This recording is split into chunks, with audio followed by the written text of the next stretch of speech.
Yeah, until you figure out that, I would basically rely on clicking things in OBS to do stuff. It was working fine yesterday.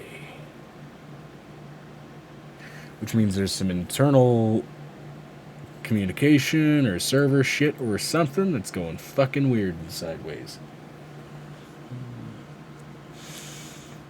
Which is just phenomenal.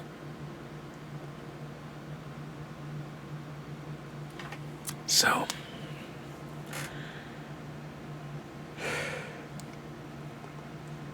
according to my brother, apparently you could turn a vacuum in. You cut out there at the end. You can turn a vacuum into what? A leaf blower. Oh, yeah, Stream that's Deck true. is deciding to communicate All that wind has just to go fine somewhere. with my background images. Using the blow sign. Oh my god. Liam, Nothing no! else.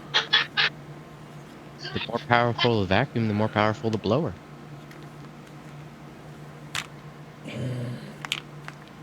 I will be right back. Okay, I have been having foul issues, I will just say that, of the Okay. watery kind, so I will be going back and forth. Lovely.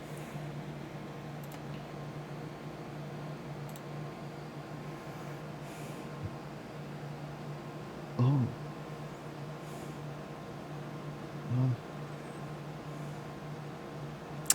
So hello everybody, welcome to Forgotten Genesis. We're 2 goddamn hours late. It is what it is. Haven't been this late in a minute. In a long minute. Software problems. Yay.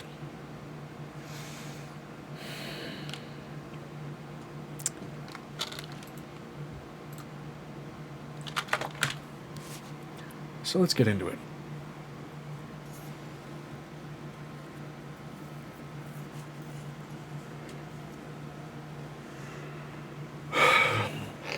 Last session was a lot of you guys essentially asking the right questions, doing some information gathering.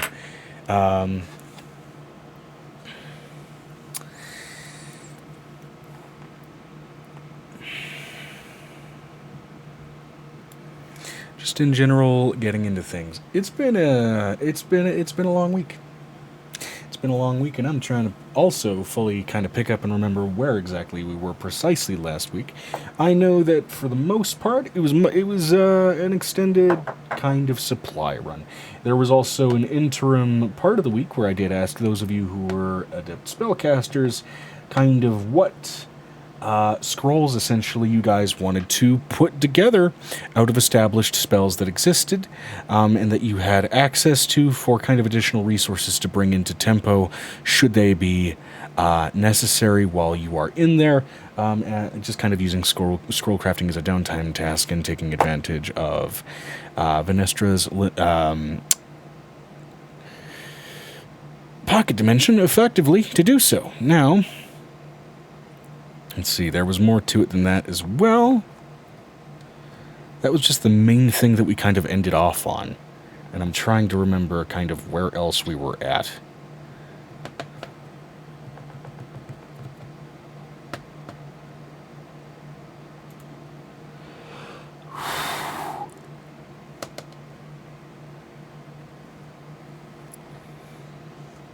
And based on your stream overlay, we are on the 12th.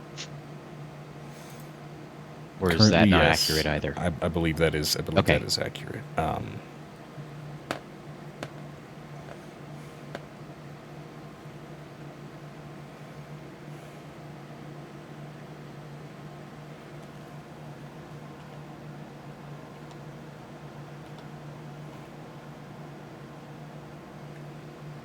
We explored the sunken ship, freed some people who were trapped in stasis, turned a demon prince good. We ended up crafting scrolls before heading to tempo. Oh, that's right. Yeah. Mostly early setup, which you guys will be arriving by and large in the city of Wingstone, that the town of Tempo is technically attached to due to some temporal fuckery.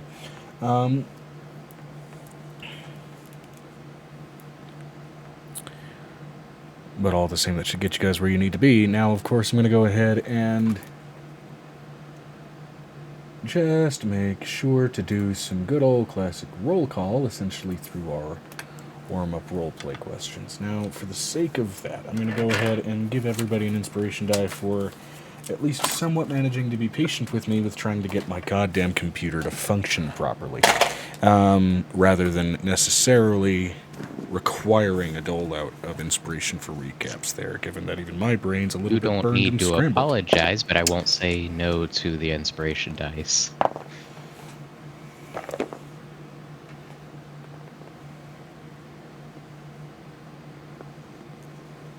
Okay, definitely already rolled that one before. Let's go ahead and try another one here.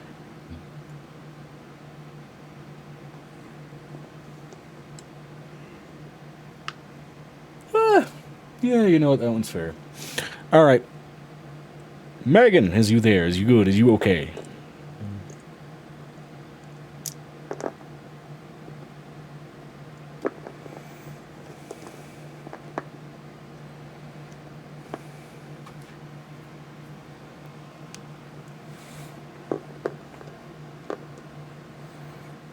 She does not seem to be there. Okay, we'll go ahead and roll on back then to that, though I'm going to send her a couple of text notifications, just in case. Well, she's not going to see your text because she's not by her phone. True, but in case it does set off noises, that might do something. Fair.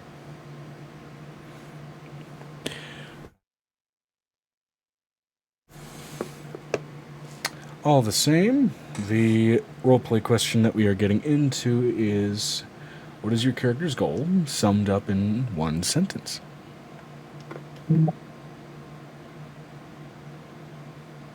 right here, Joe. I'm right here, Joe. Okay. I've been here. Ah. Yeah. All right. Then do you want to go and answer first, then? What's the answer? What's the question? What is your character's goal summed up in one sentence?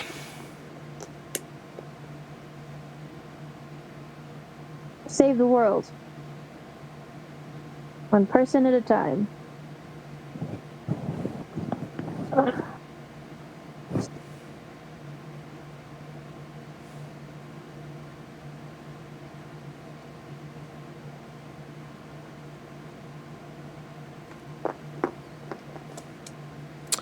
All right, and that is that more so the answer for Angel, for Violet, for Blue? Because I will not accept the same exact answer for all three.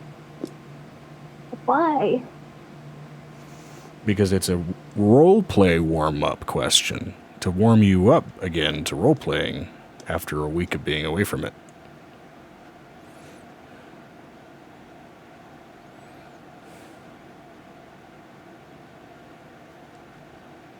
Let's see if Violet might have something different.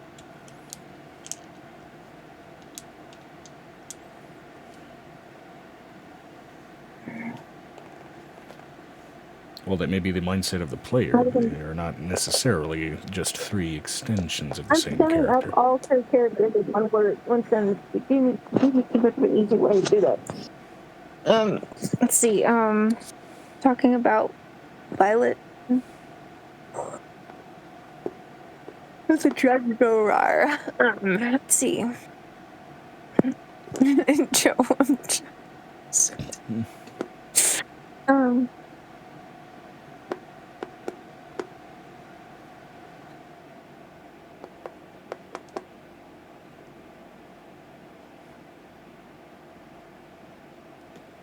Family is more important than...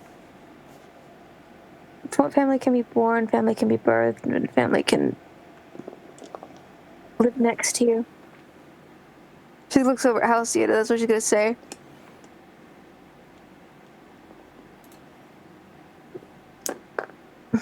Fair enough. And then go back to it.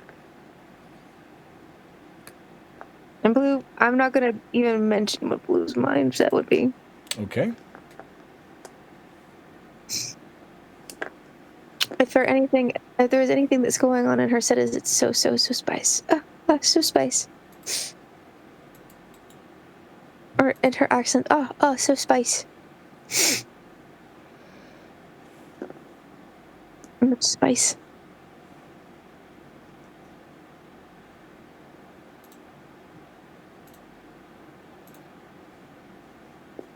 Put up the camera. All right. Then moving that question on to Avery to sum up his goal in one sentence. We must save my family. Fair enough. Valid current goal.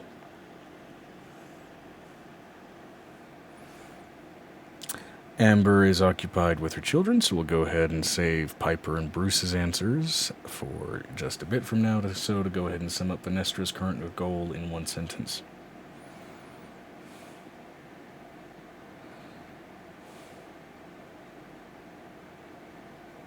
Venestra said Vi and Amira's goals are to help people see sights and return home.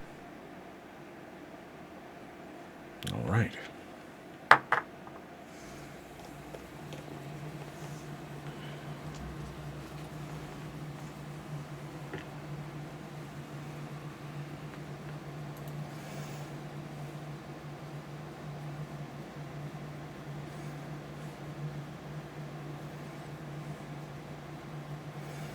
Well, then let's get into it. As again, I don't normally do this, of course, when ending a session, but I did last week. I kind of essentially gave everybody a little bit of homework.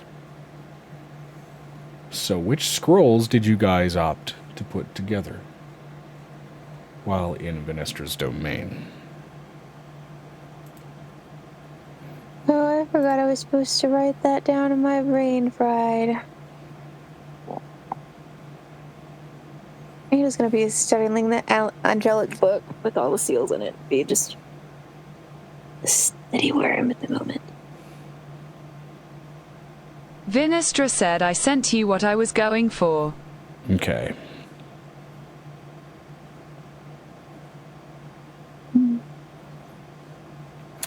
Given that that is essentially a cosmic weather event that's more so happening essentially in space, not really collectible.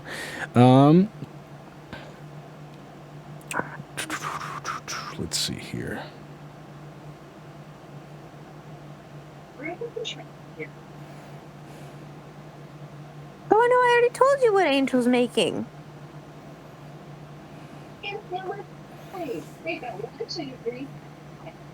Angel's making like 100 scrolls of minor illusion. 300 something scrolls of minor illusion. Yeah, I know. It's either that or that, and then like she's also going to be making some major major scrolls. And hello, I'm gonna hit you with the heart. Okay, gaseous form and sequester scrolls. All right. Look at these funny eyes.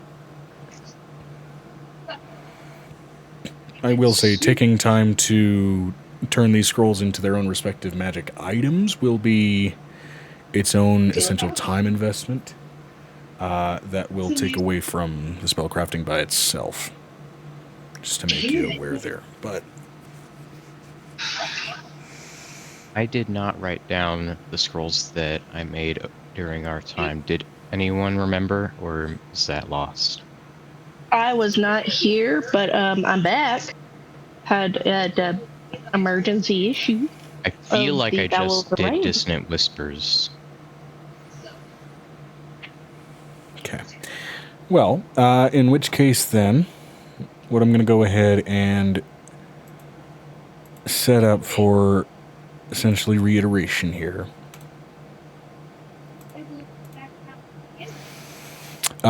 In general chat, about a week ago, I went ahead and I posted scroll crafting rules. That is, per level of spell, per time invested, per cost, including time invested. With that in mind, particularly for Piper, since Amber, you were absent for that,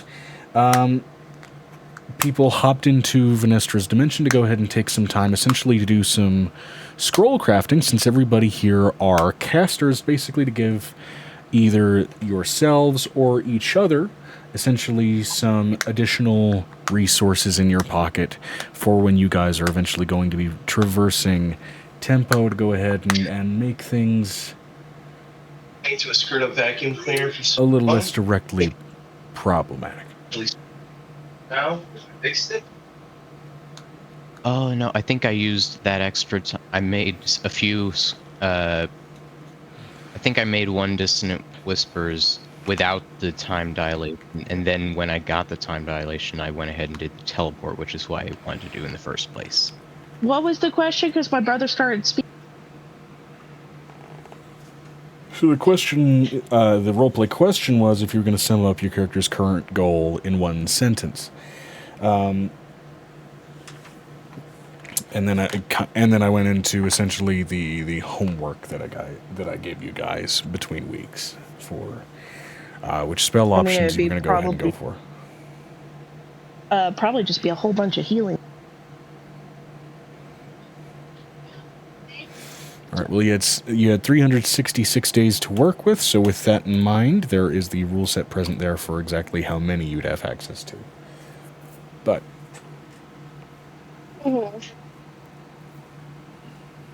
Roleplay question, Piper. I would like to undo all as much as, or at least make up for all the hurt my stepmother has caused.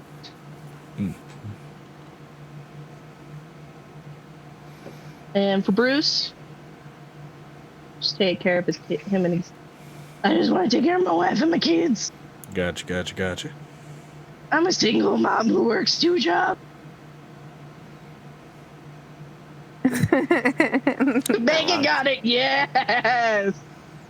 Hey, Amber, I'm gonna message you. I'm going to give you the vibe on this thing that I was messaging about.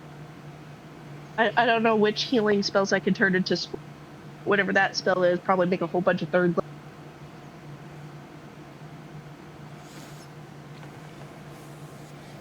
That was 50 days. A 5th level. Okay, would something take happens, and then we split it up amongst the group. Everybody gets this amount. Okay. Vinestra said that's fine by me, Joe, in terms of time. There's a horde of hands to make light work of it. Yep. All right. Now, one thing I'm going to go ahead and do, as much as I don't want to tack on that sort of further little nugget of delay, I am having a hard time getting rid of that sort of bundled emotional mass of rage and impatience that I just had trying to fight my computer to work. So I'm going to go ahead and hit BRB here, grab a gummy, eat that to go ahead and kind of forcibly level those emotions back the fuck out, because these emotions are not good for being a DM.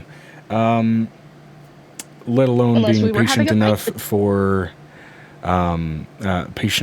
players that are in some cases taking care of kids napping or in other various states of being busy, because we're human. So I'm going to go ahead and kind of force myself to calm down to make sure that I'm patient for all of the above.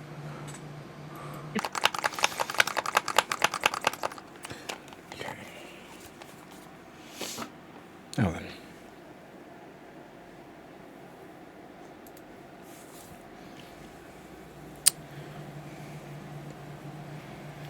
The unfortunate caveat as well, with my Stream Deck not working properly, my VOD, when I go to edit this later, will not have the markers for when that BRB went up. Which is going to be a little more annoying to track down, but whatever. Yeah. So.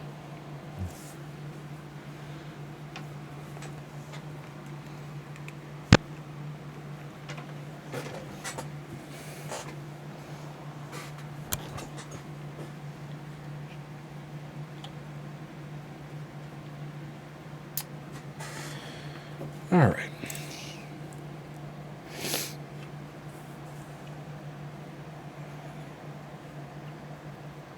All the same, you each respectively get your spells and your items together through spending, honestly, the most hyper-focused interdimensional year that a lot of you do for a good while. A lot of my time was spent not making them because I ran out of money. Well,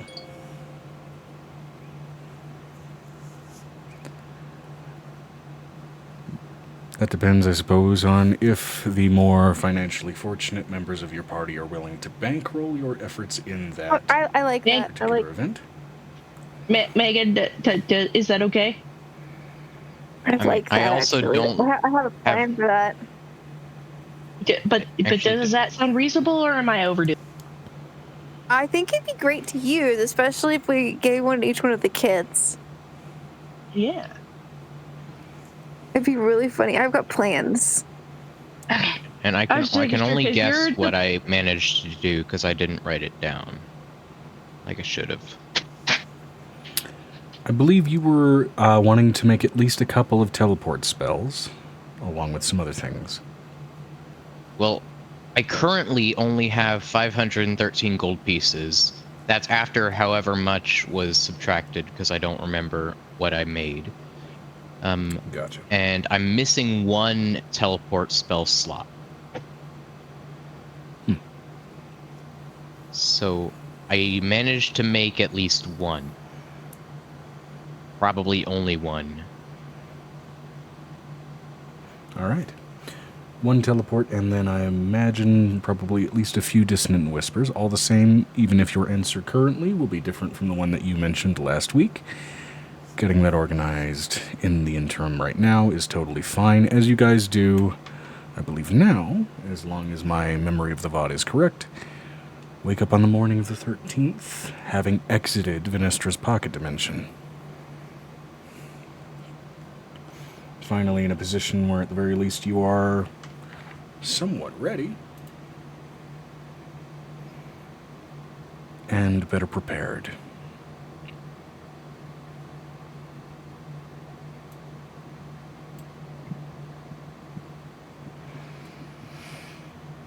So let me see here.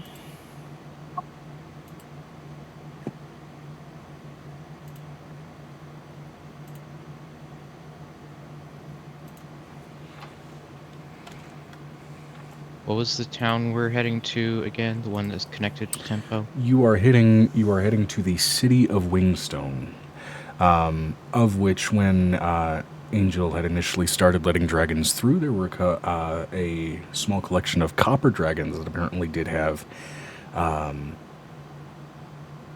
essentially sort of stewardship over that city historically, and they were returning to sort of regain that stewardship.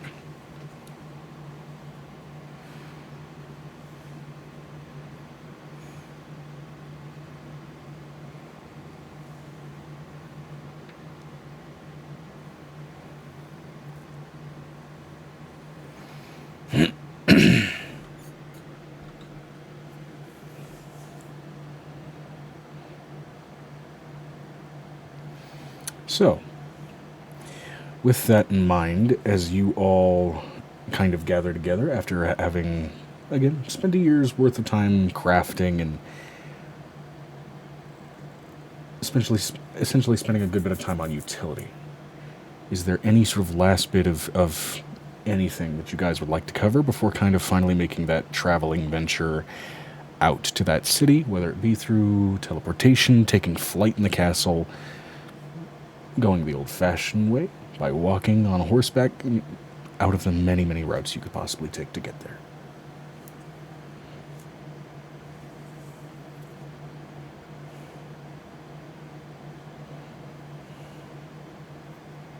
Say it again.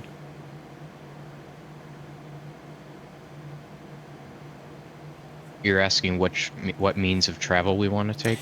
If there was any last sort of instance of business that you all wanted to take care of before finally kind of making that motion to travel. Nothing sticks out to me.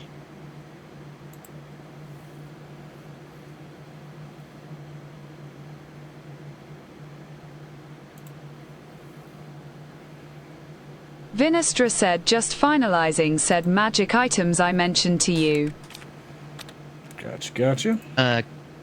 2 or 3 sessions ago, I did some work on Aegis, and I can't remember how far I got on that. I know I ended up making the kind of mounting system for the plates. I can't remember if I actually made plates. Did I even have materials to make plates, or I don't even know what kind of plates I would have made. Let me see.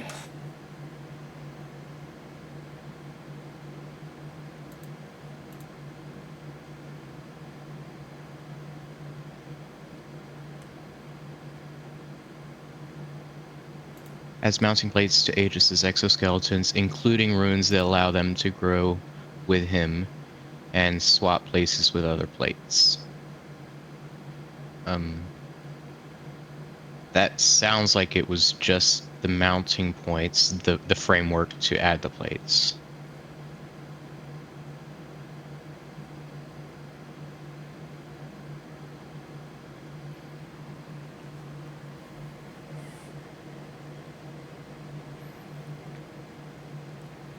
Let's see. Taking that time, particularly with Divinius and everybody in there, you would have, especially in the time it would have taken to actually get those plates done, because that's not something that can be done over the weekend with that kind of metal. A year's worth of time invested, given everything involved. I'd say got that plating absolutely finished up and made. Okay, so I'll add that to the stuff I did in the in the pocket dimension.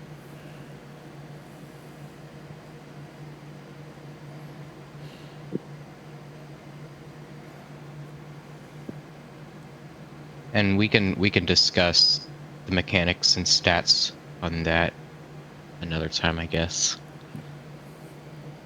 I'll just say they're untested, so I won't use them in upcoming combat till we got figured it out.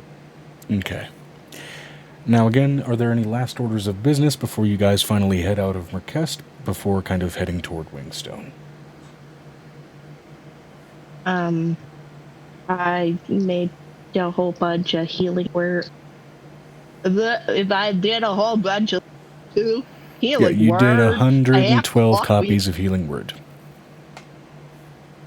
Level 2, yes. Okay. All right.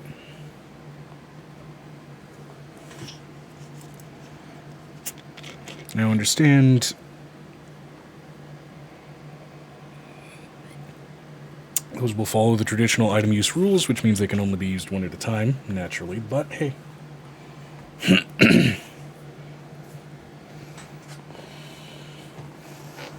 Still a lovely thing to have in your pocket, is basically you now have, well, an office stationary stack of healing potions.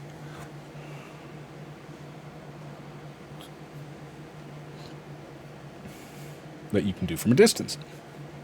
But either way.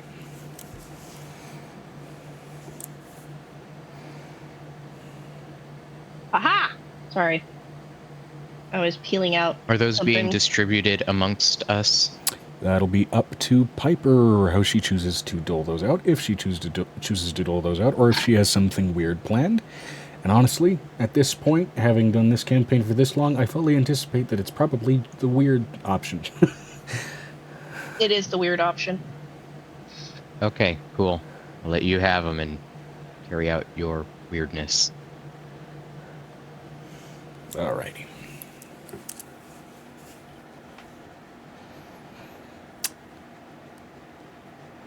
Alright, so then, as far as the group is considered, is there just at this point, it's flavor's sake, given the sheer variety of means by which you guys can travel at this point, how do you guys choose to go ahead and make your venture over to the city of Wingstone, as I need to go ahead and pull up that information as well.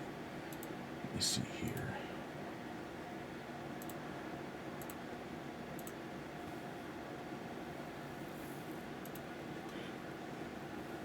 I also got to pull up the Sable Hearth map.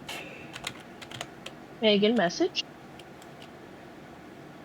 Because I thought I had ways and then my brain went.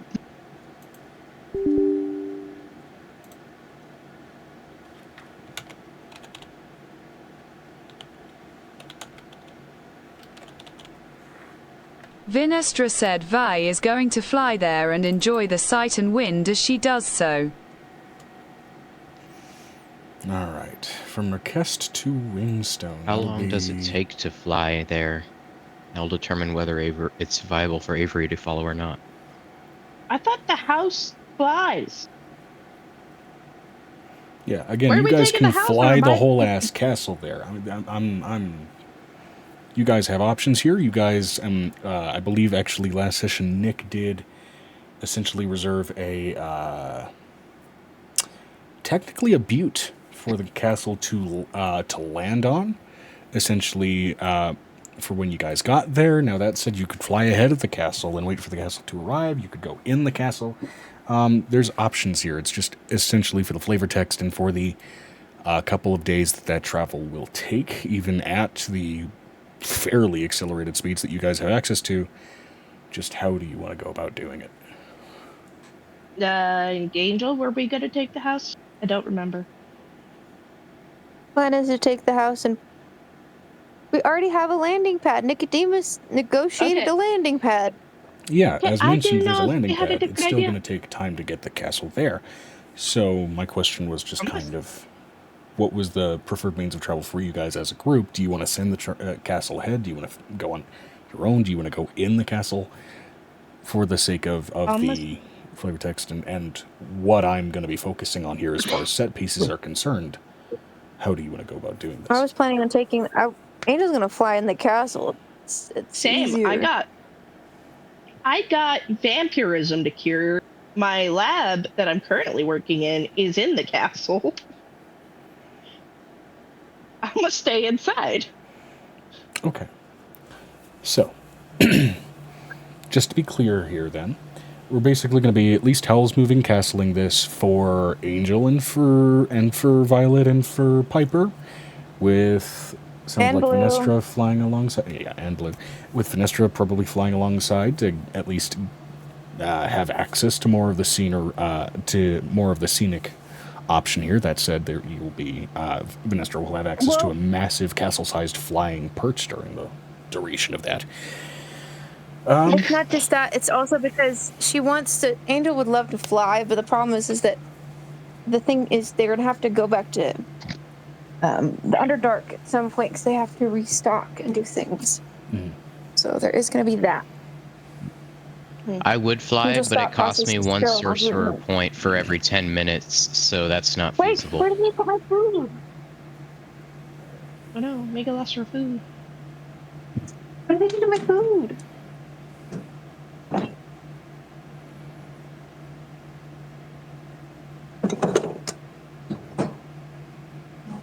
What did y'all do with my food? Where'd you put my food? No, I just got in. Wait, where? I guess the sorcerer points aren't listed on the... Oh, no, here they are. They're at the very top and small print. Everything else. Cool. Flight as a spell in D&D is not really meant for long-term traversal. Right. And it's not even flight, it's revelations in flesh. Mm-hmm. Yeah. You'll be taking a drifting cascade along the currents of the wind on your membranous wings for a bit. Eat fries in the fridge. Except I'm not summoning those because that would be more expensive than I have. It would cost more points than I have. Yeah. 200 minutes would be like a little over an hour and a half. A little over 3 hours. A little over an hour and a half. Okay. Yeah, that's right. A little over. But not even approaching 2 days. Right. Well, I suppose... Yeah, there's probably ways I could spread it out with the long rest to make it work, but it's not worth it. Nah, not for a long-term travel thing. But... And I can just chill on the balcony. We got a balcony, right? It's a castle. Yeah. Yeah. There are a number of turrets and balconies, essentially, that can be sat upon and rested on during this flight. I mean, that said, it is a castle that has suddenly taken the shape of a massive stone-bricked dragon. As far as physical scale is concerned, it would be well in excess of, like, Smaug, for example, in this instance. So this is not exactly a stealthy instance of moving across the landscape, but that's not really even necessarily the goal here. The goal is to go from point A to point B. Yeah. And then we go.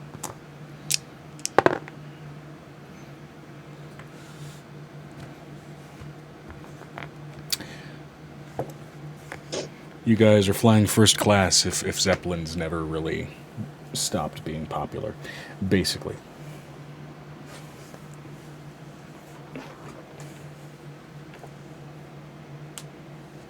We're going to be doing enough camping in Pueblo anyways, so. It's like I'd like to avoid war issues. Yeah. Which, to be fair, in heading for Windstone, you are actually making your way farther from the border, all things considered. It's not that good. It's because literally, as a warlord, 1, showing power is good. 2, this is technically a display of power of some type. Yeah. Now, that said, at least as far as flight paths are concerned, you will be flying over the township of 𝕲𝖊𝖓𝖓. You could stop there for resupply if you needed it. That said, you are kind of beyond needing it. I will be at this stopping there stage. because I need to meet the delegates of every town, if I remember correctly. Okay. All right, so you are planning on making a stop in the township of 𝕲𝖓𝖓. Yes, I hurt my toe. Ow!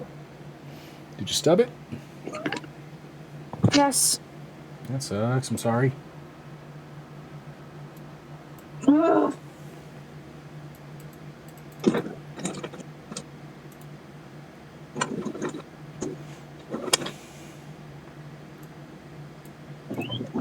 Cookie? You doing cookie day?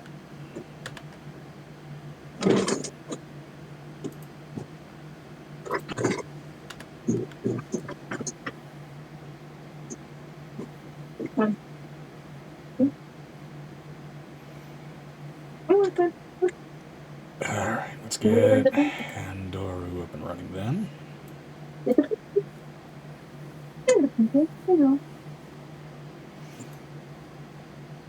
It is a trade town by and large, though definitely not at the same scale as like Carter's Landing. It is one of the stopping points before you get there.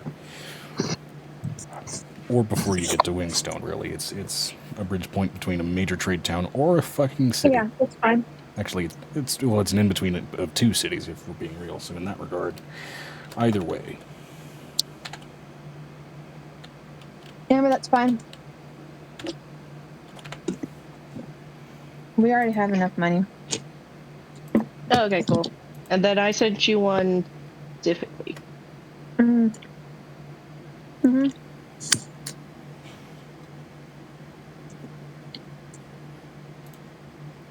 Because I don't want the DM to know our brainstorms. Oh. So he has a surprise. I'm surprised the DM.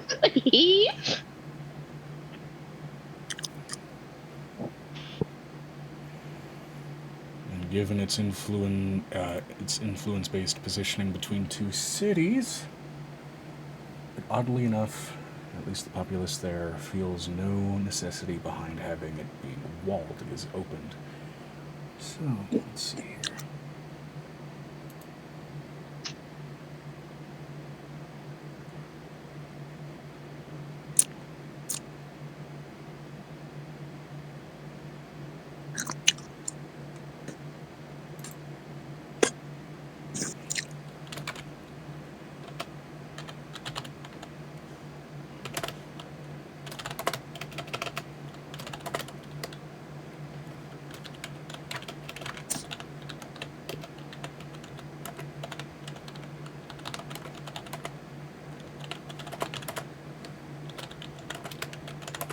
What we're typing to?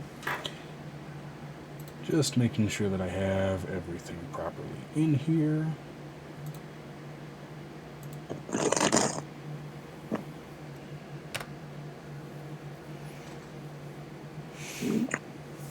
Now, one thing that you guys would have picked up on, at least as far as local news, just in the last couple of years being around Marquest and everything, Handoru has kind of picked up a bit of a reputation, on part because it is on the direct roadway straight out of Marquest, but also because it's on a bridge roadway going straight into Wingstone. It is it's got sort of a sort of subtitle of being the trade wind between the city of Gold and Rust. And so in that, it has its own sort of reputation in that regard of something to look out for, at least that it's gained in the last couple of years. That said, it will take you probably a good day and a half to get there. Joe, my castle teleports. They would have given me a teleport location.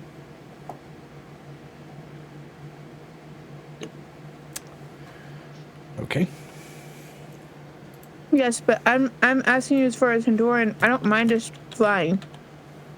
It just wouldn't have taken as long. I know it would have taken a pretty... I don't know how long Grandma can stay in the air, dude. We did not discuss that. She doesn't seem to tire very easily in that regard. As long as she has good pastries, great, awesome. I have very much leaned into the Howl's Moving Castle mindset of there is a core there that you can feed and she can stay airborne. Like Lucifer. Yeah.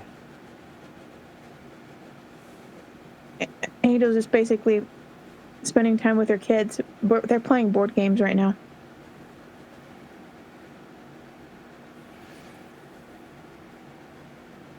All right. They're playing Humans and Houses right now, Joe. Gotcha. Instead of Dungeons and Dragons, Humans and Houses. Totally. Oh no, tax evasion. All right. You need to roll to see if you actually have liability on your back in your back pay. Yeah. The tabletop role-playing game in D&D that is a reflection of our world is actually just called Death and Taxes. But anyway. Not Humans and Houses, Joe. Humans and Houses. Humans, maybe, but houses is becoming less and less of a thing.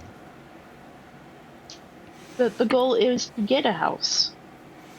Oh no, you got scratched by a rusty nail. Roll a con save or you'll turn into a warehouse by next full moon. No, you gotta make sure that we paid for what is it called? It's called a back sign. Back sign. We gotta pay for a back sign.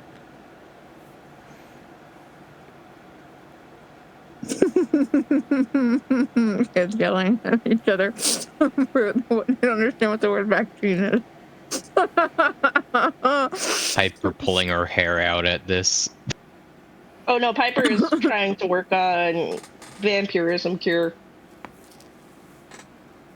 Yeah, a vaccine for vampirism. Oh, yeah. So do you want to go about just teleporting straight to Hondoru, or do you want to go with the flight and take advantage of the scenic route? We're gonna take the flight. Taking advantage of a bit of airborne peace for a bit of time. Angel's gonna play Humans and Houses with her kids. No, it's called a vaccine. You have to put it down. It's inserted into the leg. He's like, oh, so I can fake it like this? And like, no, you've had one before. Auntie Piper's given you like several. Okay. Notably in taking flight, most all of the tavern structure bound to the Mochizuki Keep is, of course, vacated for those members of Marquest that don't want to be suddenly spirited away to a whole other town or city, or seem ill-adapted to flight. Yeah. So, the castle, by and large, despite being buffeted by just the winds of altitude as the day progresses, is much quieter than it otherwise normally is, far less echoing through its halls, and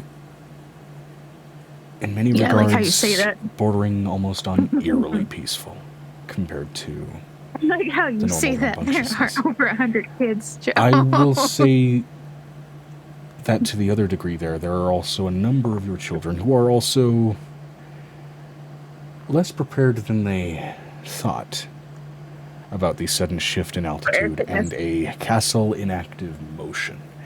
There's a fairly decent chunk of your children that actively make a point of staying away from the windows to avoid the motion sickness of watching the clouds move by, while a great number of others actively cling to the windows for that same exact reason, as it's a very incredible sight for a child. Baby dragons, off of the windowsill. They just like How's baby the air dragons pressure? off the windowsill. This being a magical household, as long as you're within the building, the air pressure is fine. You know, it is notably like a little bit thinner than being on the surface and the sort of humid area of actual Merkest. But not so much where it's like sickness. No, it is not to that degree. But it is. You are a little bit lightheaded in like the first few hours of adjusting. Yeah, and you'll run. If you're running, you won't be able to run as. Oh my god! Got it. The babies don't have anything to pop their ears, so there'd have to be like passies in everybody's mouth so that they literally pop their ears. Oh god! Oh no! Yeah, no. Oh no! Oh no! Oh no! We said that the pressure wasn't really changed all that much. At least not internally. Yeah, but for those that like to babies? still try to go outside during this, it's a little different. Babies can feel things very quickly as far as altitude. Even if it is So it's pressurized inside. Because they're gonna freak out. They go, I don't know what's going on. Even inside an airplane cabin, the reason why a lot of children, you hear about them crying and screaming is because they still get a little bit of an air pressure change and it bothers. So they need to have like a passy or a boppy in their mouth or something like something to chew on. Yeah. Which, to be fair, some of the more adventurous members of your kitchen do have, it seems like, some variation on gum already prepared for some of the children who are at least trusted not to swallow it. Angel gives them actual gummies. Nobody ever thinks about just giving a kid a gummy so they can swallow it. Yeah, chew and swallow. And then see she eats hungry. I was so angry, like my mom never gave us like carried fruit snacks. Fruit snacks would have been great. Now, I am going to have to roll for weather events because you guys have exited the magically regulated airspace of Merkest at the beginnings of summer, and you are heading toward a mountain range. You are also now officially out of the way, at least, of any sort of river areas while you're heading toward Hondoru. This is over a set of plains, which you'd think would be fine. However, with anybody familiar with what it's like traveling through Nebraska, those thunderstorms get a little crazy. What? I don't live in Amarillo. What? I don't live in the plains. What? And so, clicking on generating for what? Okay, that fucking figures. Wow, really? Okay. So, for temperate summer conditions, thunder cracks in the skies. Notably, far louder than normal. And why ever could that be if not for the fact that you are within the clouds that those sounds reverberate from in many instances?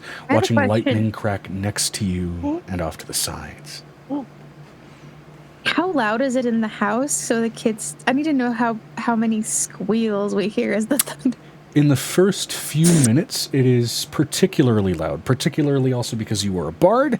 This place is built to be acoustically resonant, and so as such, the thunder travels through it rather heavily before suddenly the interior adapts.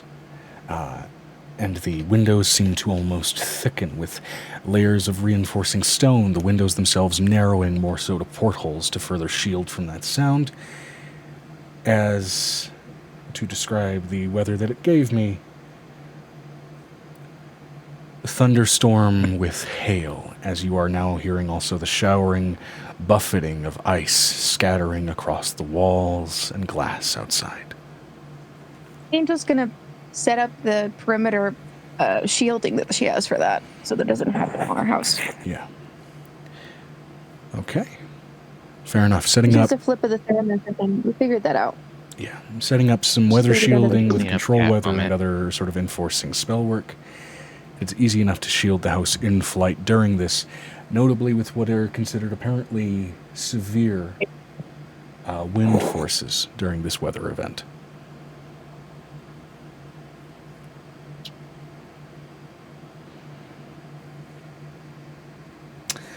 Now, that said, I'm going to go ahead and roll to see how long this storm is expected to last. Usually for hailstorms, not that long. At most in a really severe situation, that's going to be 6 hours. And you guys are flying through it, so you may yet get out of it. Unless it's moving your direction. That's going to be based on how this roll goes, honestly. Let me check. Bells. 4 hours. So it is following you for a time before it drifts off. And then it sort of settles into a more gentle rain during your flight. For the most part, the rest of that day.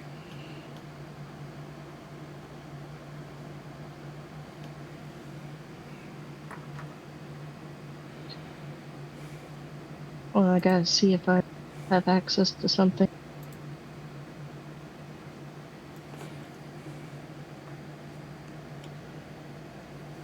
Is there like a control weather spell? Yeah. Explicitly, there absolutely Call is. control weather. It is literally that. Okay. I'm seeing if I have access to that, because I would like to just... As a druid, you should, and as a cleric, you also should. That said, being multi-classed, I don't know if your strict level allows it. I don't know. The castle actually has the ability to do it with a dragon at a high level as her. She should be able to have the access to the spell if she needs to. If it's super severe. God bless it. Phone call. Yeah. Hold on, I'm waiting for it to load, because I don't have it for druid. Vinestra said it's 8th level spell. For druids or clerics. An 8th level? Oh, okay, I only have access up to 5th level. My mother called to ask me about propane. I just gotta ask. Propane and propane accessories? I was about to say, do I look like a member of the Hill family? I live among mountains, not hills. I didn't know Joe had no ass. What? I'm not talking about the physical propane. I'm talking about the gas, Joe. Gas. Hank Hill. There you go. Although, to be fair, I'm actively losing weight. In the first place, it's disappearing is my ass, so you're not wrong right now.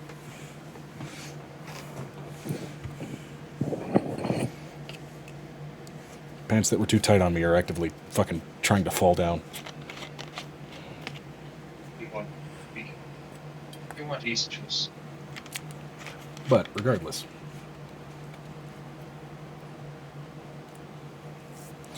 Let's see, that's the Dream soundtrack. We need... where the hell is Forest? I can't read these anymore. I think I need the actual UI. Here we go. Oh, that decided to work. Reese! Alright.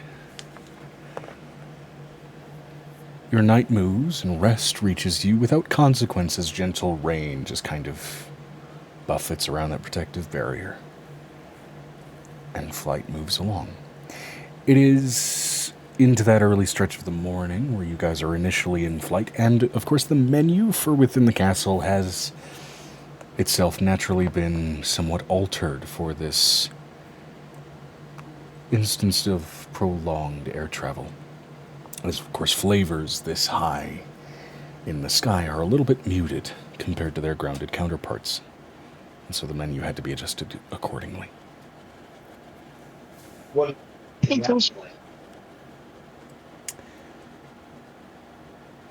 It's in through those early stages of the morning that the rain does finally cease and give way. Let me go ahead and roll. Wait, I thought we were just getting to the night. As the night essentially went by without issues, unless there was anything specific that you guys that's wanted what to I do heard. during Okay. travel. I mean, other than work on my cure for vampirisms that I still get to, the versions I have yet to finish. Fair enough. All right, and hey, clear conditions. Cool. All right.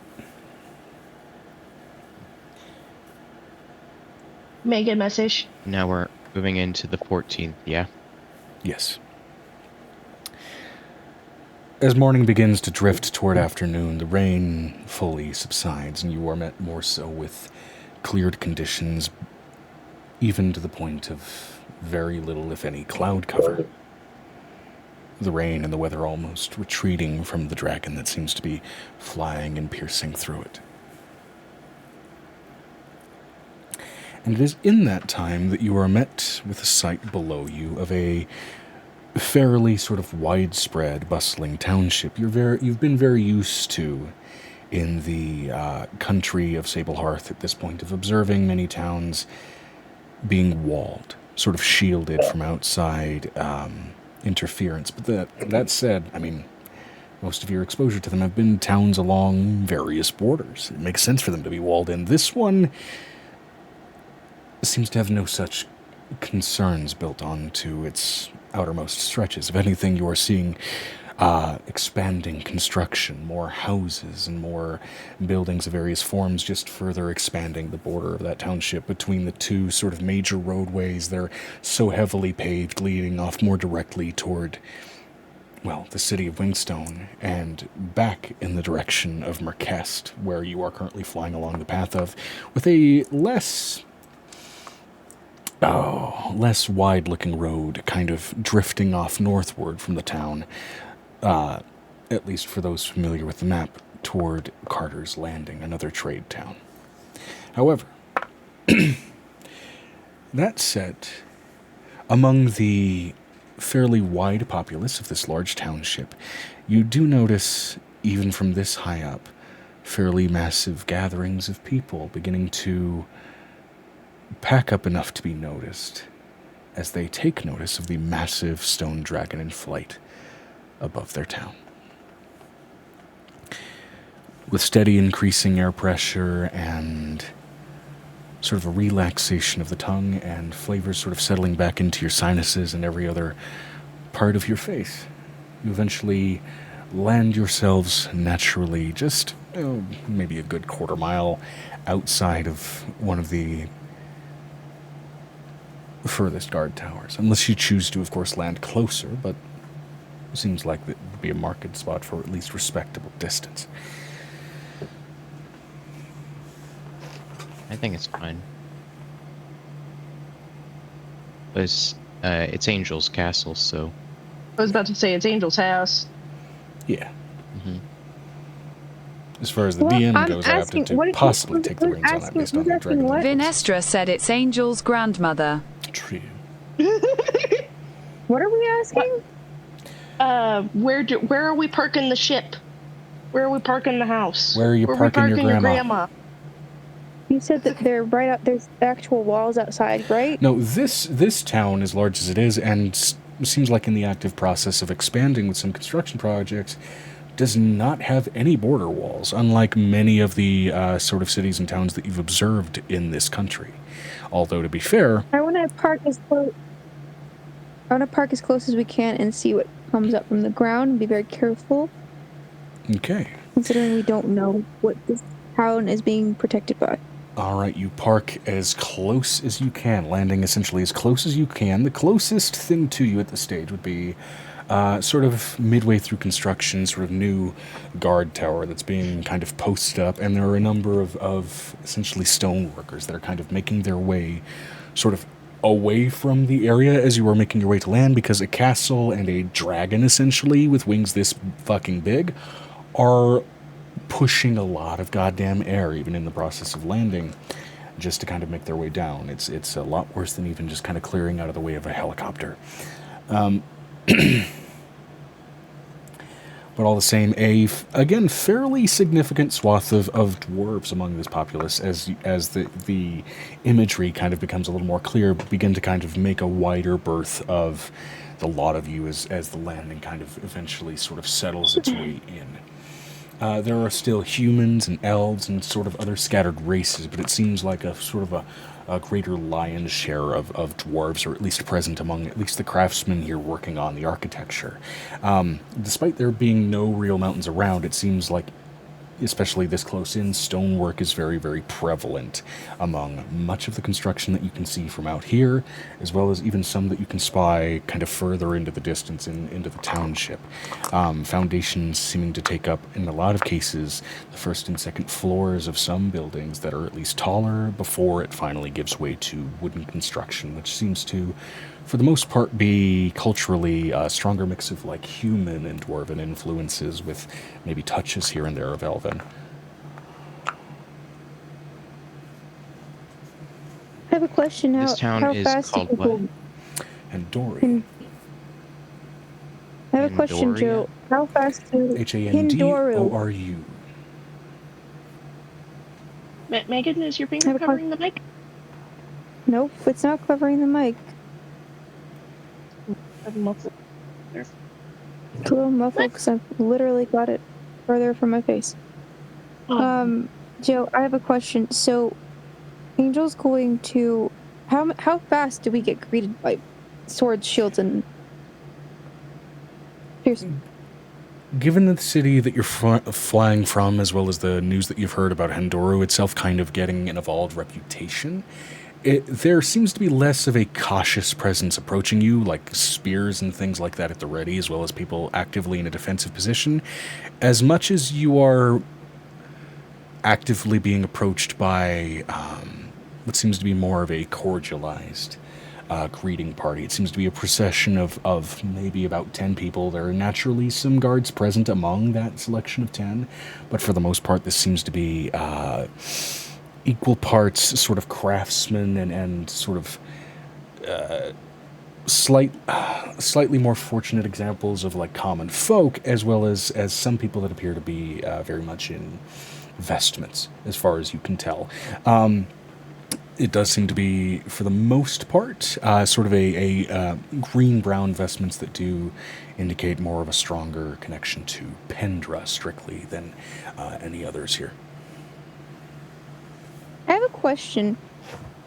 And this is a question because I have so many dragon children. How many dragon children are piled up at the edge of the windows with their big old eyeballs, like, just peering out of the... A lot of them, and not just your dragon children. There are many of your other children who are just as piled in, as much as it is almost like a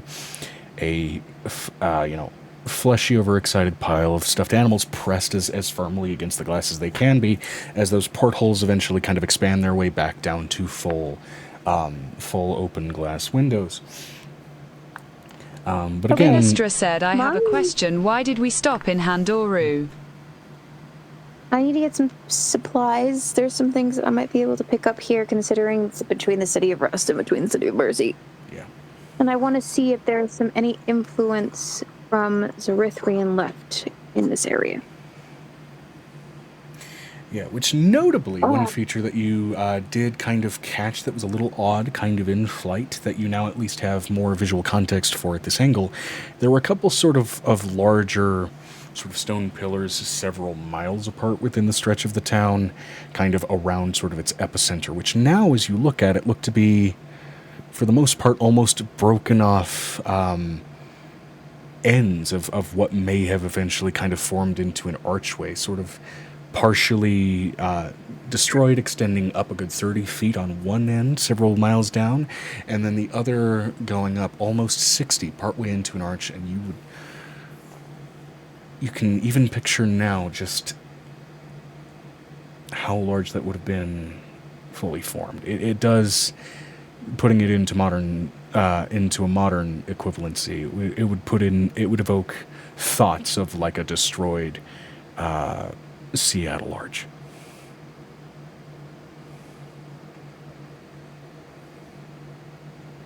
I'm not comfortable with that. As But she it walks is up, she's mostly walking to the door. constructed I have a entirely question. of stonework. Okay, these delegates coming to the door, are they knocking on the door and the kids are piled around the door? The kids are all around. Is this what we're going for right now? They have approached and sort of settled themselves at a reasonable distance away from essentially where, as your grandmother has landed, where a sort of entryway courtyard has effectively reformed.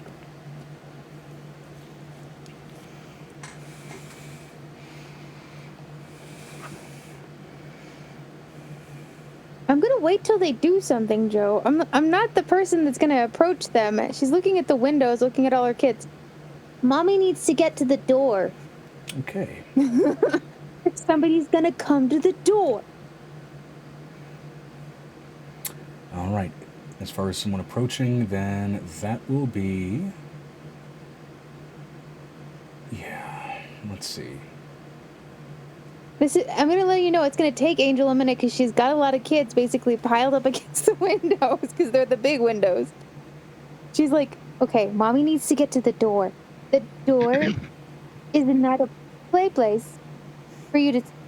And she's like peeling some of the floating bat children off of the window. We don't perch on the window like that.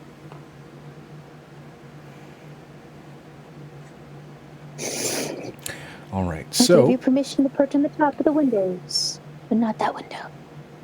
As your children are finally sort of persuaded to kind of vacate, a sort of smaller contingent of maybe 3 guards and what appears to be a human among that grouping of 10 splits off and begins to approach.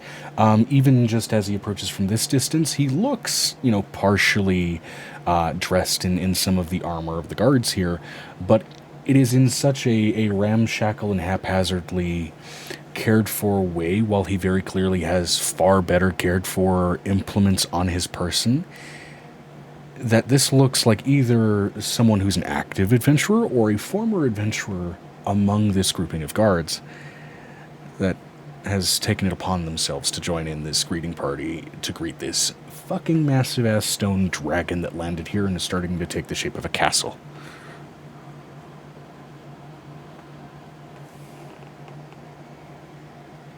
Lillian, can you do me a big favor? She hands Archimedes' children. Let's keep the dogs away from the door. I don't need a parade of corgis barking at people. We have never had this happen before. Of which you can already hear a host of the various animals that you and your kin have adopted are making noises of, let's say, confrontational intent with these unfamiliar faces, like a dog would at the mailman. Anybody who has a pet, away from the windows, please. All the same, eventually, maybe a minute and a half passes before the heavy knocker of your doorway begins to ring through the house. Angel's gonna open the partial window where she's gonna get her little step stool that has the partial window that opens on the one side of the door. Hello. You are greeted now fully as this on her shoulder man down. kind of pulls aside his hood, still soaked, it seems, from the previous day's weather event. This sort of heavy drape of red hair, deep gray eyes, sort of banded mail that kind of is lightly hidden under, again, somewhat broken down guards' vestments, but you can even tell from the slight bluish gleam that it catches in the afternoon light that the mail he seems to wear under that armor is very clearly made of mithril.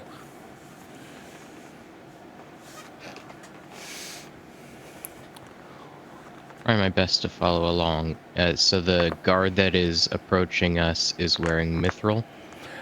This individual who seems to be wearing partial guardsman's vestments, though mostly based on what his gear seems to evoke, seems to either have the role of a current or former adventurer, and especially now, given the sort of apparent age on his face, it might be leaning more toward the former end of that likelihood.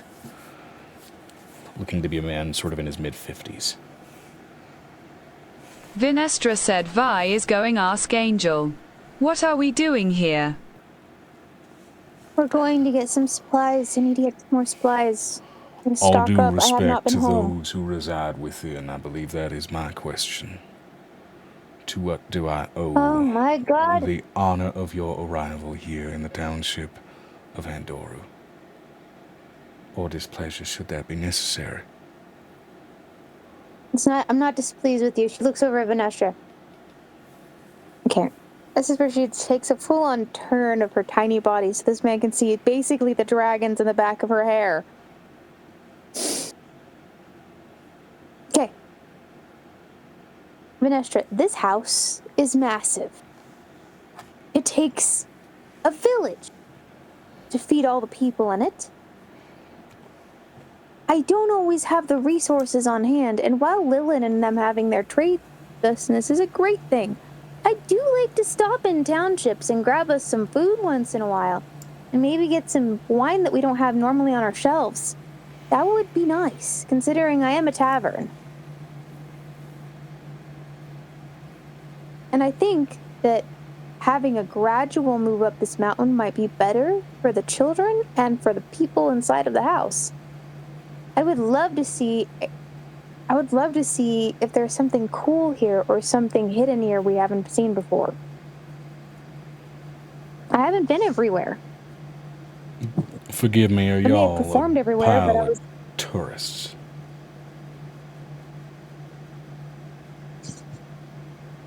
Some of us are tourists. Some of us are just hanging around with the tourists. She looks over at Avery. There's a sharp look. All due respect to whomever's voice that was, I'm staring at the voice of a small, gray-faced lady out of this porthole here. And I do believe... You're just seeing... He sees basically cutting a out nest... pretty bad, Joe. Fuck! Joe, you're cutting out really bad.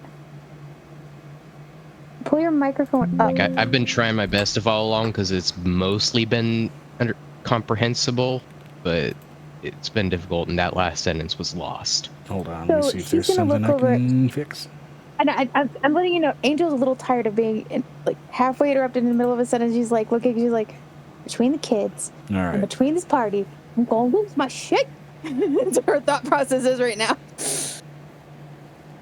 She turns around, and I'm letting you know, there's like the dragons are like all bristling, considering they can feel Angel's energies of like the frustration of being interrupted by somebody taller than her. Turn off any automatic correction from fucking bullshit. There we go.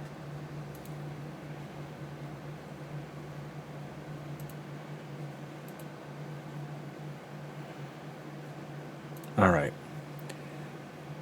Tell me if that's any better, please. Seems better. That's a little bit better. Where'd Amber go? I don't know. I don't know. In here. She's still technically online. I'm wondering if that was a disconnection of internet or if that was a slipped hand.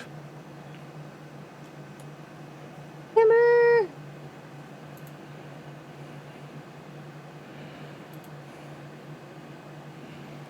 She's looking, she's like, I'm gonna get some stuff here too for Piper. Piper needs some. Oh.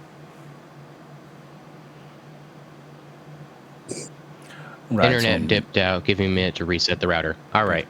All right, so I'm picking up on some nervous energy behind that door. Are y'all running from something?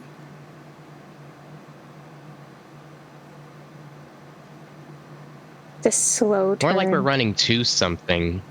Again, the voice I'm hearing is not coming out of this small face looking at me.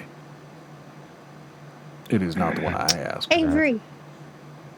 Avery, 2 feet from the door. Let the person who's basically the warlord, right? Yeah. and the one who has a bunch of people to fight for you. The interrupted voice belongs to an Avery. If you would please write that down. The guard promptly takes out a quill and writes it down on a piece of parchment. Gonna retreat to a corner. Shut the hell up. Risks are necessary, though I don't know if that will be. I don't know. A big-ass dragon just landed outside of our township and is now starting to form into a castle. Best I can tell, y'all are mages. Good or bad, I need to know if I need to start pulling out steel. If you are a warrior, I'd like you to mend your eyes and possibly look at how much shimmer is coming off of this house. Just for 2 minutes. I am, and it's disconcerting, hence my questioner. She's going to... Everybody back up from the door 2 steps, and it's the celestial voice coming out. The Big Mama celestial voice. I'd be inclined to agree. I think that would make everybody here a little more comfortable addressing this situation, and I would like it to be cordial if possible. Now. I'm not talking to you, sir. I had still turned away from you. And he did turn and direct his voice past you for that, addressing those behind you. No. Looks over at Avery. Y'all are fine where you're at. Considering y'all are adventurous, you're fine. She looks over at all the little ones that are piled up next to your feet. She's like, stop. Why am I being reassured? She's Angel looks over at you. She's like, they're like, she's getting mad at the person at the door, and she's looking over at you. She's like, you're fine. I'm trying to get mad at my kids because they won't get away from your feet. Oh, okay. You mentioned adventurers. Do you have a company name, or are you a newfangled gatherer? And if so, you found yourself in some crazy luck if you're flying around in this.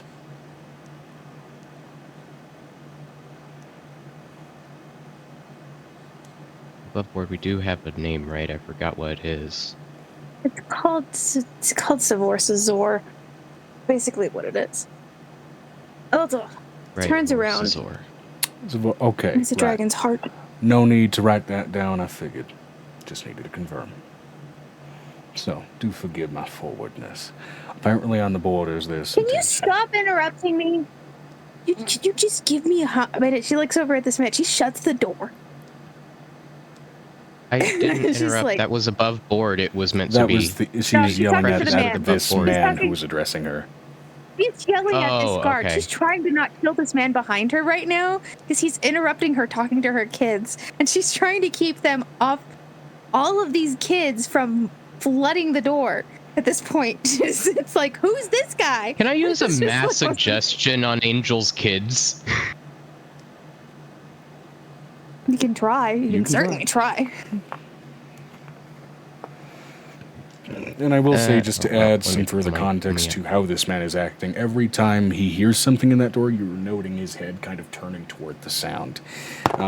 It seems that this older man does have some hearing issues. And so him also therein interrupting might also be just because of that old man not quite registering the opening in the Don't worry about it. If it's too high of a spell, don't worry about it. Angel's basically going to use... I can only do up to 12 people is the thing. What are we doing this session? We're going to the mountain, Menestra. There is a travel segment to this process. Just apparently not this session. But no, we're planning. That's what I'm planning. I'm planning this by the end of the session to be on that mountain. We're getting to that mountain today or not. We're going to try to get into tempo. We're going to try to get there. She looks over at her kids. 2 steps. Now. And it's like the big mama voice. Like, you better. And your kids promptly do retreat.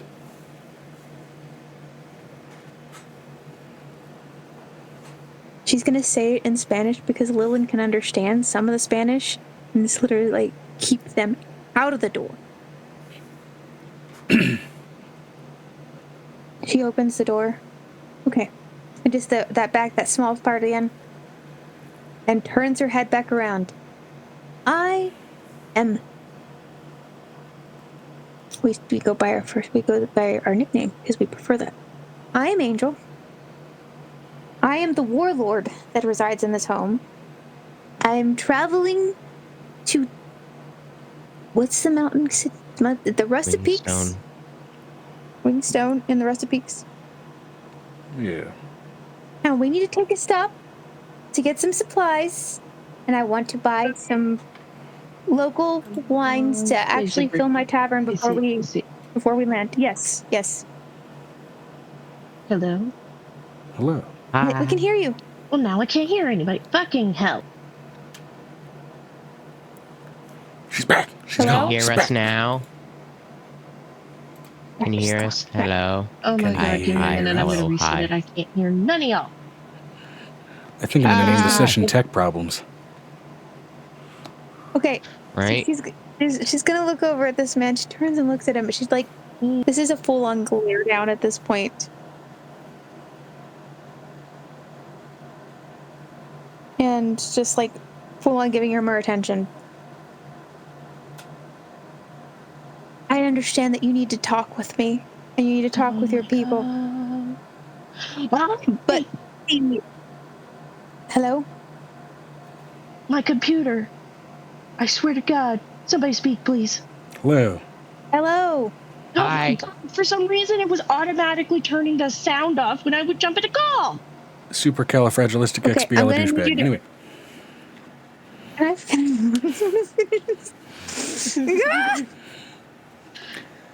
Gotta bring some levity. Started this conversation. This is not lovely. This is frustration. Okay, she looks at this man and she's full on glaring him down at this point. I understand that you need to speak, but there are over 300 children behind this door that would love to see what you look like. So if you could just take a step back so they can see from the windows, so they're not on top of me while I'm at this door. He steps back a couple of feet as you hear wood getting scooted up toward the stone that basically amounts to be the sort of front entryway in front of this doorway, before you see a blonde-haired dwarvish woman make her way up the step stool and promptly shove a horn into this man's ear that basically acts as, medieval hearing aid. Maybe that'll help. So you can stop interrupting the lass. That would be great. That would be awesome. I'm just a short bean. Well, thank you, Rat. I thought I put that in this morning. No, you didn't. And I've been trying to tell you the whole day. Well, I'm sorry, I didn't hear you. No shit, you didn't hear me. His wife is like the... I have a question. Is this man's hearing trouble, is it a problem with his ear, or is it a problem with the auditory nerve? It's probably with the auditory nerve. You'd have to get a good look at him to it's be able to see, and that would be with probably a medicine check with a good look at him.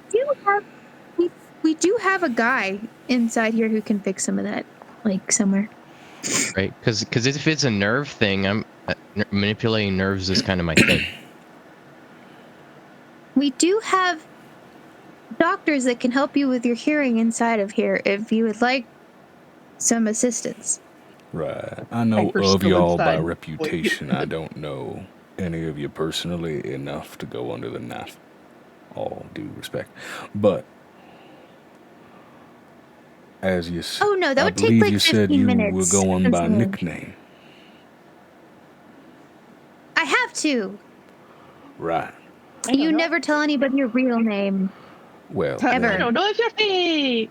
then instead of going by my proper name, I'll go by the name that I used to have a long time ago when I used to get paid to do chicanery, and I'll simply Hey, cool. say that my name is Janitor. I'm letting you know she's going to look down at the dwarven woman at the ground. She's like, would you like him to get his Her hearing fixed today? Face So you is have firmly any in more her problems? palm. Would you like some help? Considering I have a husband, and my husband does this regularly. Sorry, that's quite the presumption, and I'm flattered, but fuck no, I would never do that with him. Never in Okay. my life would I ever do that with him. I'd rather string Okay. myself up on a bean with a rusty fishhook. If he's part of your defense, would you like us to fix his hearing today? He's technically our mouthpiece, and a mouthpiece has got to have a good earpiece, or at least have it in the morning. So,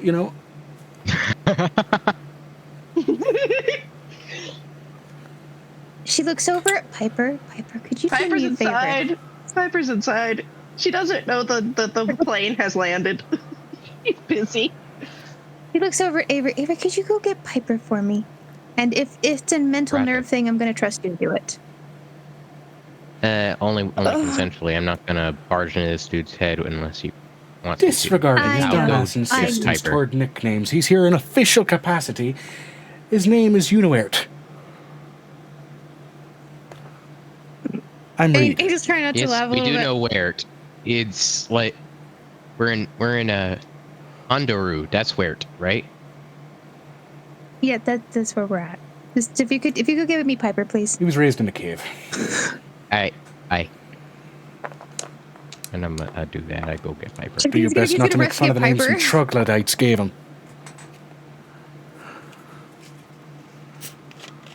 I might have a question about the troglodytes.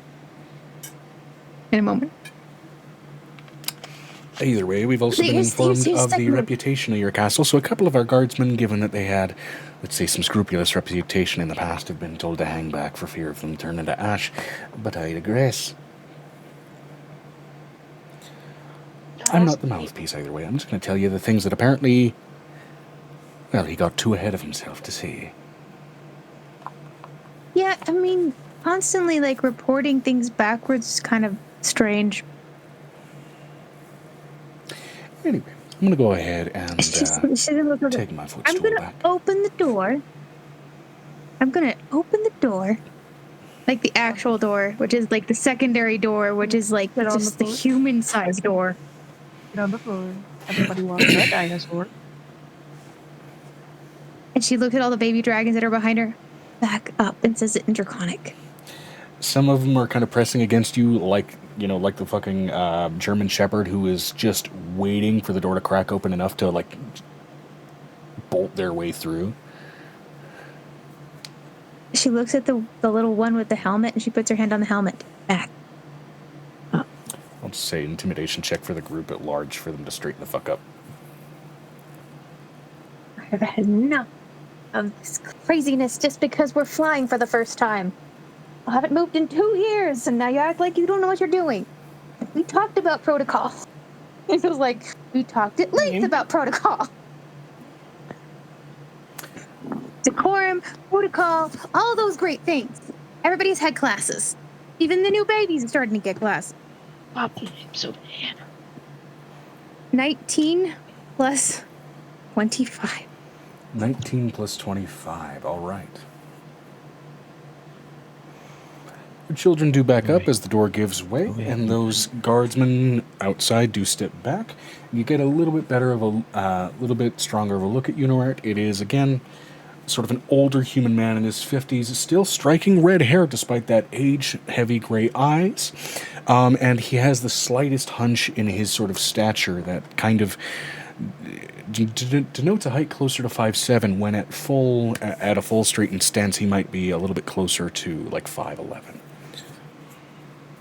Charlotte, will you come hold your sister, please? And hands them off. Basically, Henniger's and Amora's child, one of their children.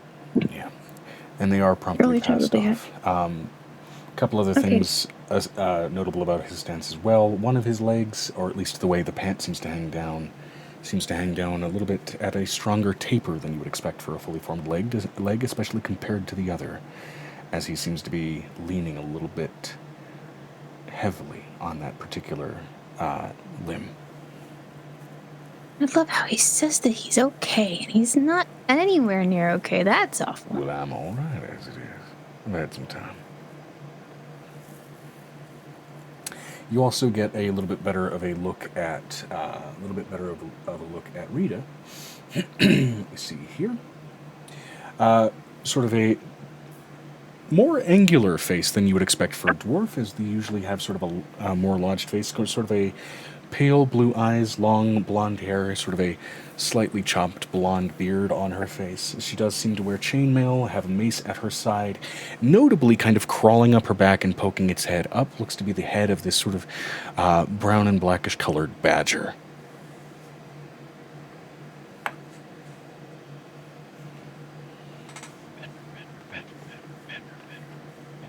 Okay. I get to decide what I'm writing when I leave the store, right? He opens the door. You are welcome to come in. This is a tavern. We do take people for at least the hours that we're here. There'll be food. And drink. And children. The rule is we don't leave the house. I will bring you gifts.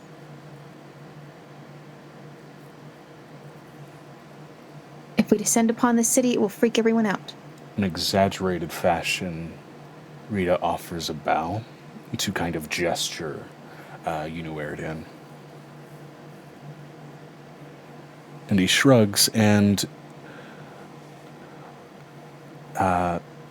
makes a fairly steady stride inside. There is a slight limp to that sort of thinned out limb under that pant, but it is very subtle, denoting at least a strong level of practice with getting used to whatever condition that seems to hold.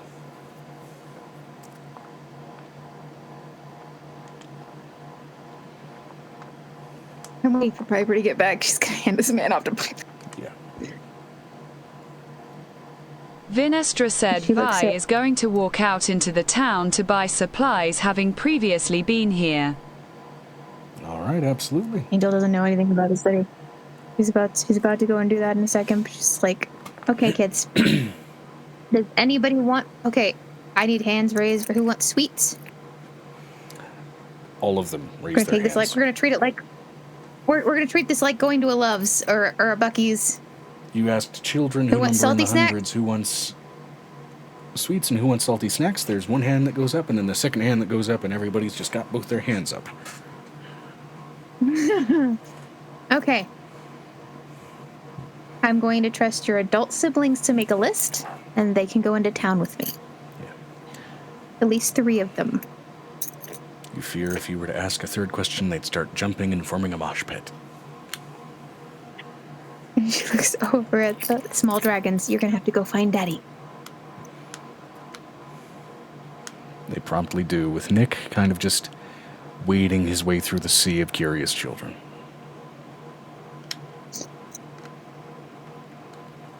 Okay. I have that. I have that. All right. She looks over at Rita. Rita, could you possibly direct me around town? Be my help here.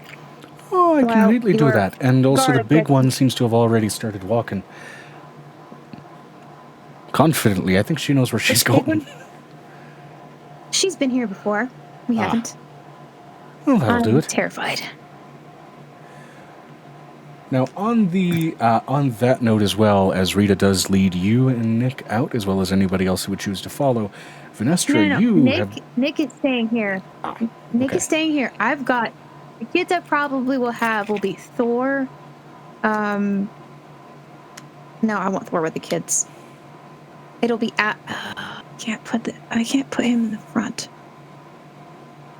Actually, let's do that because he's a spectacle and we love him. Alex, we're gonna take Alex, adult Alex. We're gonna take, not the adult Alex who's currently with Tara right now, but the other one. She's gonna look over at her new young child that she just got. That's the one that was made from the 𝕲𝖊𝖓𝖓𝖊𝖓 piece, and she's gonna like, you can come with. I know you can handle yourself. Just don't grab everything. And then she looks over at. She hasn't gotten to Fiora, which is the fire boy. Fire boy. Yeah. And the last one she's going to pick probably is going to be Lucian. Lucian, you would please? The rest of you, I need you to watch your siblings and keep them out of everybody's hair. Yeah. Each of your collection of respective children are kind of very promptly brought along. Easy enough to kind of get them gathered up into practiced groups. You've done a lot of practicing for this in particular in Merkest, but of course there is still, something about new places that you still have to kind of temper their behavior for.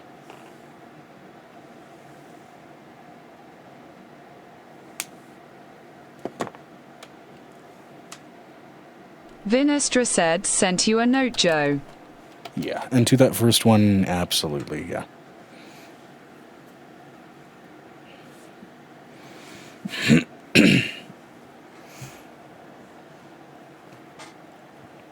Now, with you being promptly led in, Venestra, you are going ahead immediately with stride with kind of intention. That first kind of note in your head of Angel being curious about new wines to bring into the tavern, you, I think, immediately have in your thought and in your head a few places to immediately go.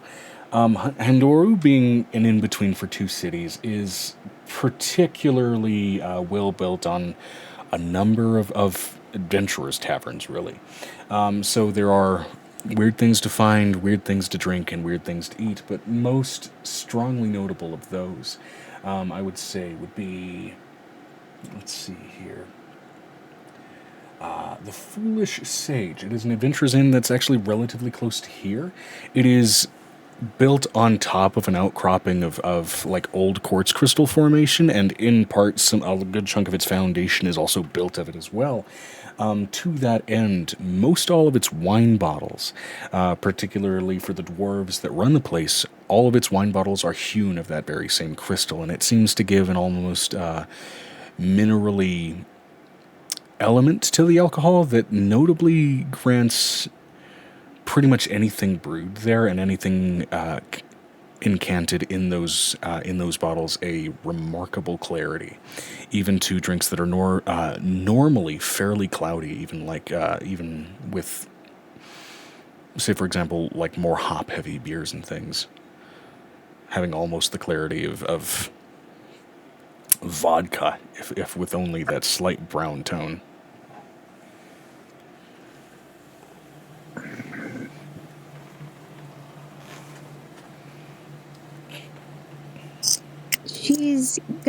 Angel's gonna try to walk about the cities, and she's going to ride Archimedes. Archimedes, I just need you to not cause problems today. No growling, no barking, no nothing. I will give you a full bag of bacon if you follow this direction. All right. And are you all making a point to just kind of wander as a group to kind of see what you find, or are you kind of pointedly following after Venestra, as she very much seems to be walking with intention? No, I'm waiting for Piper, because that guy needs help first. Yeah, I'm going to wait for Piper to come out of her room first. And to get Piper. All right, yeah, and I'm not leaving without Avery. Okay. So Avery goes to collect Piper as that man with essentially the horn hearing aid was led into the building. With that, I would say, Piper, as you were brought to this man, given Angel's intention of possibly healing his hearing problems, given that his introductory conversation and was his leg, bitch, and whatever's going on with his leg, yeah. Yeah. Go and Piper's roll me a gonna be medicine check to pull this man aside into your clinic and yes, I saw my goggles on. Remember, I have an indefinite curse of my goggles are my lucky charm. Are they now your eyeballs? It's like Mole when he has those like multiple. Yes.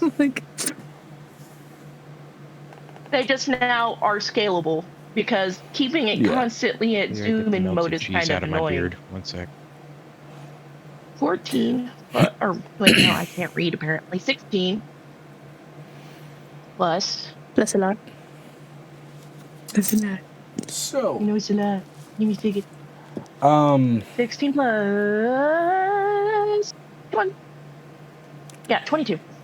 Yeah, Piper, you don't have to roll very high to realize that you are diagnosing a walking corpse. Like he's a literal walking corpse? Yes. Sir, are you pull up that leg dead? and see exposed bone going all the way down to skeletal foot that is sitting in a shoe. And notably with that ear, as you kind of go and look to inspect it, see if there's any like extreme injury or nerve damage or anything, you realize that cone that's sitting in there acting as a hearing aid is sitting in a particularly well-crafted wax ear that is covered in a few fairly thick layers of makeup. As that just kind of peels away and you realize it just kind of settles into a mostly rotted away eardrum and set of auditory nerves sitting against what you can also still plainly see to be exposed skull under a few layers of desiccated flesh. Sir, are you aware you're a walking corpse? The fact that he is that and has also not turned to ash upon entering this house at least tells you he's a good-natured walking corpse. Well, yes. I ain't been promptly and properly breathing for 113 years come this fall. Ugh. It's gonna need fixing. Maybe. So, do you... She's like, do I go about this delicately? Are you like a revenant or something, or... It ain't vengeance that keeps me going. It's, devotion. To? Whom? Well, my wife died in childbirth while I was out doing one of my many jobs. I did not survive that job, so my daughter never properly met me. I did not collect enough of my mind and memory to find my way back in time to witness her life, but I got it back by the time her grandchildren were poking around, so I am, for all intents and purposes, a walking guardian spirit, protecting what I can of my kin when I failed to in decades past. I want to do a full resurrection, then polymorph. Or polymorph and then resurrection, whichever one works. By whichever God granted me this fate, among the many things they did, at least they also made sure I don't stink like the dead. Can I tell what God? Hold on. Can I tell what God did this? You're not there, Megan. He's in my I am there. room. I'm not gone. I'm not. Oh, you moved him to your room. Yes. You should be able to see beyond the veil. Yeah. Am I able to see whom brought him back? Despite the sort of heavy Pendra worship that you've seen kind of dotted around the city, you immediately see sort of that cascade of opal and stars. With that long dark hair blanketing over his shoulder, and you stare into the eyes of Alara, mistress of chance. Pepper's gonna kind of telepathy to her. You could have at least given him a body that wasn't rotted.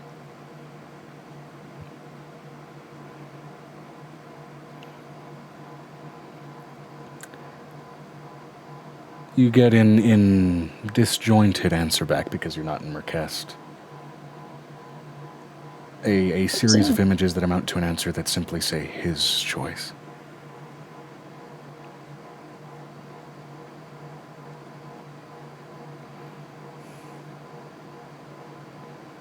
I'm the one with the polymorph spells, just so you know.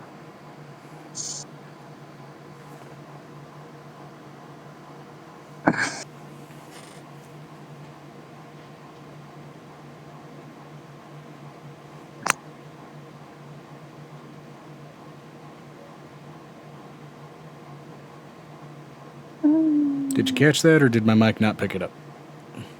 Hold on. Okay. Would you at least like working ears? I think that would help, yeah. All right. Would I know how to do that? Amber.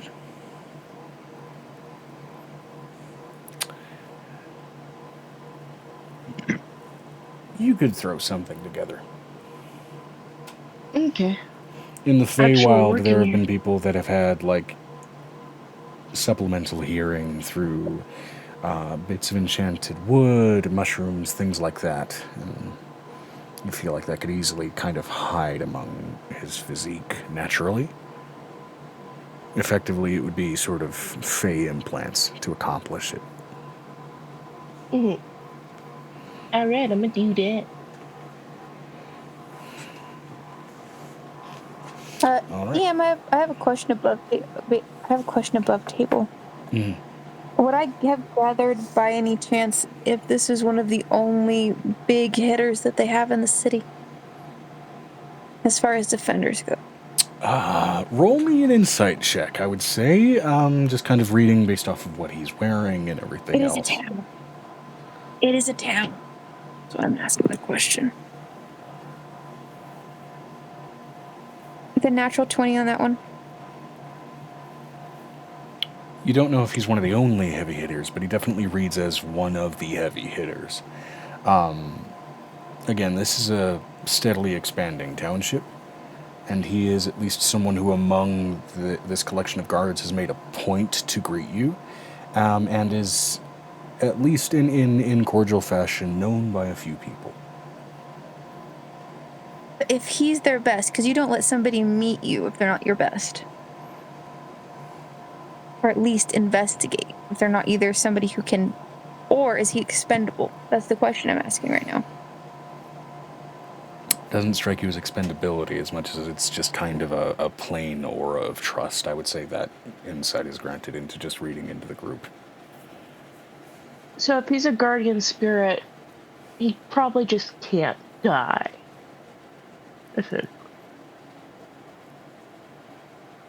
Am I correct? Based on your evaluation of his physicality and the fact that technically there's a heart that beats in there, it just seems like it takes 15 minutes for one pulse to happen. He might be able to die, but you imagine it might be a little difficult to push that through. It's that race, Amber. It's the new race. It's the dead race. And I would say, actually, given Finestra and Amira, you would know about this guy, given that you guys have done some odd jobs around here. Yes, but she's not there. We're not there. Amber took him into privacy. Yeah, just noting the context is all I'm saying. I'm also going to Vinestra said, sent a question to please and thanks, Joe. Yeah, we'll get to that in a minute, but yeah. All right, I'm gonna give him the ears.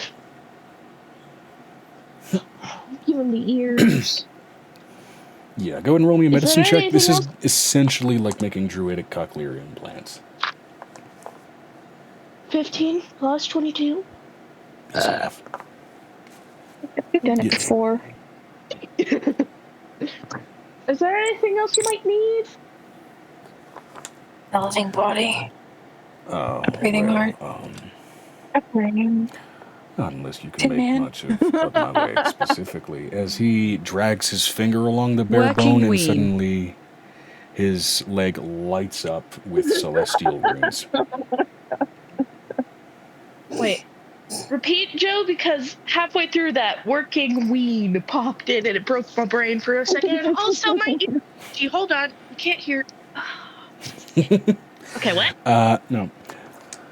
Maybe you can make something of what's going on with my leg. He pulls up his pant leg to that sort of exposed bone and drags his finger along the bones, and they immediately light up with celestial runes. All right, can I look into that? With eyes of the Runekeeper. Vinestra said, sorry, that was a delayed message. And so was that one. Yeah. Let's go ahead. With Eyes of the Runekeeper, you plainly read, and it's very rare that you kind of manage to distinguish among exotic languages like this a settled handwriting, right? But at this point, you guys have had so much exposure to the gods in Merkest over 2 years that you've kind of settled into, like, when the gods write in Celestial, there is nuances to when each of them do it that do denote, in essence, kind of a handwriting, a penmanship. And there is plain penmanship beyond just the opalescent glow to this. That does denote, of course, Alara's plain and direct sketching onto this man's bones, rather than sort of hand-waving an enchantment. And while it does have sort of a flourish and a poetry to it in like the boiling it down to basics nutshell, it reads, "In exchange for you being one of the few mortals in history to beat me in a game of chess, I grant you the role of watchful eye until you choose to rest." I'm not. And he was just wanting to know what the words say, or like add He was legs? curious what you made of it. That was also very clearly framed from someone who has no idea what the fuck was written literally on his bones. I'm gonna just read it as I go. Like, Oh, that's neat.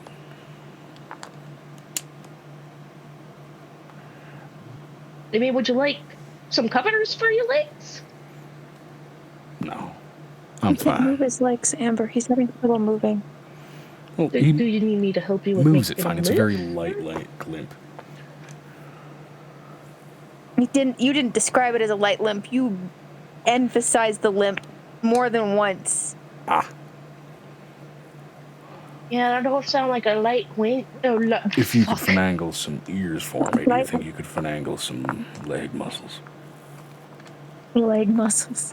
Can I finagle some leg muscles? Damn. Should be able to. You know, Might I Fey suggest prosthetics squats? get a little crazy. Go and roll me a medicine check to see if there's anything you can think of that might accomplish what he needs. We're using. We 16 can do plus it medicinally. 16 plus Welcome back. 22? Medicines on on a rotting corpse get a little... This is definitely dipping into the more archfey lean of the medical archfey nature. It's just 38. Oh, good. Yeah, 38's plenty. You recall instances that you've observed and that you'd worked with, you know, particularly badly injured, specifically like pixies and shit, where they had replaced limbs with like living sticks, or even like stick bugs and shit that then suddenly operated themselves as limbs in lieu of the actual functioning limbs on those fairies. You feel like you may be able to confidently upscale that concept to a rotting human corpse. Oh, today's a day of a lot of firsts. I've made hearing implants before. This is a new one. Making new legs. I'ma work it. I'ma help the guy. Get him to work legs. Yeah, and we'll say, you know what, for flavor text, we'll say, what do you place into him that sort of operates as muscles? And yeah, what's your question, Megan? Maybe we can make him a little less of a spectacle. This is a kind of man that really doesn't seem to care. I mean, he's also wearing pants, so it's not like anybody's gonna see them. He's got baggy pants. I have no idea what I would put in place. I do. What's your idea? Because I'm drawing a blank because my brain keeps going to cricket legs, but Given no. that the nature of this question is a little bit above What the if you table, had- insight from the peanut gallery is acceptable. Please. What if you used a cloth? Because your entire thing is made of like different types of cloth and different types of clothing. What if you made a fabric that could stretch and move the leg as if it had muscle? Turn his pants into working legs. Yes. Sounds like a good idea. Ow, my leg. Ow, my neck. Sorry, I have a kink in my neck. These pants are made for walking, and that's just what they'll do. Vinestra said Ironwood living muscle could be fun and it's sturdy. But Ironwood's hard to get a hold of. Yeah, and I don't think We tried. I'd rather turn his pants into working legs. He just can't take his he can't take his pants off without his legs stop working. And they might walk off. I'm going to tell him that. I'm going to be like, so, don't take your pants off because they kind of will walk off. They kind of will walk off. I don't What if you piss, shit, or bind fuck, them so I don't got a reason to take them off. What if you bind them to the rune work? I was figuring that's what we were doing, but, you know, never know. Somebody could just be like, oh, I need to... gotta take my pants off before bed. We don't wash. You can make the pants cleanable. You can use Angel's fabric if you ask her before she leaves. She's waiting for him to come out. I don't think he needs to wash. Yes, but it will keep him clean. He does have to be presentable as a guard member. Just because I don't stink don't mean I don't step in things that do. Mm-hmm. There's probably So gonna washing be would be ideal. like look for Angel for the pants, or to add like a belt material. She's waiting outside, so you can ask a question. You just tried it, dude. Yes. Give me longer than a second to try it. Jesus Christ. She's sitting outside, Joe. Amber, she's sitting outside waiting.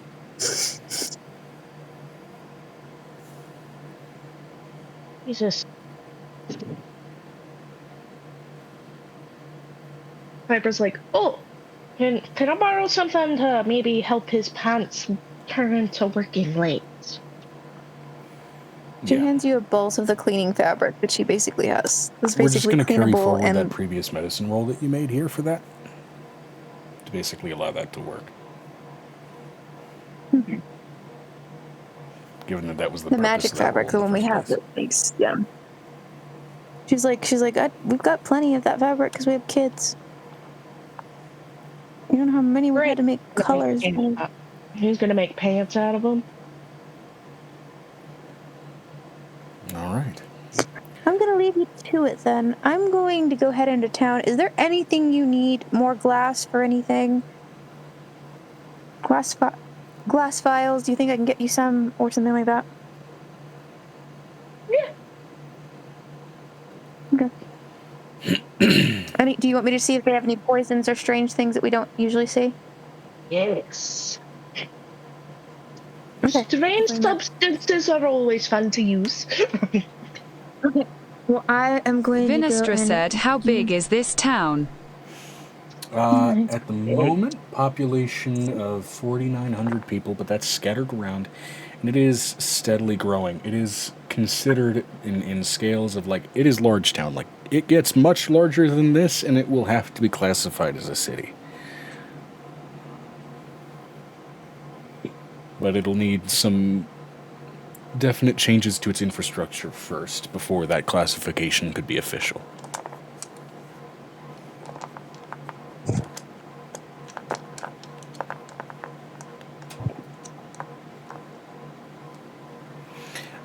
That said, as a lot of you are wandering through, I have, I suppose, a functional question in this instance. What kinds of places are you guys going to be looking for? While we, I imagine, make this, for the most part, a sort of quick supply run and kind of touch onto some of the flavor of lesser visited locations. Angel's gonna search for a general store, Joe. General store, okay. He's gotta get food. Gotta get that. She's gonna do general store. She's gonna get to a butcher. She's gotta get crops so she can stop by. What do you call it? What does the other people call it? Produce. Yeah. Produce. Yeah, this being a place that doesn't even have walls and being between two cities, getting access to just straight raw produce, particularly grain, simple enough to do. This place is not in a forested location. It is in straight plains. Does not have direct access to a river. Most all of the access to water here seems to be sort of scattered instances of wells throughout the township. Text me when you get back.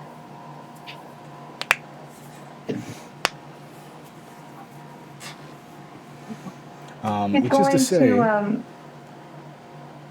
yeah, that's what she's looking for. yeah, this place does seem to be settled on a fairly significant water table, at best you can tell just from the sheer amount of wells around. And yeah, it is fairly easy to get access to a good bit of produce, to get that spent, and to get reasonably supplied for your home for various. I do want to stop by a tavern or apothecary and see what beer and liquor we can get, but we don't usually get access to. Okay. So first, I mean, of course, there is Venestra heading to the Foolish Sage for the quartz liquor, which that'll be a fairly unique spread to go ahead and bring to your tavern. But there are also a couple of other adventurous taverns to head to, so I'm going to go ahead and give you some choices here. First of all, okay. There is the Sorceress Harper. From that name alone, you know that at least if it's an older place, it probably was originally built by somebody who was at least ancestrally brought here by the Mind Flayers from Faerun, based on that name alone. Hell yes, we're stopping in there. There's also, let me see here. What time did you get up this morning? Don't try asking me And questions. this is, I would say, you asking around and also cross-referencing probably with catching up with Venestra for like, what other places there are. Remember, you're not muted. Amber, you're not muted. I will mute her if need be. Amber, you're not muted. My computer. Whoop, that's the wrong one. Hold on.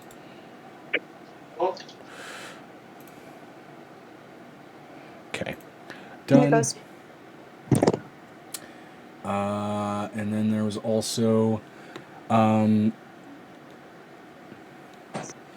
also the Orange Blade, not strictly a tavern, but it is a Grand Elven Inn by one of the arch pillars.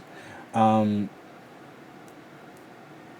Orange Blade is stated to be as much because of a rumored fire elemental that dwells in its hearth.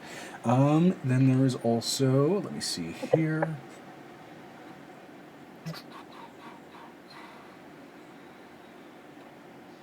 Those are the sort of three major places. That said, they are all three of them fairly large and functioning adventurers' taverns. And grand in scale. There are lesser taverns dotted around that are at least not notable enough that anybody's really named dropped them, but more so just places that the locals poke around because they don't have much coin and need somewhere to eat. Well, we're going to stop at the main places because I do need to make some actual functioning, also possible. Listen, I'm doing business. She's also like, she's looking at Avery. She's like, the Mind Flayer. She points out the Mind Flayer one. She's like, no, we need to go to that one. I didn't strictly mention Mind Flayer. You said Mind Flayer. Somebody who would have been there when Mind Flayers came through the power of the Faerun. The Sorceress Harper. That suggests at least that the place may have ancestrally been established by someone from Faerun that was brought to Zaria by Mind Flayers, like so many of, ancestral peepers. Ancestral peepers. Yeah, that's what they are. Ancestral peoples.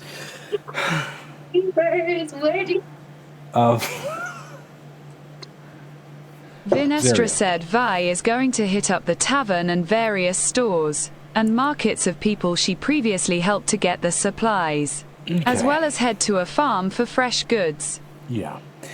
As far as getting basic supplies, that's simple enough. I will say, as far as like poignant meetings, are there any specific places that you want to like get a deeper dive into?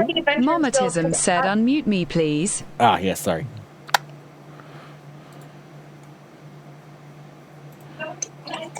There we go. So I want to go to all of the taverns. I want to try to see who's there. Considering if it's a Faerun tavern, there may be somebody old enough that's like a ghoul, Okay, so I'm going to go ahead and start because there were two choice paths here, right? So we've got two choices to start with. Do we want to start with the Sorceress Harper, or do we want to start with the Foolish Sage? I want to start with the Sorcerer's Harbor first, and then go to the Foolish Sage last. I have thoughts processes, and I want to meet the fire elemental. Okay. Oh, and I have a question. Did they have a place with mind flayers there, or did they already destroy it? No mind flares that you can plainly see or tell. Also, the fact that this place was named for Faerun doesn't necessarily denote that this was a place where it was a mind flayer base of operations. This old archway ruin still sticks. Right.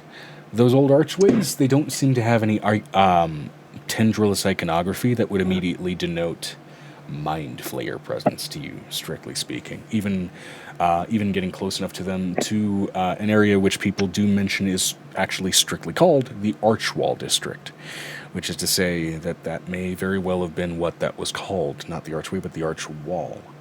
Despite it looking like an open arch, it does beg some curiosities. But there we go.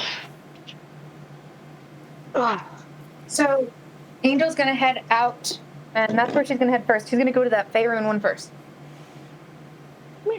all right. I'm curious. I also need people for our cause. Haha. Okay. So heading over to the Sorcerer's Harper then. This is a heroic commoner's tavern for the most part. That said, entering within, this place is, despite it being a place where a lot of commoners gather, it is a massive tavern that definitely gives... It evokes more of the energy of like a mall food court, given just how much of it seems to extend even into the outside. There are weapons and armor that are gilded, decorative, brightly colored, kind of scattered all throughout the place. This place, of like more than anywhere else that's at least plainly exposed to the street, evokes itself as more of like the touristy location between like this sort of meeting place in the town between two cities, especially where so much of just like random trade bits have been showcased. It's like wandering into like if you were to find a Cracker Barrel in a mall food court, I'll put it that way actually, for like just the sheer Cracker Barrel scale of decoration versus like the amount of openness to it. I'm going to ask the obvious question that nobody's asked, or basically, I know that Amber would ask if she was with us. Is there an angel poster on the wall somewhere? A Deva poster? Is there a Deva poster? Yeah, it is old, it is aged, it is exposed to the elements and in parts like sun bleached. There's also newer posters for other performers scattered all around. Wanted posters. I have a question. Is this a nude Deva poster, or is this a clothed Deva poster? It is clothed. This being especially outdoors and among so many, comers and goers. No pun intended for the first of those words. It is clothed, particularly, especially with the way this place is structured. There seem to be actually a lot of children among the clientele. Everything here seems tame, almost, in that respect. So, Angel is going to approach the tavern bar, looks over at Avery. Any weird thoughts you hear, let me know. Because I want to know if there's an old person, like a person like Griffin. Dang, I can't think of everybody's name today. Jag. I wanted to call him Gargoyle. I wanted to call him like 16 different things that were not his name. I wanted to call him Goliath. I am now going to start calling Griffin Gargoyle. No! At your own risk. Yeah. Your own risk. She looks over and she says this is like, keep your mind open for any thoughts you may pass. Stop Roger. cuddling you for 2 seconds. Come back. Yeah, okay, so approaching the bar, notably you notice, approaching the bar, you approach what appears to be a sort of a half-dwarf. Taller than sort of a normal dwarven folk, sleeker, though still sort of stocky in face and particularly in the hands, though there's still sort of a sort of strong element of that sort of human blood that is granted among many notable impacts, a height well in excess of 4 feet.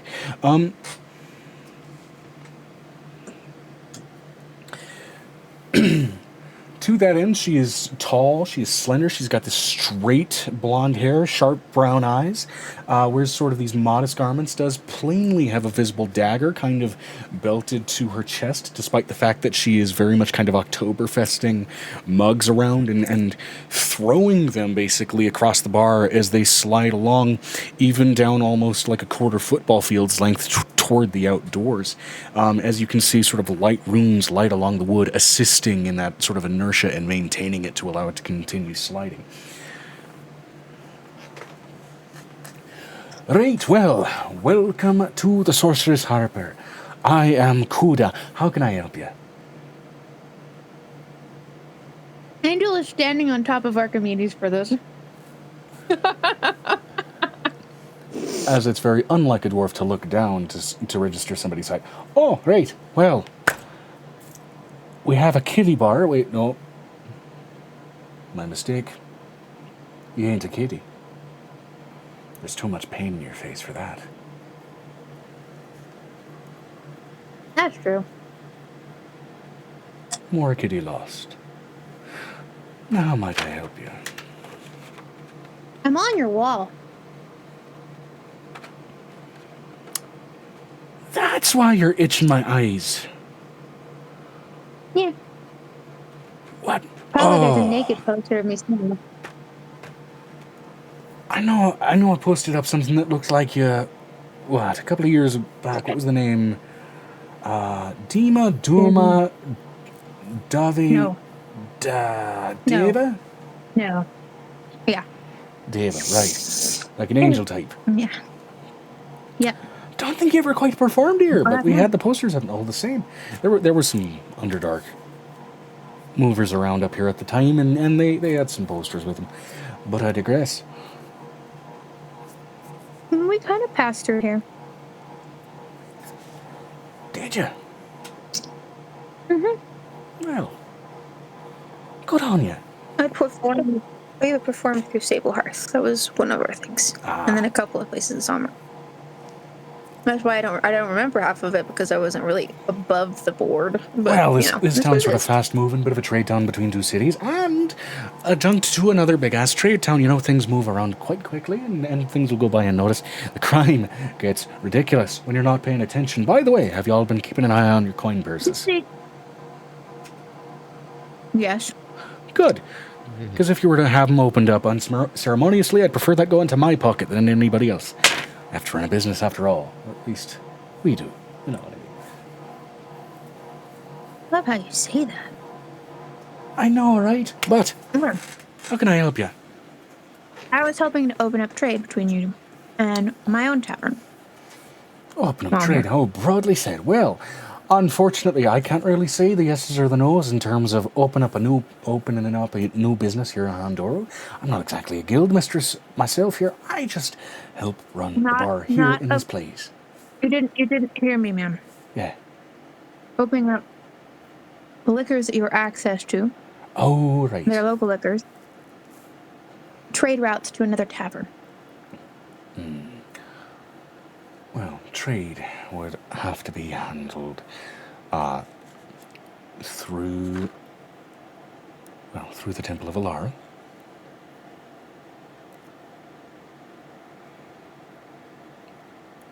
Tell me twice. The mayorship of this town is a bit of a theocratic establishment, so we run most of our bylaws through that filter. I said gambling's encouraged.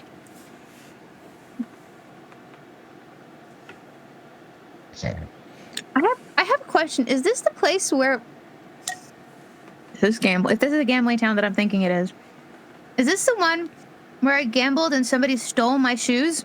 Yeah.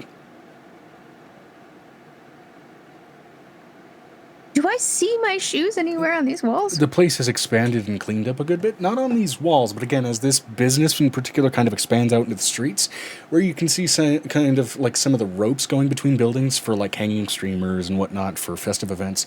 You can see people's like boots and bootlaces hanging up from some of these. I want you to go ahead and give me a perception check. Fairly low DC in case one of those pairs does happen to be yours. An 18 plus 12 plus 14 right now. Weathered and utterly destroyed with the passage of time, you do spy a small, mini gnomish pair of shoes hanging from one of those rope lines. Good couple of streets away from you, and you could swear it still has some of those like fake pink gemstone bedazzlings on the buckling that you had at the time. Fake, Joe. Not fake shoes. You advertised them as fake so that people wouldn't steal them. And they got stolen nonetheless. No. I'm going to go up and get those shoes. I'm going to fly up and get my shoes. All right. And my boots. They're not able to clean. You fly up and get them easily enough. They have been filled with dirt and sediment with the passage of time. And they are practically fossilized in this sort of shape at this point. Restoring them would be a bitch if you tried. I'm gonna spray them with mushrooms. Good idea. Also, you do notice there's some already growing in them. Not the kind you like, though. I know. How are you to recover those shoes? 𝕱𝖊𝖓𝖓𝖊𝖓.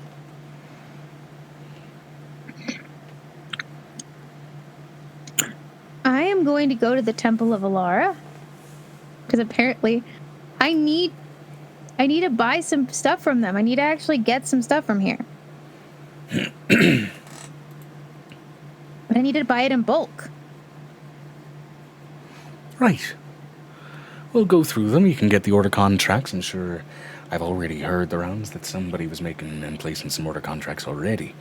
So, basically, you'll just have to go to them, let them know what you're doing, and they'll get delivered promptly.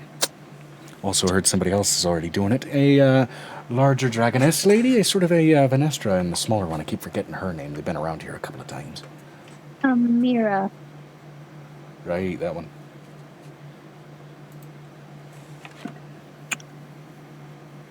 You touch my coat purse, I'm gonna tell Alara. I ain't got no business touching your shit. I don't like it when people get stolen from here. Means they got less coin to pay for drinks.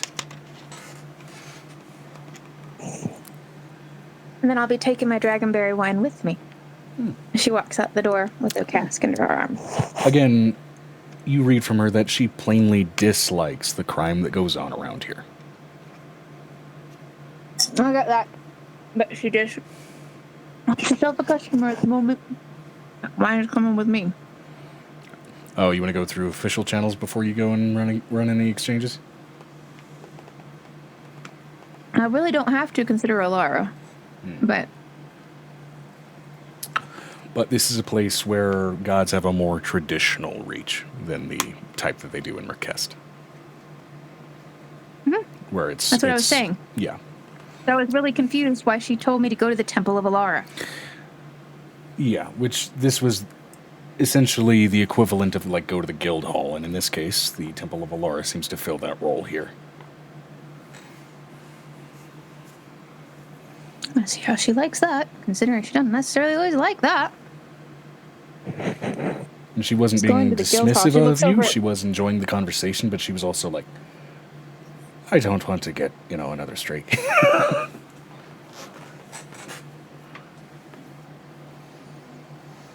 Which is funny, because Alara is a chaotic god, and yet these people are being sticklers for rules. She's just going to the thing, considering she's like, just trying to get this done. Normal town would be able to walk into a tavern, trade some gold, trade some liquor, get some more liquor. Ah! Stupid.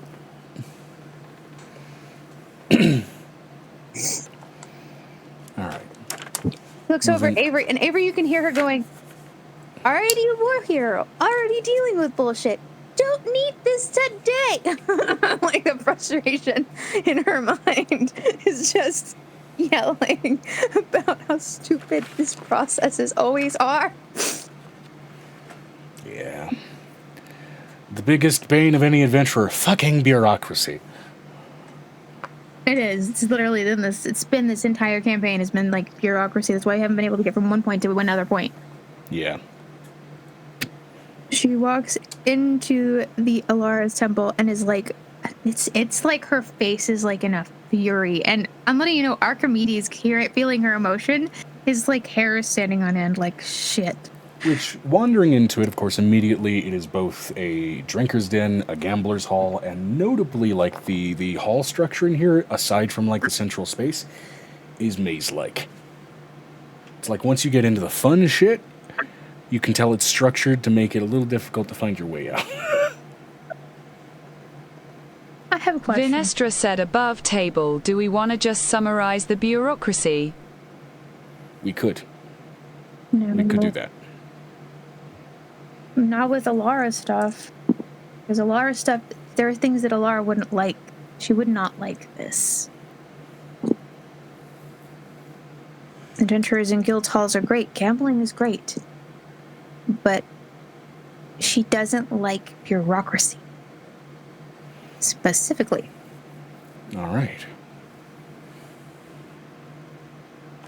She may make an exception, though. The other thing is like, I don't know if this is an exception to the rule.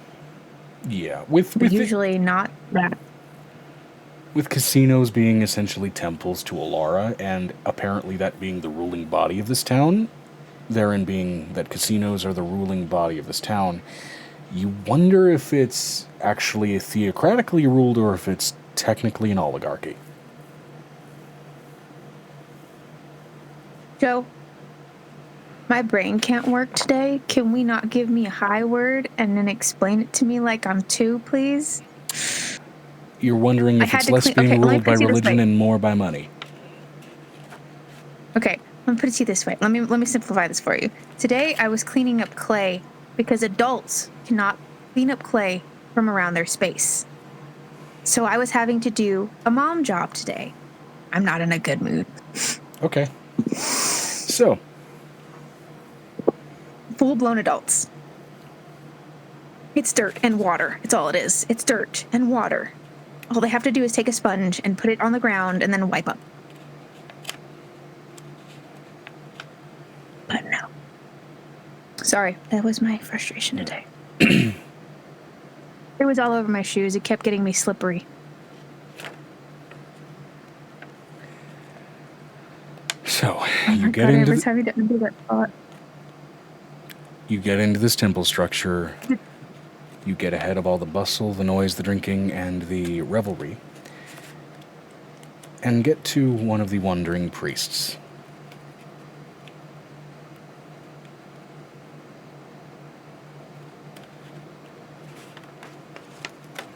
Of which nobody seems to be buckled down in here in a classical office structure as much as just everybody's wandering around. There doesn't seem to be anybody properly nailed down in a normal fashion. I've been to one of her casinos. It's similar. Yeah.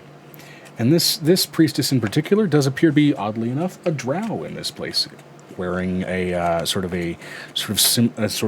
opalescent black, Alara-toned, almost cocktail dress. Less reflective of someone in actual priest vestments and more so someone here just doing a service, but the only thing really to betray her nature as just an actual priestess is the sheer ungodly amount of religious tattoos on her body. There's also apparently a presence of Pendra in worship in this town, but apparently not part of the governing body. My question is why? It's a good question. Well, hello, how are you doing? Ah. I'd like to speak to your boss. Undercardian? Sharny, if I had to guess based on that complexion.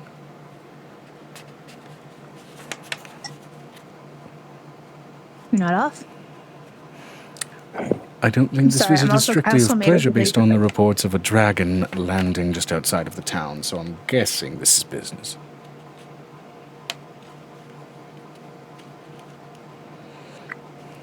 Says the priest talking to another god. It's hilarious.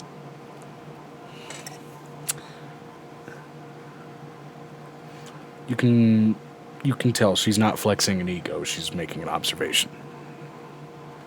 I know. Angel's just like in a mood because it's like, I just wanted to trade booze. I just wanted to trade a bucket of booze. So what's up, little lady? What do you need? I need to create a trade route. Full trade With route. Shani. With Shani. Full trade route. With dragonberry wine as the outsource.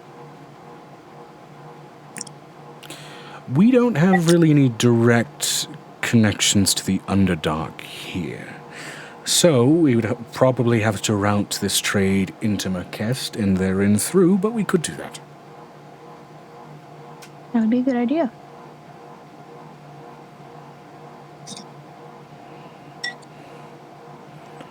Is it a back and forth To thing? your head template? Or is it just one-sided and you want some Can of I our stuff, all profit?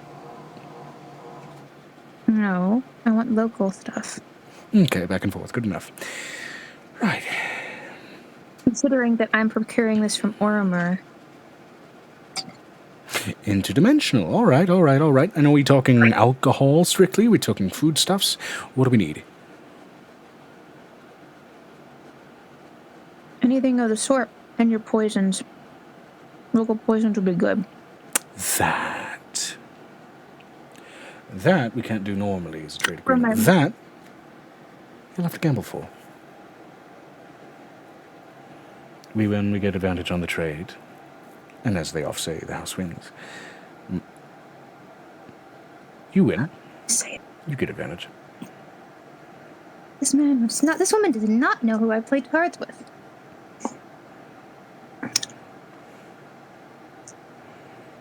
What's the game? Poker, of course. Since you're talking to me, I will be one of the ones contending. Okay. And then just a few other vested interests. Other merchants, really. Should they fold, they will not be part of the deal. Should they lose, they will.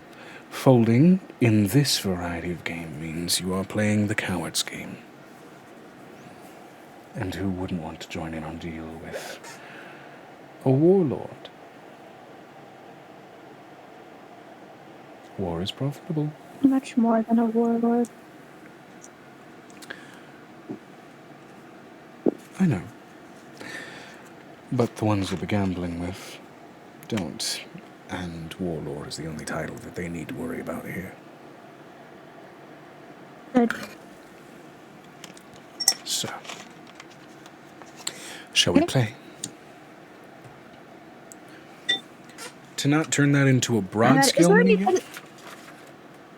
She also looks over and she looks over at Avery. Avery, would you like to sample a liquor at this fine establishment while I am gambling for a route through the Underdark to bring said liquor here? No, not really. Would you like to gamble with us? No, not really. Only thing we really serve here is sort of a semi-blessed absinthe. Ugh. Well, that is if you're going to partake in prayer. We also sell just about everything else that gets sold in town in lesser quantities. We do respect their rights to the greater business. I have a question. Anywhere in town particularly known for magical mental adaptation? Magical mental adaptation. It was Can you once clarify one what you thing mean? and now it's something else. But done through psychosomatics or With psychic magic. The memory of something being changed into another thing. Mm-hmm. No.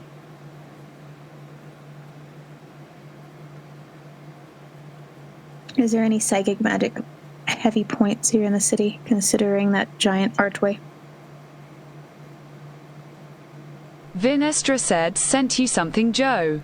Also above table V and Amira would have told everyone they also have something in tempo that could be time sensitive too. Thank you. Okay. So not to bog the poker game down into a full minigame, we'll just go ahead and call this a flat D20 roll in competition with the rest here. There's going to be 3 other players. If any of the players get below a 10, they will have folded. Otherwise, it's going to be other people joining in on trade.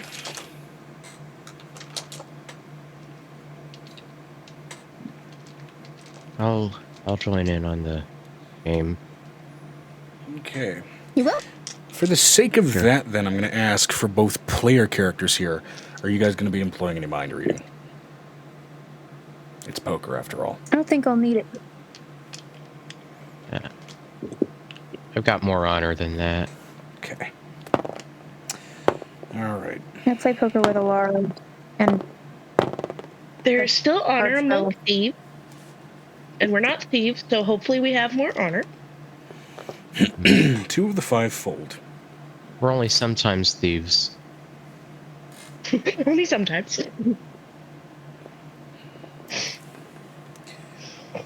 2 of the 5 That's a natural fold, 20, so Joe. lose out on the gathering. Awesome. I have a natural 20 as well. I'm excited for this. And the dealer also has a natural 20. Ooh. So 2 of the 5 fold. 2 of the 5, the other 2 people that are joining in on this naturally lose. But that means they are included in on any dealings. Because they didn't take the coward's way out. The dealer got a crit, you got a crit, Brick got a crit. So, because of that, triple crits here on just the flat D20 roll, we'll call this a final round of rollies. Yes. What are we Shitty. rolling? 1 more D20 because of the triple crits from the dealer and you 2. Got it. I'm excited. I'm waiting for everybody to... Mine is a natural 20. Natural 20 from the dealer again. And what did you get, Brick? 8. 8. 8. Okay, so you had to fold on that round. But because you made it past the initial rush, you're included on dealings should you want to feel included in trade for whatever reason. Ooh, future trade! This may be where we find gonna out ask about my- that Avery somehow apparently had a bunch of farm holdings this entire time. But What if we had Mithril because they had Faerun in the location? she got another crit. I haven't gotten a double crit as a DM in a fucking minute, and I'm a little bit annoyed with that, honestly. I don't like to roll high against you guys. So So for our third rush last round, if we would just the last round, Yep, third rush round. what'd you get, Avery? What did you get? I thought you folded, which means... Brick I did. have a natural 20. Okay. Yeah. And she finally got an 11. So, you get advantage on the trade round. That said, because of her initially playing very, very well, you do, I'd say through the play of the game, lend a respect for her that does at least lend some credence to the fact that, yeah, okay, makes a little bit of sense that she's a priestess of Alara because her poker face is immaculate. Angels However- isn't, and she's still won. Yeah. She's not playing today. Avery's poker face, really solid as well, given that first natural 20, but of course it's real easy to have a really good poker face when you can literally change your face, being a changeling. So cool. Yeah. I wish I could do like my a character shape, sometimes I wishes just I straight could up do that. shape shift into a stone mask. Kinda, yeah. I'm a stone faced man. No one can mess with me. You think you can make my face move? It will never move. You are able to get into some advantaged trade exchange there. Though, admittedly, with some concessions for the town of Hundaru for kind of what benefits they'll be getting from your resources.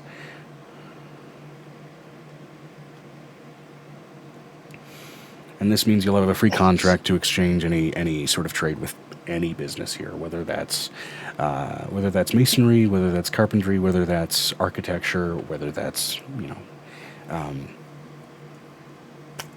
taverns or whatever, really. I'm gonna taste some wine. I'll be honest, I don't really care about the trade at all. I just wanted to make some rolls because I'm getting pretty bored over here. Totally fair. Now, with that I'm glad you did. I'm glad you made some rolls for this.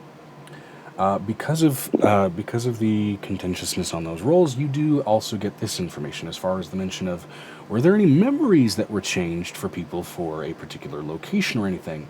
While the answer was initially no, she does introduce a caveat as far as the arch wall, those sort of large, partially broken arches that are there and present in the town of Hondaru. Those are not anything of like Mind Flayer make, but they are relatively ancient. They were apparently around kind of during the 𝕱𝖊𝖓𝖓𝖊𝖓 Empire, initially as sort of a massive draconic gateway between that place in 𝕲𝖊𝖓𝖓 and Ormer before it was broken down and the town was put up in that place.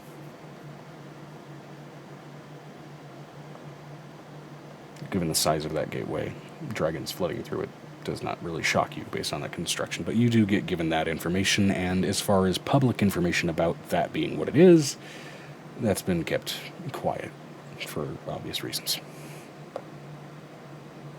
Is there any way I could request that you'll break it down?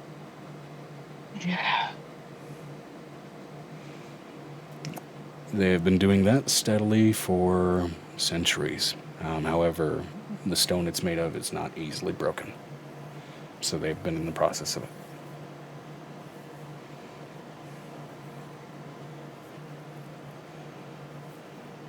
However, at the state that it's at, it is not functional. It is well past that. She basically looks over and she's like, I'm going to go take all of this stuff I'm going to go to the local. I need to find a place to get poisons. You said that I could find poisons, local poisons. We're trying to make things out of poisons that can actually help with like anesthesia, things like that. And I have to take back things to the 𝕱𝖊𝖓𝖓 to appease the 𝕱𝖊𝖓𝖓 who's healing one of your people. So. Okay. So, you are able to get some supplies. You are able to easily go visit a place to get poisons. Especially with the contract that you now have in hand for doing that in particular. And let's see here. Of the people that have gone out into the city to explore, is there anything, let's say, really specific you guys would like to go out and collect? I really wanted to investigate the town, but we can't.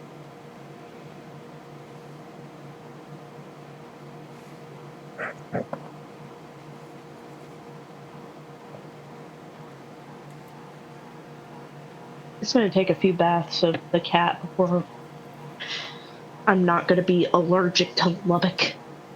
That is still on the cat. You know what? I will say this, actually. Because we're a little bit past the 2-hour marker here, I want to go ahead and put us on a BRB so that we can take a bit of a minute to recharge, because everybody's kind of at a lean. I'll put it that way. Mm-hmm. I just have a swelling eyeball. It's fine. Okay.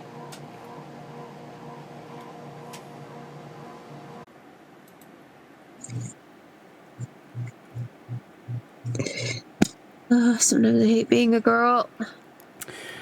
All right, welcome back, everybody, from the BRB. It was a little extended because we had to talk, and not all my buttons work, so I wasn't able to do the private conversation button, which is similar to the BRB button. Hopefully, by next week, all the buttons will be fixed. But either way, we're getting back into it with roleplay questions, just to go ahead and refresh, because it's with long BRB. So, we'll start with Angel. What is your character's favorite food or beverage? Well, food and beverage, we'll say. Chocolate. It's a chocolate. And Angel's favorite food? And maybe a chocolate. cookies. Moon cookies and horchata. For Violet. Actually, before we get to Cracklins, human crack. No, human cracklins, yeah. The augmentation on the question, because it's post-apocalyptic, super future Earth. If Angel were flung into ancient humanity, what would be her favorite fast food?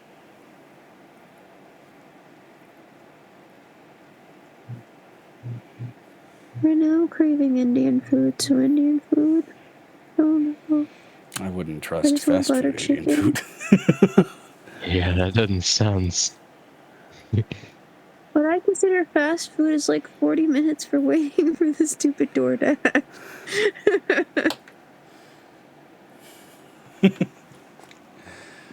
Okay, drive-through That's what I culture consider fast food.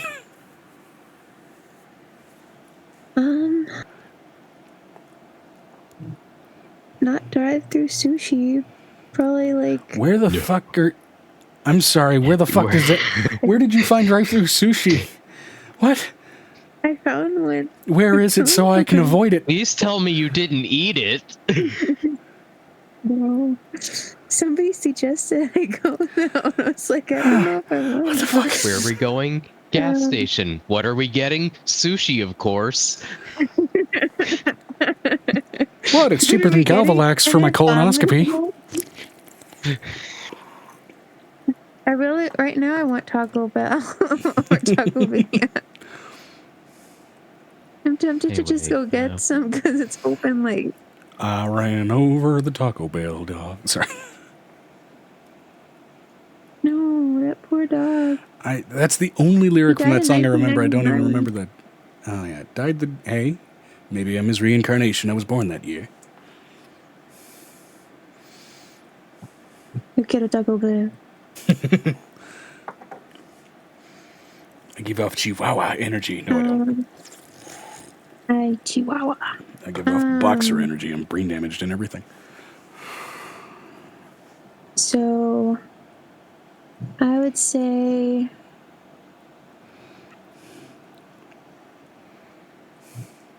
I don't know if Angel's would be McDonald's. I know that mine is, but Angel would not want McDonald's. Angel might be I don't think Angel would be a Chick-fil-A girl either. She'd be like a burger joint of some sort. Not Burger King. Oh. Not Five Guys. No. I know what she would be. What? Because she was hurt so badly, she would go after food that hurts. And really talk about the flavor. She would be Dave's Hot Chicken. No. Not chicken. I said burgers. Okay, burgers. She lives in the Underdark. Oh, Arby's. No, we don't get the meats. Absolutely not. That's not... You don't get burgers at Arby's. You get the meats. They have burgers. But they didn't used to have burgers. In my location, they don't have burgers. Would she be Dairy Queen? No. No. She might be... Oh, wait. No. I know. No. She'd be Carl's Jr. or Hardee's. No. Steak burgers. Oh, steak like Freddy's? Because they're like... Yeah. Okay, that's fair. I know that there's a different one where I live that has steak burgers. It's way better. Steak and Shake. It's called Steak and Shake. We had a Steak and Shake here and they shut it down. I was so pissed. So good. So good. Steak and Shake have a drive-thru? 1950s like memorabilia along. Yeah. It's good food. Anyway, what would Violet's be? Because we know pork cracklins and human wine. Or human wine and human cracklins and human... yeah. Hers would be Taco Bell. She'd be the Taco Bell girl. It's only 80% beef. The other 20% is maybe people. Maybe people. I don't know. Not the And pink that's what I slime like about McDonald's it. burgers? They are not made out of pink slime. They had a Federal Union had to go through that. That was like a whole thing about it. Okay. Had to make the yolk. Sorry, the yolk is not real. There was an E. coli breakout for McDonald's out of my state. Yeah, because it was the lettuce, dude. Actually, it was the onions. That's a first. Usually it's the lettuce. Yeah. And it was specifically the fresh onions, so anything on the menu that had them could not be ordered for like 6 months. Guess what I'm gonna have tomorrow? I'm gonna get a combination bean burrito. My goodness. All right, moving on to... Well, you know what? Because it's fun, what would be Blue's preferred ancient human fast food? You don't have fast food in Ireland. There's no such Bullshit, thing they as don't. that or fairy folk. I like cake. So anything called fairy cake. Duncan has a drive-thru. Vinestra said spoons. I do like fairy cake. And Vinestra would know what that is. It's fairy bread, I think. Who cares? Fairy bread.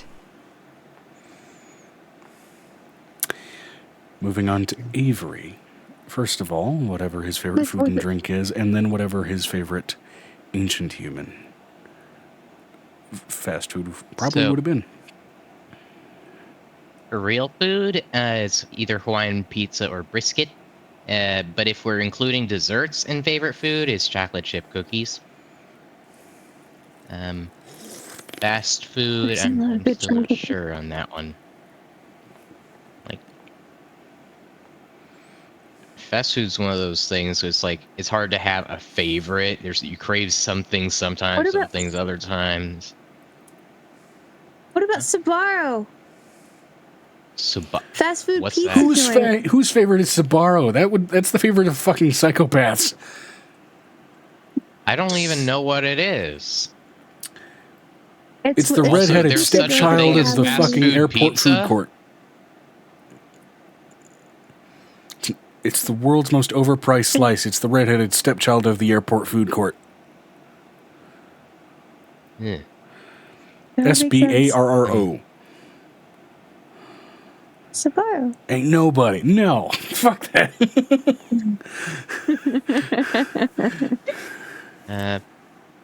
Either that or Chick-fil-A. Yeah. Chick-fil-A is bad. Oh, what about a Sonic? You can get anything at a Sonic at any time.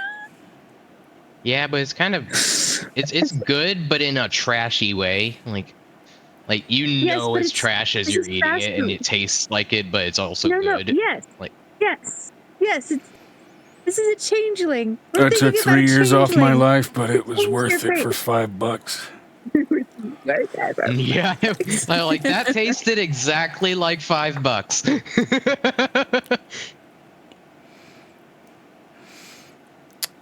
Abraham Lincoln died for this. But yeah, if I was going for burgers, it would be what a burger. If I was going for something a little different but still really cheap, I'd go to Taco Bell. If I wanted to get a little bit nicer and spend a little more time, I'd go to Mod. Mod ain't fast food. Mod's customizable food. I've never been to a Mod. Fair.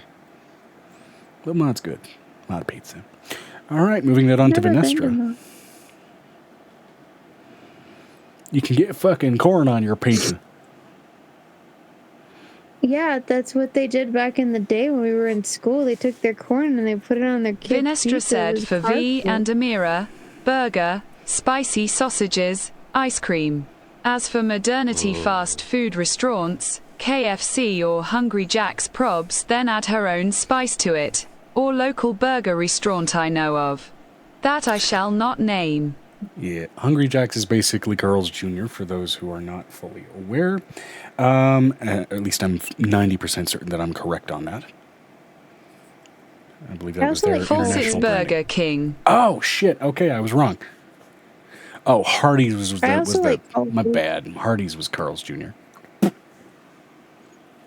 Does anybody else chip like cookie Culver's? with a scoop of ice cream. Culver's is good. Yeah. It's really greasy though. The hell is Culver's? Wisconsin style burgers. Their specialization is the butter burger. Basically, once they've fried it up on the griddle, they'll drop a small pat of butter on it. Basically, it's not healthy, but it is good shit. It sounds like a mess. They keep it well contained. The bun is porous enough that it'll mostly soak it up. It is a very tasty mess. I'm letting you know, if you come anywhere near Dallas, we do have a. That's feels like Vinestra said, and pure American. And I will emphasize, feels like I'd be using like at least 5 napkins to eat the thing. 3 if you're diligent. Yes, you're not wrong. And I will emphasize Wisconsin style, because you go to Wisconsin and you talk to a Wisconsinite, they will feel like they've been struck by a cross to a vampire if you say that Culver's is Wisconsin style, because to them it most certainly is not. You know what's even more like generalized? It's called airplane chili or something like that from Ohio. It's pretty good, but it's really weird. That is the most Ohio thing I've heard of. You know what's even worse is they put it on spaghetti. If you think about traditional spaghetti and meat sauce, it's not really that far out. It's just the same thing with a different flavor profile. Joe, I need you to look up Ohio Cincinnati chili, and then tell me that it's like. I would probably eat that shit. I'll look this up. Anybody with a computer right now? It's like heavy cheddar cheese. Look that up. Ohio chili. How do you spell that? C-I-N-C-I-N-N-I-A-T-E-I. Google's trying to correct me and my brain's not catching up. Chili.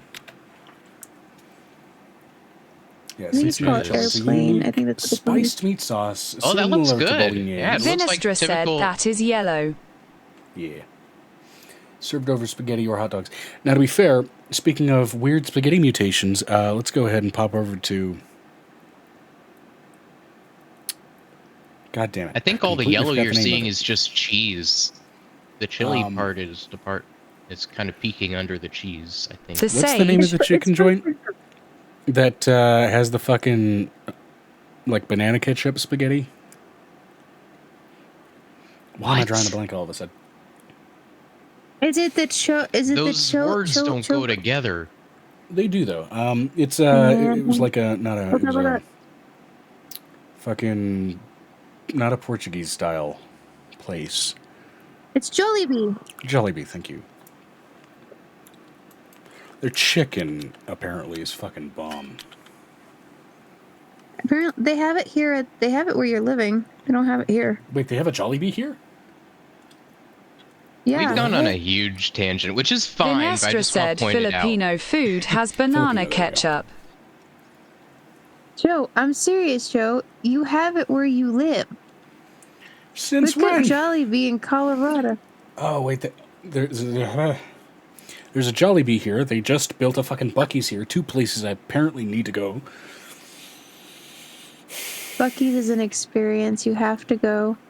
And you have to get the quail eggs while you're there. I wonder, though, if it'll even be the same as one of the major Buc-ee's from Probably Texas. not, you know. I mean, hell, they opened up a fucking I need to see. Hold on. I need to see if I can still get pickled quail eggs from. Hold on, I can look this up.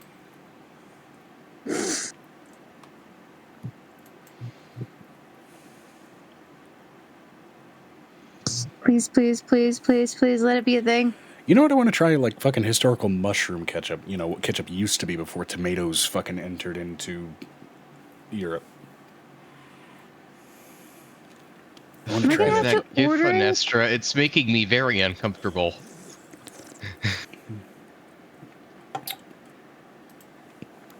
I'm mad, Joe. They don't have. Okay, Can somebody look up on the Bucky's website, since I'm not on my computer, and look up for me and see if Bucky still has pickled quail eggs? I need to know this in my life.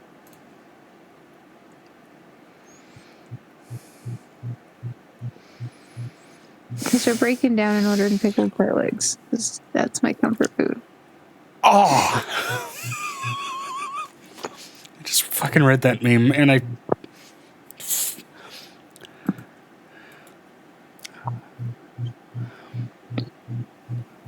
A million brain cells screamed out as they were suddenly silenced. Now let's do this. Okay. I'm debating on the mild occasion. I like the jalapeno ones, but I like the mild ones better. They have a sriracha one now. We want to get to a stopping place before I go to bed. Yes, please, Joe. Let's get back together as a group. I just wanted to know if they had quail eggs. That was the entire mental diversion. It was just quail eggs, everybody. We can all blame Megan. No. You like quail eggs? It started with the fucking roleplay question, and it just kept going and going. Sometimes we gotta follow the brain cell until it snowballs. And then we get set back on track with a meme about goddamn Einstein. But anyway. So, I'm letting you know that Violet's favorite food, if it was modern, would be quail eggs, pickled quail eggs specifically. The question was fast food, not a modern food. Still, it fits. No. Violet's not a fast lady. She wouldn't want fast food. I think you already answered Taco Bell, so we're good. No, we're gonna go with pickled quail eggs. Just let her have it, Joe. Let her have it. Sure. Okay. So. She on me. She's good. She'll wait. His dog will wait. Either way, your trade agreement gathered. Your gambling. Words are hard. I'm a huge gobbler. No, we do love gobbles. Gobble, gobble, gobble, gobble, gobble, gobble, gobble. Gambling accomplished. I have a gambling addiction. Oh boy. Sorry, go ahead. You got this, Joe. Brain's not braining, okay? The headache combined with everything else is just is equating to a failure 𝕲𝖊𝖓𝖓 said, language. "Don't gamble with the gumbo." And the darker the roux, the better the flavor. But now, Megan, where'd the camera go?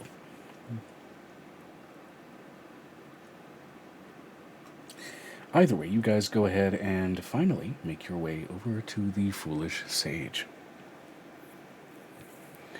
Let's see, this one is over in the Old Market. This place, for the most part, while it used to have a bunch of market stalls, that has mostly been scattered out through the expanding town. And now, for the most part, is just kind of an outstretched patch of barren earth, at the center of which is still this sort of central outcropping that used to be sort of the epicenter of the Old Market. That central outcropping is sort of this almost plateau of crystalline quartz formation. Entering within, you can see sort of this collection of dwarves that, while in the middle of serving their patrons and kind of going about, are also in the middle of chipping away at the foundation, replacing it with stonework, and making yet more dishware out of the stonework that they've just pulled from the fucking floor. Whether that is more bottles, more cups, or more tables and chairs, as there is quartz dotted throughout the interior of this place, to the point where it's been polished down to almost glass, where every settling of glass and cupware, every shift of a chair is met with this almost song-like ringing across the interior.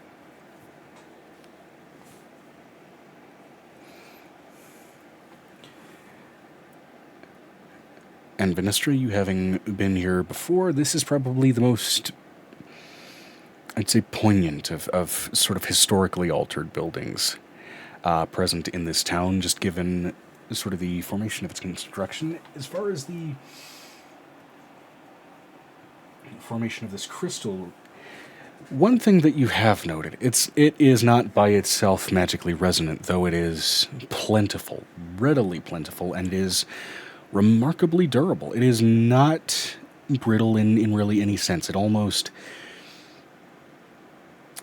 It is comparable to diamond in just its sheer sort of rough harshness, and it does not have the same sort of cleavage that diamond does. You cannot simply streak a blade across it and simply snap it. So it takes a lot of work to kind of work this down and polish it and reshape it. A lot of dwarves seem to almost take a lot of their stoneworking apprenticeships literally just making pieces for this tavern.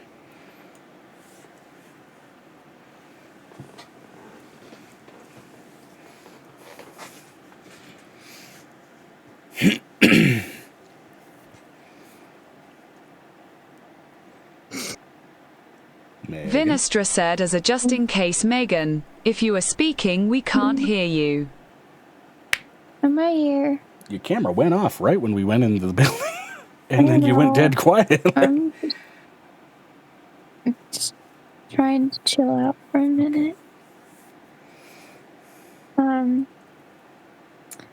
She's gonna go for it and just kind of sit down at the bar waiting for, I guess if she sees Vinestra, she's gonna wave at Vinestra and put down the bar. Okay. And I'll sit down next to them. All right. V would wave at Avery and Angel, motioning them over. Assuring. All right, motioning everybody over. You guys settle yourselves in. The person to greet you at the bar, despite the sort of mass number of dwarven patronage, is sort of a human managing the bar. He has sort of sharp features and almost a slight point to his ears, as well as an almost linkiness that gives him very near to almost fey-like physicality, despite there being very sort of a very clear aged human edge to him. He looks to be almost in his late 30s, and stress lines creased across his face just from dealing with the constant hustle and bustle and ring of this place. He has this sort of very stark kind of shoulder-length head of black hair, these sort of piercing, almost I want to say like almost cocoa-colored brown eyes, like deep, dark chocolate cocoa color to them, and his clothing is well-tailored. There's numerous rings that run across most all of it, and the way it clinks together seems to almost, even in the small amounts that it does, further resonate in and across the crystal, even just in this small area, giving an almost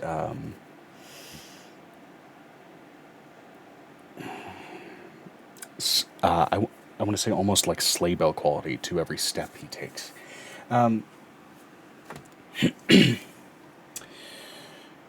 With that as well, you do also spot, just kind of perched on his shoulder, this sort of gray rabbit that is kind of struggling to keep standing there, but in practiced fashion itself kind of managing to adjust its footing and just kind of balance back and forth, while constantly kind of sniffing back into his hair and then pulling back, seemingly munching on something. For those of you with a little bit more of a keen observation, you are noting that that this rabbit is kind of seemingly sneaking carrots out of a hood behind his neck. Cute.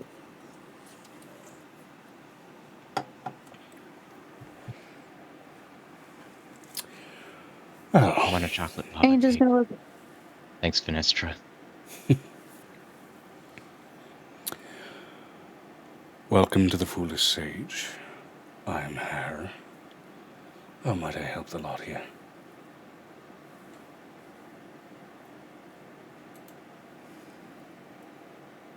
Yeah, I would chocolate like lava cake. something. That sounds yummy. We're a little far from... Well, we're a little far from the right jungled areas to get anything fresh for that kind of thing. So unfortunately, Okay. I'd say no. We do have, well, we do have sugar cookies, and we do have some blondies getting baked in the basement. So you have dairy. Can I have cheesecake? Pretty sure we got it on the menu. Yeah. Yay. Now, I got a question for you, insofar as that goes, because we haven't had cattle here in a while. Are you fine with Minotaur cheesecake? If I pretend that it's cow milk, I should be able to manage, yes. What do they mean they haven't had cows here in a while? Is my humor really that dry? What happened to the...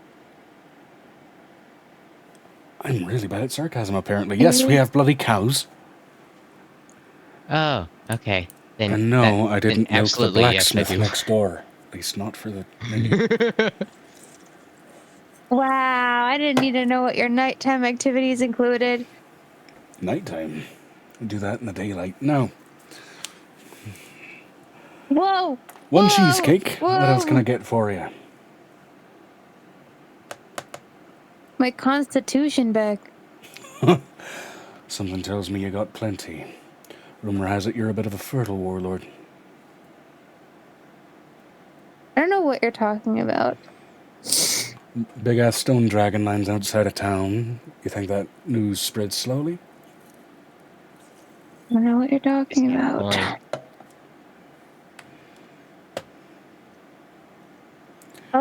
All I hear are pork swords. It's amazing. Lost mine years ago. Have sausage links. Yeah, we got sausage. It's not that kind of sausage. You're not catching the joke. No, I get it. You prefer gopher, you prefer pork, you prefer beef. I wasn't even thinking of that sexually. Sausage links honestly just sound good right now. Like I said, gopher, pork, or beef. I mean, I don't really care which one's cheaper. The beast folk tend to lean Pork, on I the mean. gopher, and there's plenty of gopher here, so that one's pretty cheap. Gopher links will run you a copper a link. We'll do that. I mean, sausage is... Sausage. Most of the flavor comes from what you season it with anyway. Mind you, it's a wee bit gamey. He calls back to the Pork. kitchen, and in A nice less middle than a ground. minute, he presents you a plate of what looked to be almost just a strewn out platter of what looked to be almost little smokies, only to realize these are probably the most they could do for like full-sized casings for a fucking gopher. And it is just a full plated ring of them. And it looks Can I get to some be mac and like cheese if like that? These would be mac good and cheese. You think we got macaroni 𝕱𝖊𝖓? And the equipment is shaped of that. Do you need equipment for it? I don't know. Can I have a noodle, a cheese spaghetti? I just want something not cheesy taking even to a put second these... to read into whether I'm being sarcastic, are you? Yes, I can get you pasta. Good gods. Can he read sarcasm, or does he have humor on him? I don't know. You don't know? Depends on which way the wind's blowing. It's No, blowing it right in just your depends face and on you can't which smell way. it. Yeah. At least from what I'm seeing. Now then. Bit of food for that one. What can I do This for is you? my first time here, so I don't know what like is normal here. I mean, here's the thing. This place is remarkably resonant, not really magically enchanted crystals, but for those with mental sensitivities. Thoughts tend to bounce off the walls. That's and you're why not I'm even feeling taking a kind of... second to No. read me. Come on now. If the thoughts are bouncing off the walls, there's going to be a whole lot of interference. No wonder I can't read her. There's a reason that no mind flayers shacked up here during the, Sunrise Rebellion and before. Too much crystal. Now then, food for you, and for you, little one.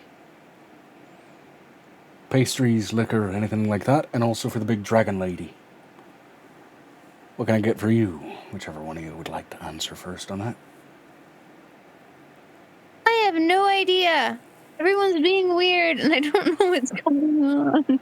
It's just like, I'm so overwhelmed. You have a reputation for showcasing your body, and then after you went into official business, you have a reputation for being fertile and having many children, and you're being put off by my being crass. I'm not being put off by being crass. I'm just in a long day. Vinestra said, I'll just get a plate of blondies. Plate of blondies, alright then. Ugh. At your size, would you just like a whole fucking pan? Sure. Right then. It'll be 5 silver. Me not being able to picture what a blondie food is just pictures you serving up a whole ass blonde girl. It's like a blonde brownie. This ain't that kind of business. So a blondie is basically, it's the same concept of a brownie, but you focus vanilla instead of cocoa. Okay. That actually sounds good. And butterscotch. That too.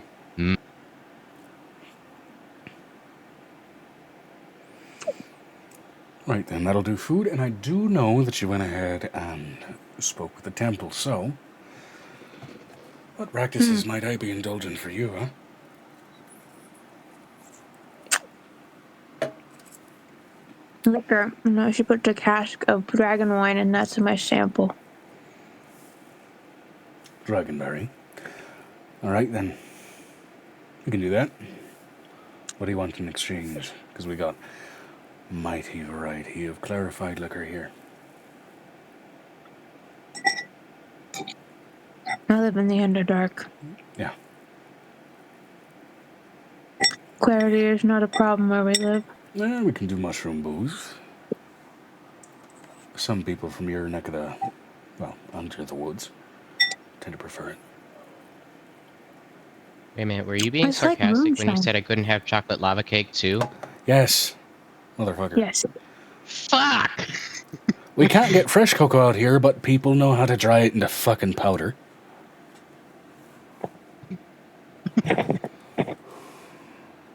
She looks over at Irena's like, they live close to Summerall.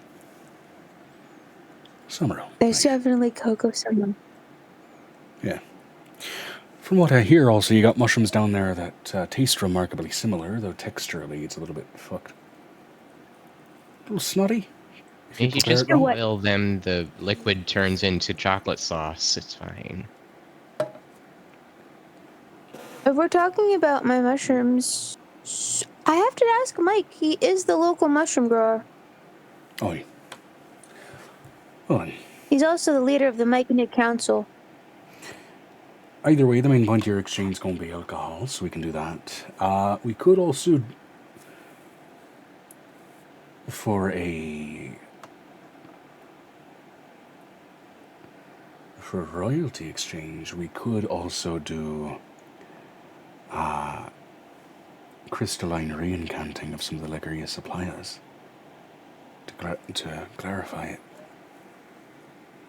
You could try it. That dragonberry wine is really strong. Don't get that much stronger. I'd like to see you try. Oh, you can try and we can do. So that's a deal then. Impressive. Puts 2 casks on the table. Do with that what you will. Right then. That'll work. She's also just like, at this point, she's like, I think I just need to see Nick. Neither, you got that right. The bunny turns around with a carrot sticking out of its mouth and nods before jumping off of his shoulder and turning into a woman with gray hair going down past her ass and walking back toward the kitchen. Honey girl.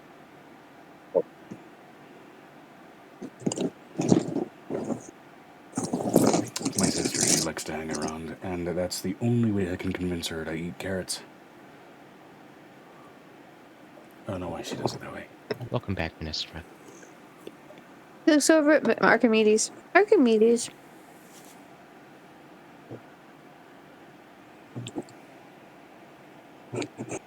She pulls out a cheese snack, which is technically like a Cheez-It, but it's a homemade Cheez-It for dogs. We got cheese crisps as well. It's great for road work. Well, and road trips. She looks over at him. Sit. He synths? What the fuck? I can't English today. I guess I'm gonna eat all of this. Vinestra said he's a synth. He's a synth! I guess I'm gonna eat this cheese crisp all by myself. She looks over at Brotherhood him. gonna go and kill that dog. She looks over at me. I give him eat this cheese crisp all by myself. What do I gotta do?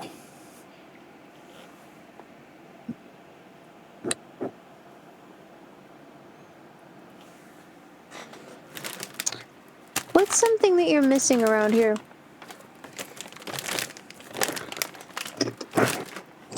Well, that's a good question.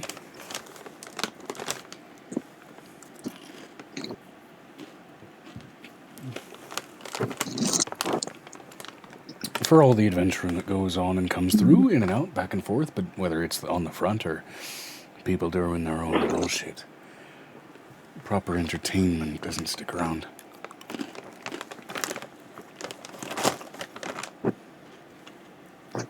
One might argue this place is built for bouncing song off the walls.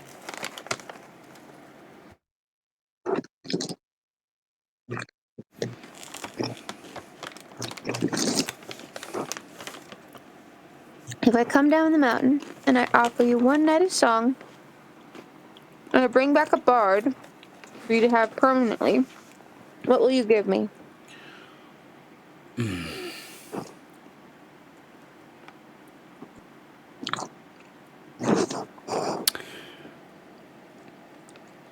The long and skinny on some secrets about what might be under the arch wall.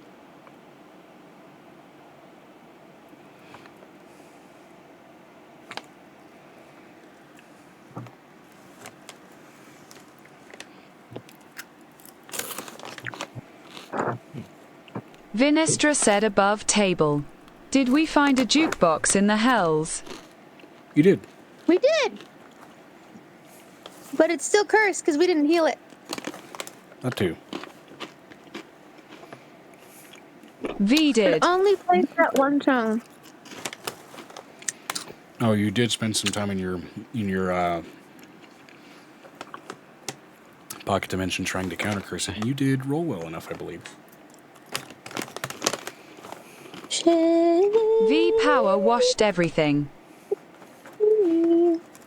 Power Wash Simulator, D&D edition. Ew. Why do you have to growth me while I'm eating my Cheez-Its? I'm eating Cheez-Its I took too. over Archimedes. Yeah. Archimedes.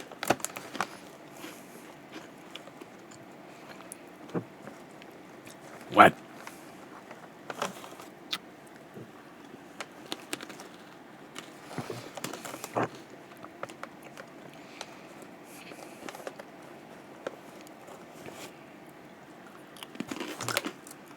You know what? Never mind. She pulls out the dragon violin.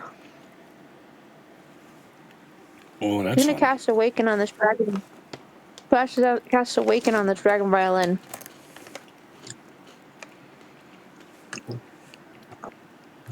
Are you sure?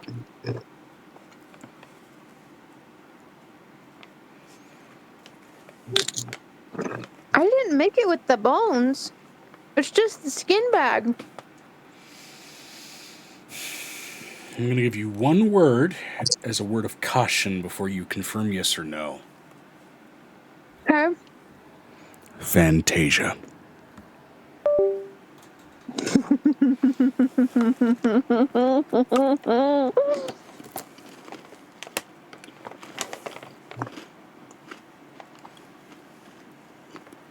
Vinestra said, well, now she has to play it.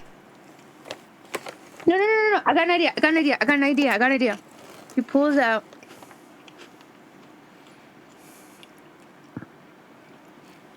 like this tiny this tiny doll that she used to have that winds up and it plays the violin. That's what it does, it plays the violin. It's one of those mechanical things that Farah made for her. Well, that's neat. I'm gonna cast enlarge on it and make it permanent. You're going to cast enlarge on it. Mm-hmm. It's What not a very cute big one. automata. It's a baby boy. He's a baby bean. So you I'm give gonna it click a in. Chuck E. Cheese musician animatronic, basically.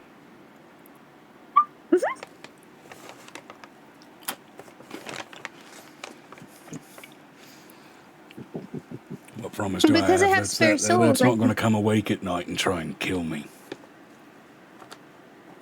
I'm gonna give it a soul so it walks and talks and lives and stuff. That doesn't change my bloody question. It's only gonna play music for its life. Leave it alone. As long as you leave like the outer like fabric casing on it intact, it's never gonna become cursed. Vinestra said His name that is Rodolfo. likely would make it worse, Angel. His name is Rodolfo. Leave him alone. Rodolfo is also to blame. His name is Rodolfo.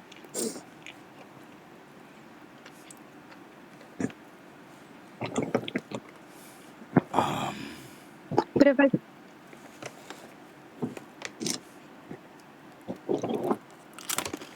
Hey, hold on. She's like, hey, Nicodemus, I know that you can hear me through the necklace. Can you come here, please? I am trying to wrangle a bunch of rambunctious dragon children who want to try and escape and explore a town. I want the answer to this question, and if I don't get it, you don't get laid tonight. Can you not ask me while I'm doing this?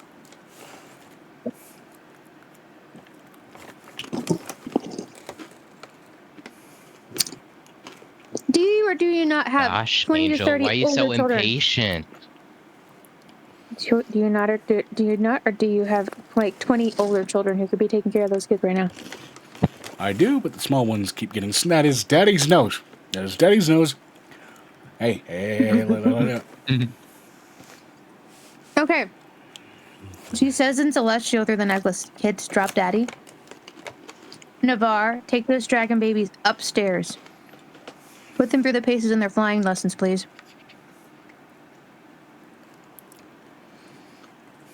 On it. Thank you. Now you're free. Come on. I'm on my way. I'm in the other half.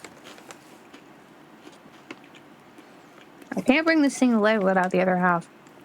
Or it'll be evil, possibly. Nick makes his way over with the other half of that. Vinestra said, I will posit. Do you want it to begin an organ harvesting to become a living doll? Because putting a soul in a metal body would probably do that. No. I wanted to give it a living, breathing automata that can play the violin.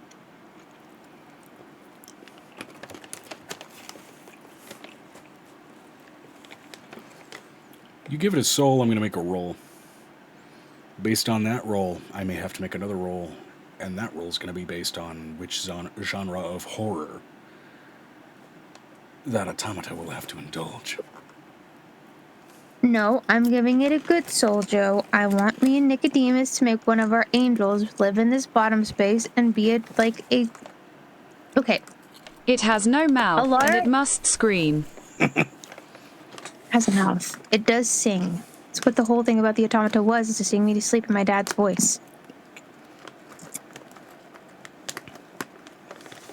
Are you sure you want to give that up, Lovey, as Nick wanders in? Yes. Because I sing the kids to sleep. And I can have my dad make another one. Another copy of it. Kind of nullifies the point of sentiment. Hey, I gave away that thing you gave to me as a kid that was a core memory. Could you make me another one? No. Mom gave it to me when I couldn't sleep, when I kept having the nightmares. I don't need it because somebody else helps me from not having the nightmares. She looks over at Nicodemus. This is gross. 𝕲𝖊𝖓𝖓 said we could just give him that music player we found. Yeah, but I don't want it. She looks at Vinestra like, I don't want it. I know what it is. You don't know what it is. What's that about a music box? I don't want to give him the music box. What's this about a music box?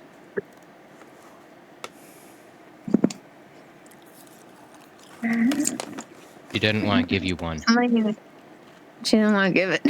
Her face is like, absolutely fucking not. Is it one of those ancient human things? Yes.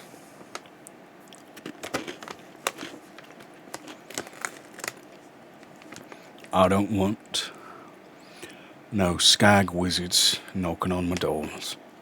So, no. Nope. 𝕲𝖓𝖓 said the jokes I could make about boxes. She looks over at Vinestra with like the most pointed look, and she looks over at Nicodemus. What if we made this like an angel automata that would watch over Alara's spaces here? We could do that.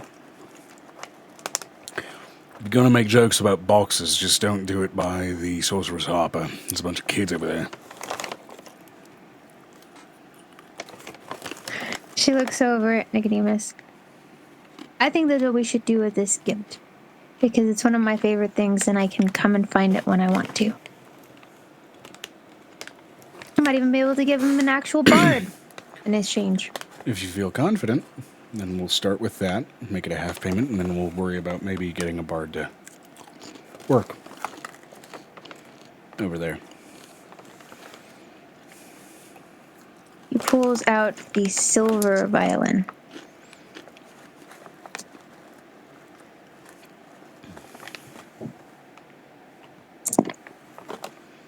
Now, sir, you can't let them steal this from you. Or the dragon that gave me the skin might come and take it back. Understood. She's scary. It's not scarier than my sister. What do you mean she's not scarier than your sister? It's terrifying. She likes sitting on my shoulder and eating carrots out of my hood when she's a bunny. You don't want to know what she turns into for fun.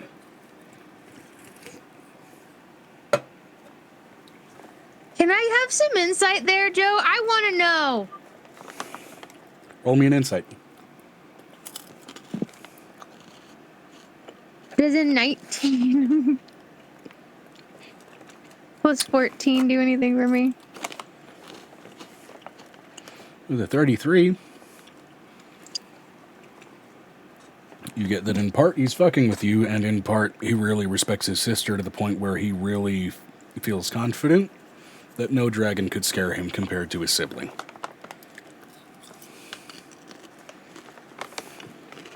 Okay, let's take this outside, Nicodemus, and put this thing together.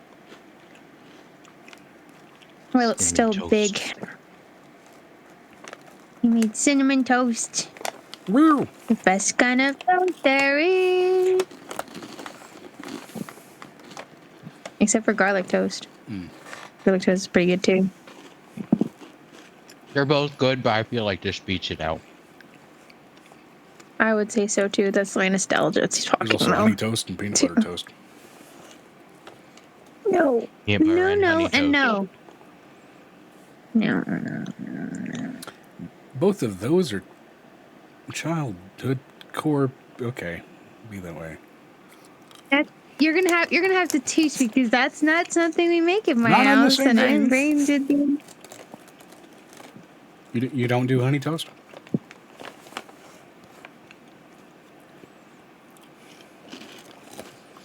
Man. My parents never raised me on honey, dude.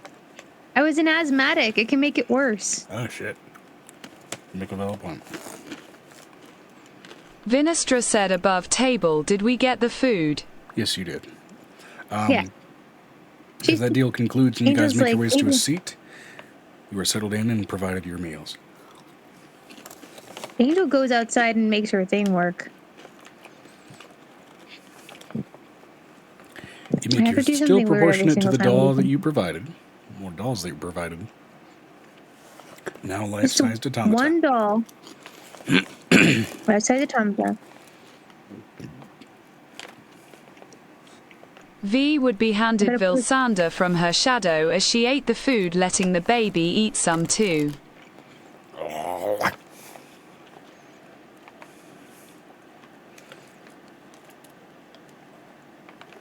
Instinctively over still at a Nick. little overly cautious dragonling, just kind of sneaking up before snatching it out of your fingers. You want to help me put a soul in this thing, considering it's more along your kind of thing to do. It's your soul reaper. I rip souls apart, I don't place them. I guess that's my job. She's gonna take one of the soul stones that they have and reach for a good soul because she can tell the difference now. Love you. I have a thought. What? What's your thought?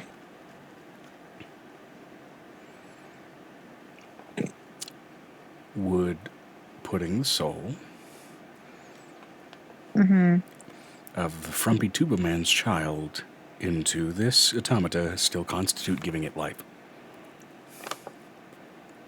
Frumpy tuba man? Who's the which frumpy I tuba man? am not able to say the name properly, Lovey, per the condition of the deal that you made. No, I'm having that one in my body. Leave me alone. I have needs. Looks over at him like I'm gonna kill you.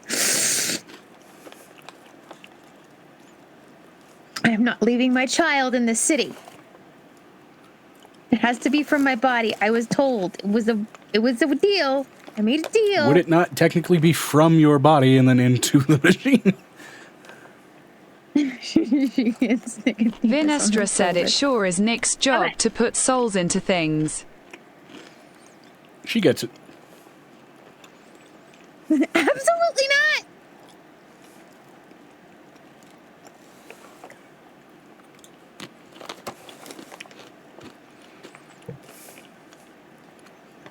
We're not leaving our kid in the middle of the city by themselves. Absolutely not. You can't convince me. You can't try to figure it out. No. Is it not technically his kid? I'm going to punch you in the face. But you love his face. She tweaks a nerve on his shoulder, making his entire body go backwards for 2 seconds.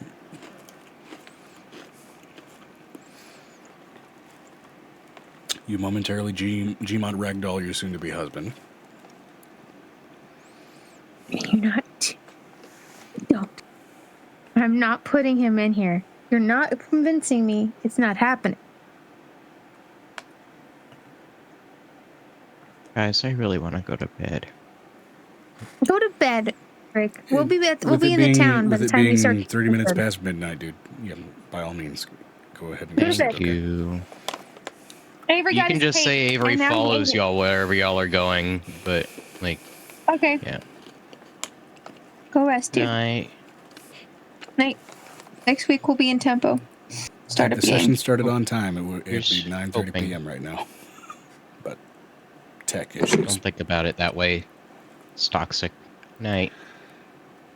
Night. I know it's toxic. Let me poison myself.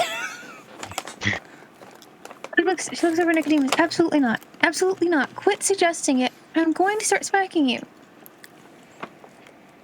He's giving you still that shit-eating grin that says entirely he's joking, because you guys have had kids that are tied to worse things than that by a long shot.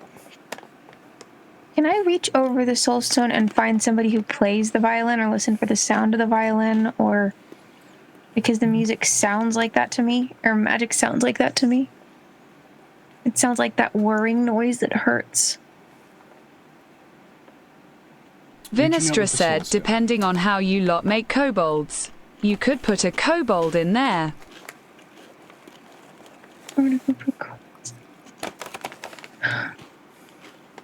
Not yet. I'm not ready for that. Let me see here. Technically, there's a forgotten graveyard in this place, but yeah, you know what? Go ahead and roll me a, let's say a religion check for that soulstone read. To see if there's any leftover latent spirits that have the spirit of a musician. I'm gonna, either that or I can listen to the local area and find the spirit of the musician. But they have to be a good spirit. That'll be based on how well you roll.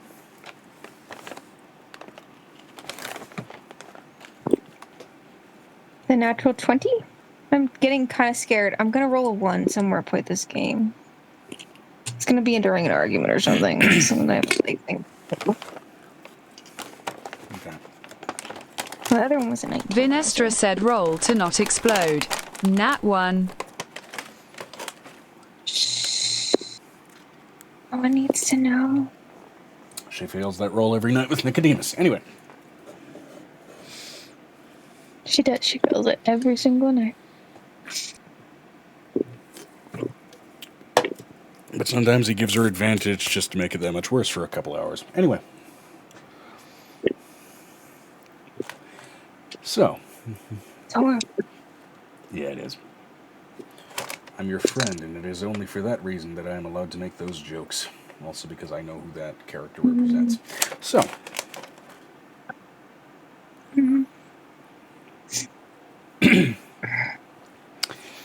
All the same, you reach out through the veil.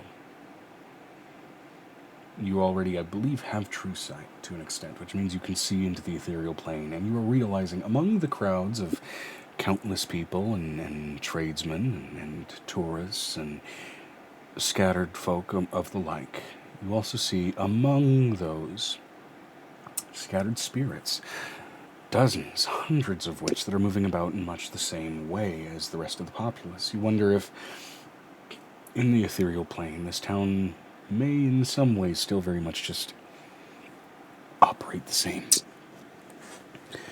But particularly, there's higher and higher concentrations of those spirits toward the broken ends of the arches. And one dragonborn kind of wanders his way over, reading your intention, reading the feelers that you're pulling out. What color this dragonborn is, you cannot strictly necessarily read through this reach into the Vale of the Dead. But you are reaching for someone of good nature, and you suspect you have found it. Plus, during the era of the 𝕱𝖔𝖗𝖙𝖙𝖊𝖓 Empire, it may be well and likely that for as many dragon-oriented folk were on her side, there may have been just as many against her. This man wanders his way over with almost a prance to his step, reading your intention to an extent. You see these almost scale-like dreads kind of going down the back of his head in a long, sort of almost scaled-over braid, a heavy, almost Eastern beard pulling down from the length of his face. He looks sleek, slender, almost gaunt. Maybe that's due to the fact that he's been long dead. Maybe he was just naturally that skinny at the time that he had passed. But there is a sort of practiced, almost shiftiness to his fingers that stares at that instrument with a longing curiosity. Before looking back at you, the eyes hollowed and empty at the moment of life.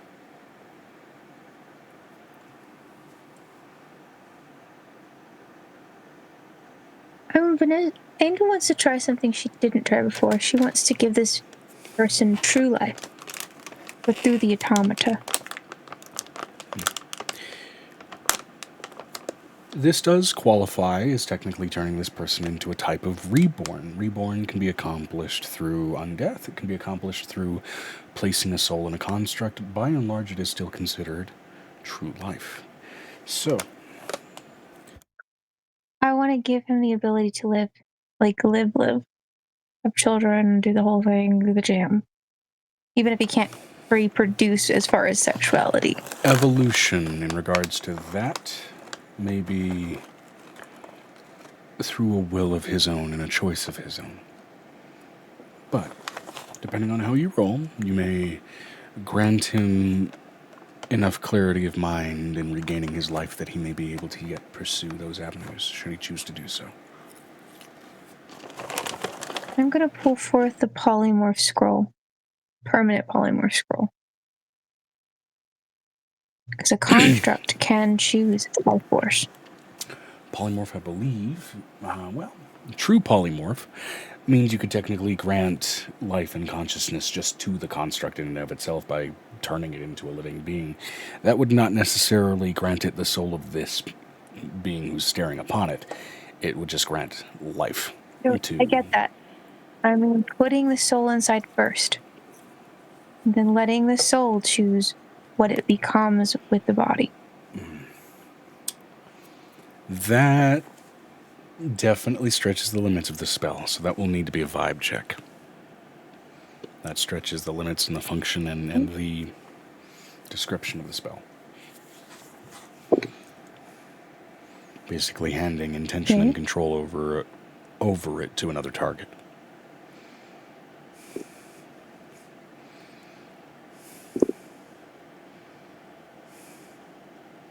So it's going to be for my vibe. Can I use a luck roll?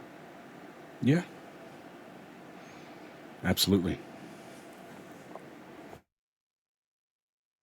For a 19 plus 25. So I'm going to add to my wisdom for that bonus 10. No, that would put it at 27 if I was adding that for 10. 19 plus 27, plus... Yeah, you are well in excess of the DC needed here. So...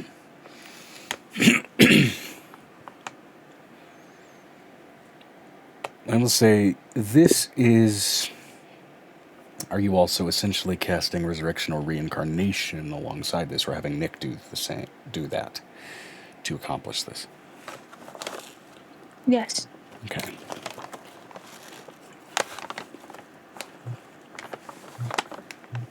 I wouldn't have to sacrifice the automata if I did that. Right.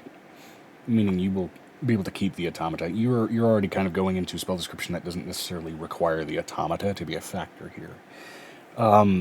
Yeah, well, the enlarged spell doesn't have to be permanent if I do that. I can either make it permanent or let's be real, can target a ghost. You can target a ghost with that shit. So you don't even really need the automata here. And given that you have true sight and can see into the ethereal plane, well... I'm just going to reincarnate him. There's no point. Yeah.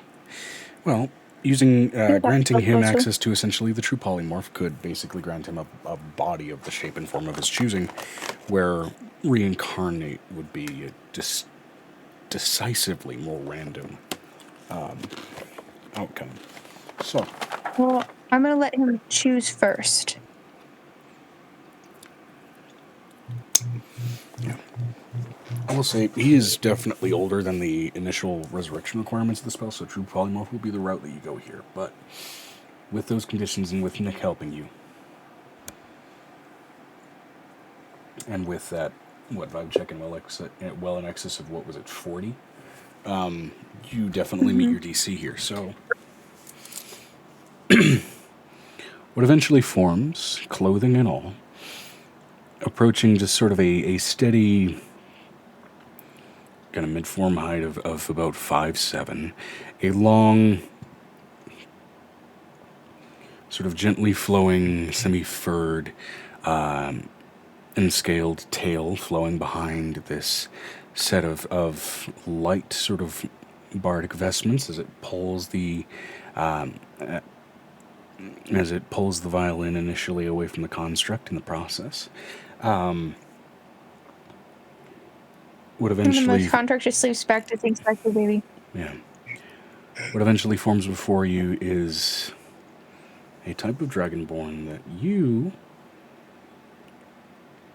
have only read about in passing possibility. This is a type of gemstone dragonborn, which means this was likely some kind of mortal that formed when a dragon of this type died nearby several centuries ago, as what appears before you are jade scales. Wow. Pure, clear, and vibrant jade-colored scales. Eyes that look through to you with this almost cobalt blue intensity, and just a youthful exuberance in the body, but a wizened observance through the eyes. Looking at you, looking at Piper, at Avery, looking poignantly over at Venestra, as if, even despite merely only being a dragonborn, there is a level of direct draconic awareness that briefly kind of almost communicates silently between the pair of you.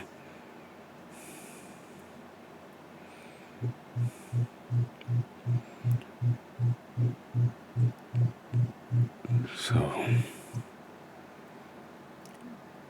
to what do I owe the right to draw breath once again?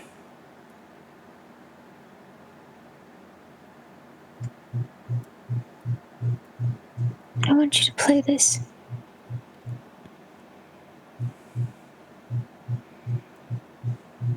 And live well. And a good life. Here in the city.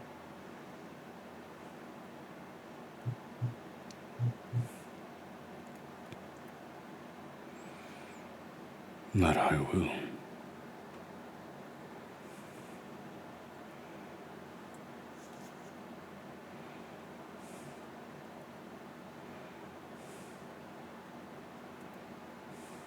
It's not the only silver one she has. She has two. That's not the one that the dragon actually gave her. The silver one that the dragon gave her is in her stuff. That one's made of the skin of the two of the baby dragons. May I ask So she your had names? 6 skins. I am 𝕲𝖊𝖓 𝖊𝖓𝖊𝖘𝖎. The heartbound. Apparently, that's what that means. 𝕲𝖊𝖓 𝖊𝖓𝖊𝖘𝖎, the This is heartbound. Nicodemus. Nicodemus. You introduce Avery and Whitehorn. Piper, I'm sure. But Avery and Venestra, they're still eating. They're eating dinner. I went outside to do this when they were eating dinner, so they could. Oh, you went outside They're watching to do from it. inside. Well, it's a crystalline I wasn't gonna do it. foundation building and a peek into the ethereal plane. I'd say he's observant enough to have understood where you guys were going and where you were moving from.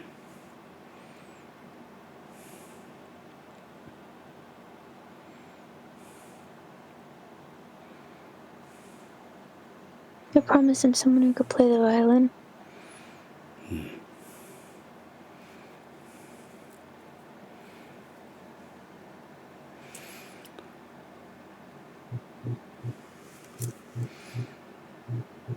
I am 𝕱𝖔𝖗𝖊𝖓𝖓, the Jade Breath. 𝕱𝖔𝖗𝖊𝖓𝖓 Jade Breath. I want you to Very go ahead and roll cool. me a history check. This is not going into draconic legends. This is going into bardic history. 19 plus the wisdom bonus. Wisdom, right? History is wisdom? No, history is intelligence. Okay, so my intelligence bonus is a plus 13 right now? Plus 13? With the outfit that I'm wearing right now.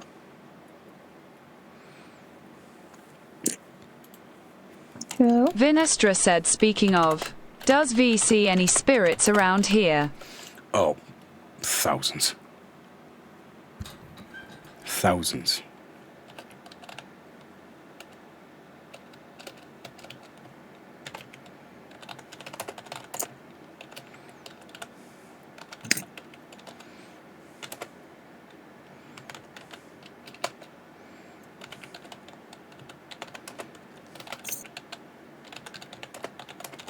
Joe? What happens?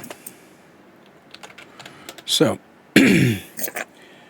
with that, what was it? Total was excess of 30 something? Mm-hmm. Okay, I think.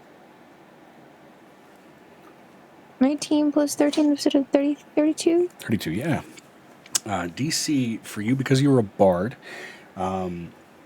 was actually 20, so you exceeded that by 12 points. Yours and Jareth, the Jade Breath. First of all, even just war history, being a warlord, dude was a war hero of the 𝕲𝖓𝖓𝖓𝖊𝖓 Wars. Alright? Was a gigantic thorn in the side of Vistris and her forces. Bardic history. Dude was responsible for over 200 ballads of fallen soldiers, heroes, and even common people who stood against that tyranny during that conflict. Okay.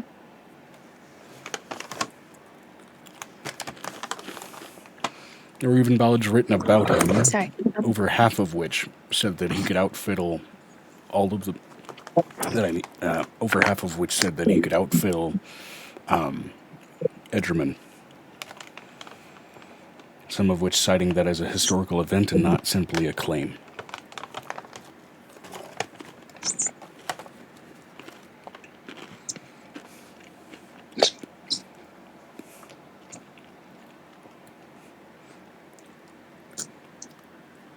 As far as war heroes were concerned, it's conflicting reports as to whether he was a magically gifted bard or simply a very accomplished soldier who just knew his way around who knew his way around a violin.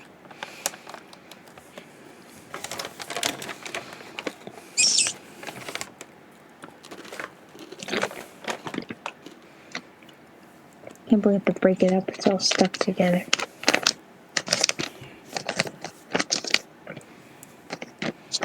So this is, in terms of like bardic history, this is the equivalent of like, you just brought like Beethoven back to life, or like war hero Beethoven.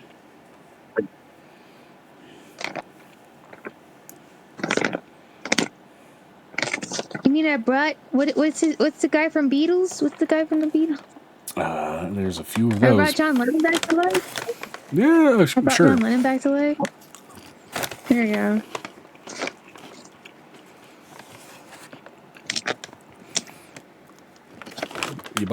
You brought Dragon Lennon back to life. There we go. I will happily play until the day that time claims me, instead of a bite. And it would. And it would be time. Definitely time.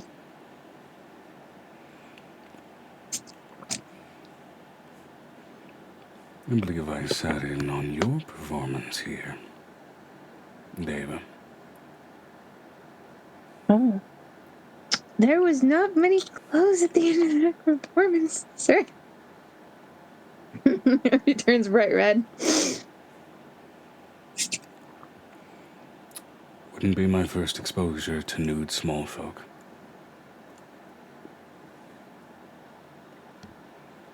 There have been thousands here over the years, and I handled myself a few of them when I was drawing breath the first time.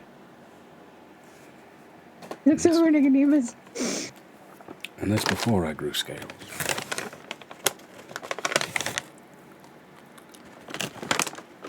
Does he have a heart thread, Joe?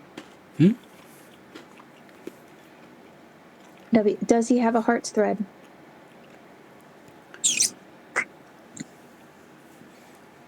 You are not yet skilled enough to detect ancestral ones. If you could, there would probably be dozens. Mm-hmm. However, No, we're talking about any that exists now. Let me see. There are a few that are immediately kind of pulling off of this man, but they are not flickering. They are strong. I'm talking about the future ones. The ones that are like in the future, like if he gets married again. That's what I'm getting at. There are a few that are coming off of this man, and they are all strong. I have a question. Did they point to my necklace? Not one of them. That's good.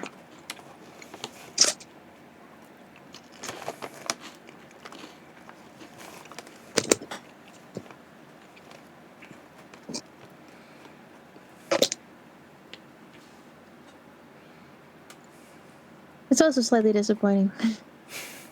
Fair. None of my kids are gonna fuck a historical legend. Damn. No, I would want to know this guy.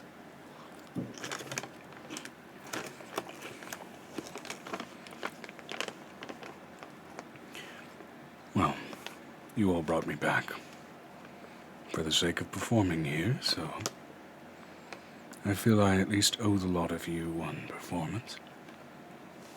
At least. Please be careful with that. It is made with baby dragon. 𝕲𝖓 said, speaking of, does the town need any more heroes to protect it? And do any of the souls do any? Align to Vi's desires. There's a few. However,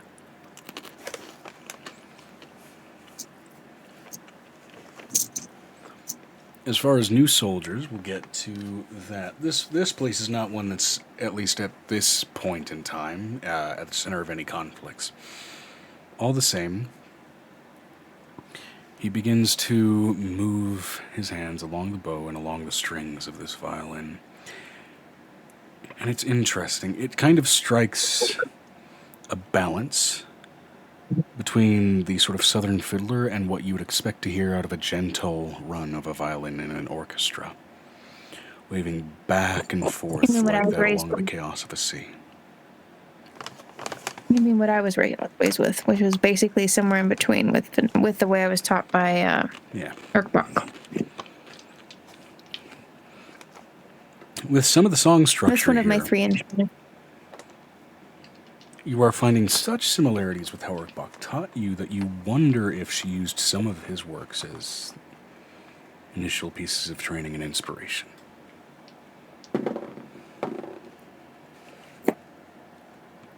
And I can't ignore a couple of crits on that performance check.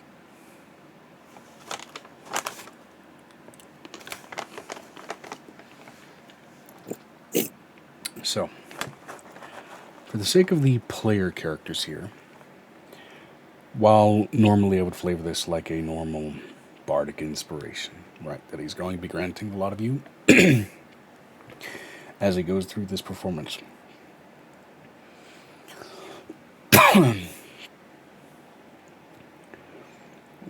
We are going to call this Jade Inspiration. Oh, that's nice. This will go into all of your pockets for a later date, wheresoever you choose. I hope the Jade Inspiration. I think I know what I want to use it for, but I don't know if Joe will let me do it.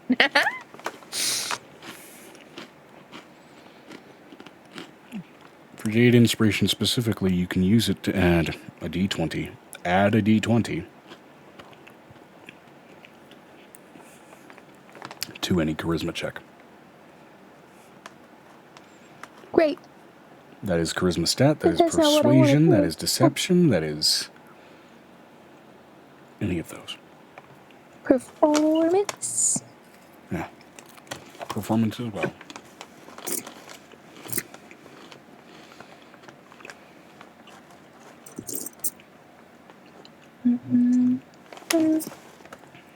Vinestra said the fabled nat 20 nat 20.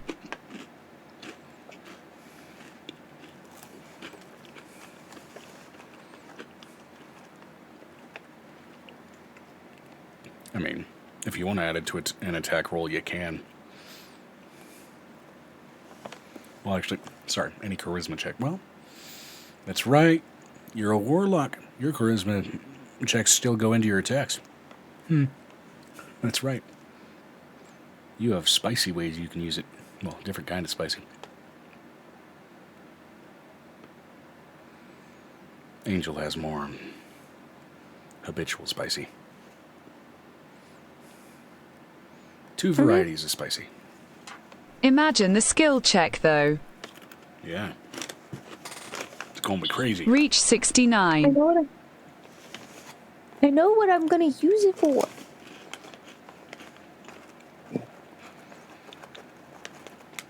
Notably, this place also being built acoustically does quite literally ring true as the violin, as the music begins to sort of ring off of the court's walls, and every bottle and every table and every chair and every plate, every bit of this place begins to reverberate with the sounds of that song. I have a question, DM. Yeah. Is there a back closet in this quartz building? I mean, you can probably find your way to a closet. It is not a proper inn, it is more strictly a tavern. But I get that. But I need privacy.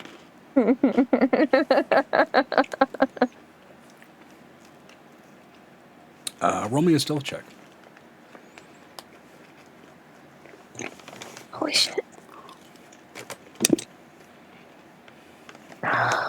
Man. This is you going to avoid notice in a place that has not strictly called for it. Okay. I will refrain from using it if I can use it later as inspiration. Again, it's specifically for charisma-based rolls.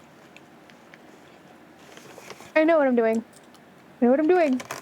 He's not gonna try to sneak on that. I'll do it later. I know what I'm gonna do.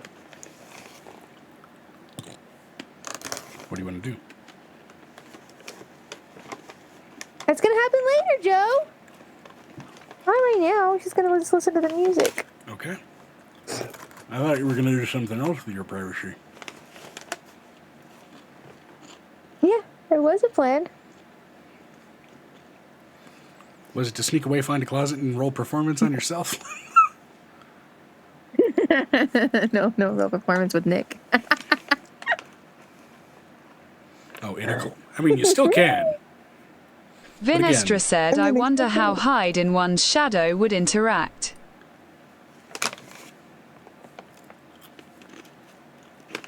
I mean, there's a whole subclass of monk built around that specifically.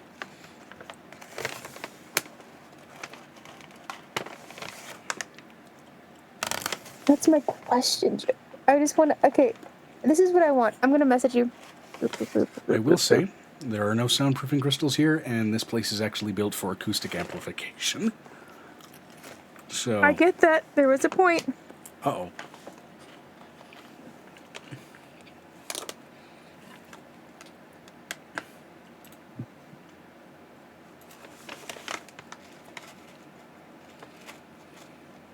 No. There it is. Ba-ba. Later. Okay, this guy is of historical significance. He's not considered like an outer force, right? Where you could I know. produce like an I absorbed get essence that. type I'm gonna use situation. I know.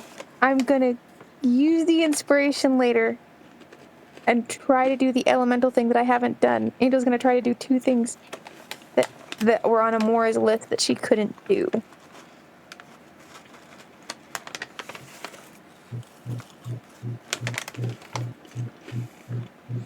You could also do some research and possibly find wherever the hell the dragon was. No, we don't have That died and time. gave Nobody's that gonna guy have his time for body. that right now. No. Vinestra said saying that now for there's later an reference. idea. I'm saying for later reference, that's also an option.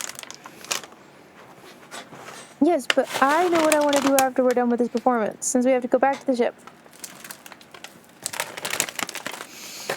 One thing, it does seem like paying the man won't be an issue, as the music that rings through that building seems to be very plainly drawing in new clientele from the streets. As well as, at least based on your true sight, clientele also from the Veil Unseen, as one of theirs now exists on the other side again.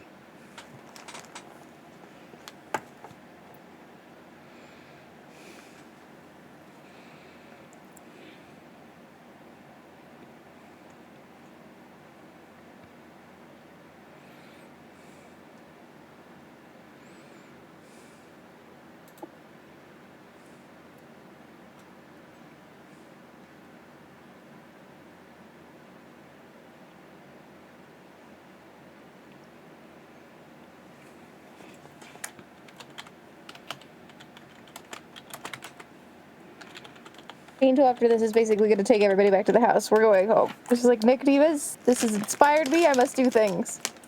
What do you... Oh. You're excited. I know exactly what I'm going to do.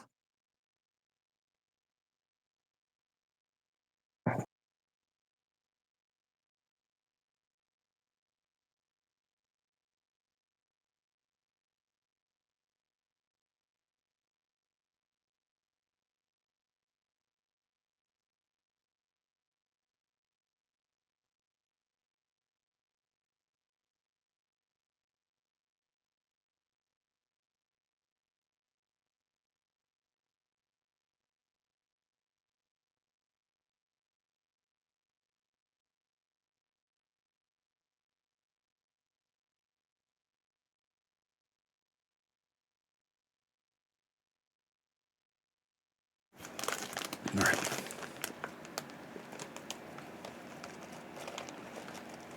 Fantastic. So she's going to take Nicodemus back to the house. Mm-hmm. She looks at her kids. Mommy and Daddy need Mommy and Daddy time. Your kids, having heard that a few times, give you both a wide berth. Looks over at Navarre. Navarre, hand the dragons off to one of the dragon kids and put it in here. Oh.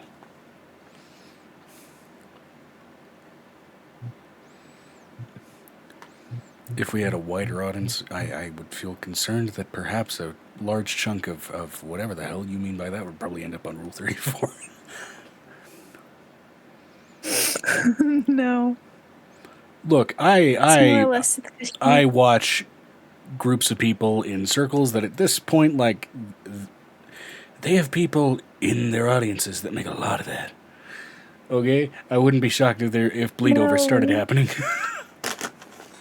No. What, you don't want to see that? She looks over. Vinestra said, no, I'm curious what deviousness is afoot. Quite a bit, but I digress. So, I looks over Nicodemus. I am going to shift into a dragon. oh. And I am going to polymorph you when you change into a jade dragon. And we're going to try this because she couldn't do it and I want to do it. So, let's be perfectly clear. You want Navarre to join in on this. So, okay. Roll a performance check to get double teamed by a jade dragon and an adamantine dragon. That's gonna be a lot of business. They're just two Nicodemuses, Joe. Yes or no? Yes and yes. That was what the bind actually did for their souls. True. By the definition of the actual spells. 2 Nicks and 2 Navars at the same time. I don't know what the difference is. Angel's not going to know the difference. A sentence that 6 years ago I never thought I would say, by the way. Vinestra said, is it bad I can think of a few artists? That is a natural 20, and I'm going to add my performance roll from the Jade Inspiration to see if we can get twins with this situation. Megan. Mm-hmm.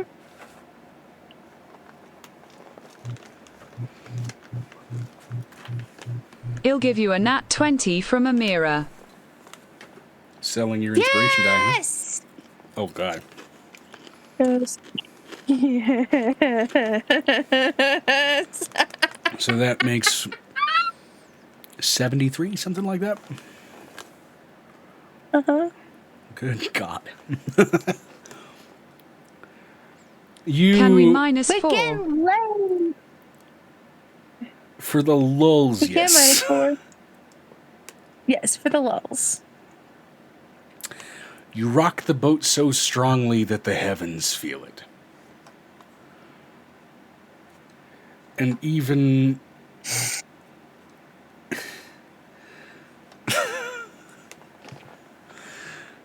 Can I roll my con? Sure. My Can I roll ability my to con save describe so this you is roll my going nat out one? of the window. Just go ahead and roll your con save. You can also just Vinestra choose to said fail. Vi is going to sip on some water. Joy. A new holiday. Considering I just had a natural 2, we're good. We're good.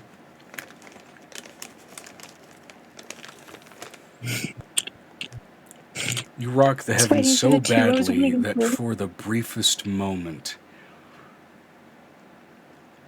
the great cosmic Say it. dream awakens. Existence ceases to be, only for it to fall back and everything to go back to normal. Imagine if I used that as a justification to just end the campaign. No, that'd be fucked. That'd be so fucked. No. But, yeah, for the briefest moment, Azathoth awakens and the universe ceases to be before he returns to a sultry dream between a fucking changeling and a gnome.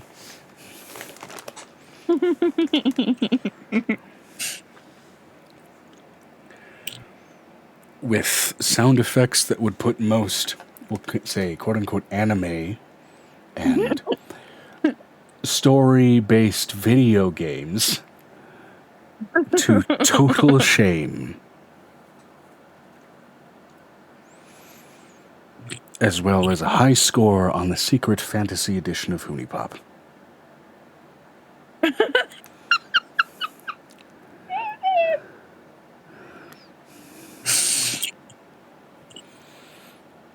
It's not like I have a score of 3 million or something.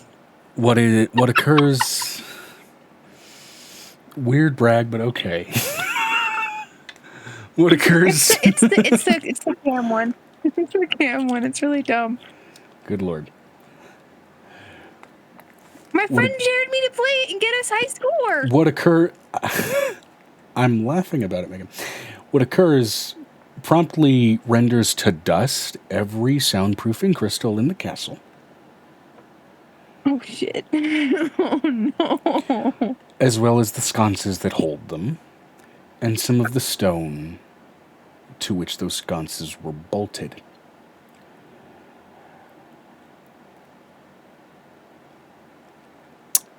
No, that'd be hurting my grandmother, Joe. Don't do that.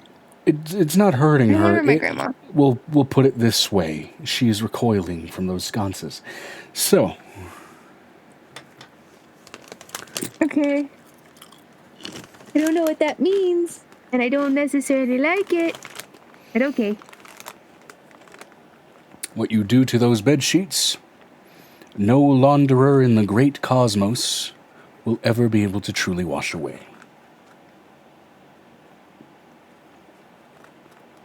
I love how you say that. They're self-cleaning. The enchantment fails, just as the enchantment for the soundproofing did. You do fundamentally overwhelm Don't say that, Joe. Oh my god. No, what did we do? With a roll in excess of fucking 70, which for the lulz is the perfect roll for this environment and situation, you absolutely overwhelm those enchantments. Okay. The bed frame may yet never recover.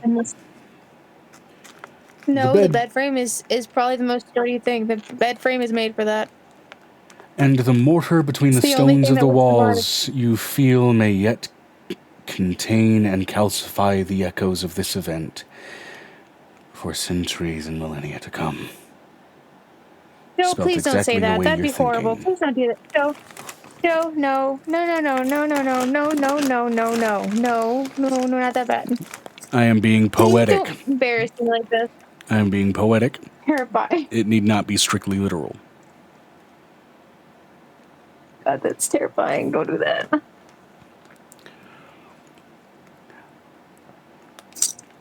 The following morning, when you are visited upon by Lillian with a breakfast that you did not go downstairs for, she simply echoes a Team Forster line of, "Oh God, it's everywhere." It's not. It is not, Joe. The actual results of those events I will leave up to the actual person who perpetrated them. Though again, with those rolls, I must make all the jokes I can. So. It's horrible. Why do you do that? Because I gave you a charisma boosting gift and your immediate thought was I'm going to use it to have sex. So. I'm going to go get it to make another kid. You treated it like the little blue serenade. The blue pill it was. That's what it was. I'm missing a D4, which is the worst one to go missing. You'll find it. When you try to stumble to your bed with the lights off. Nope, I'm not doing that, Joe. It's a tiny one. It's not a big one. It's a baby. So. You and Nick indulge like you've never indulged before, and once you finally truly ascend to godhood, you may yet blush with memory of that event, even still never quite amounting to it, even in true celestial bodies. Yes, but now we're in a different place now. By the time we would wake up, we would be at the other point. Yeah. Vinestra said, did send you 2 questions, Joe. I have a question. Was there... By the loss of soundproofing, would my family have already started to make more soundproofing? I mean, with the funnies on the first question, unfortunately, V does experience what it's like to be momentarily unmade, as Azathoth did dream the other great old ones into existence as well. However, does not recall the memory of that. No. Yes. My question is, did we manage to retain any of the sound crystals, Joe? We need this. Amira would have lined up to sell soundproofing crystals. Amira's going to make out like a bandit in the morning. We'll put it like that.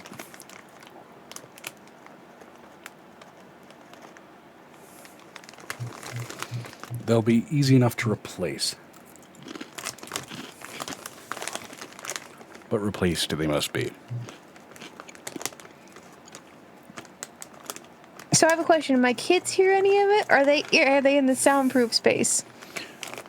Being in the necklace, because the necklace would protect them from it. Given the look that you gave, enough caution from your more magically talented children was given in that they pulled them into, let's just say, various extra-dimensional spaces and demi-planes to avoid the incoming,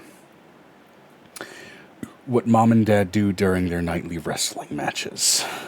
And WWE slap You know what it downs. reminds me? She goes, you know what it reminds me of? It's that meme where it goes, you and Daddy were fighting last night. No, we weren't fighting. He was like, and you hit the wall. You were like, oh my God. She's like, no, I wasn't. I don't recall that. He said it like multiple times.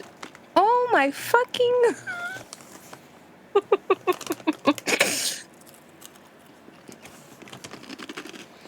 It's like, let's not talk about that anymore, okay?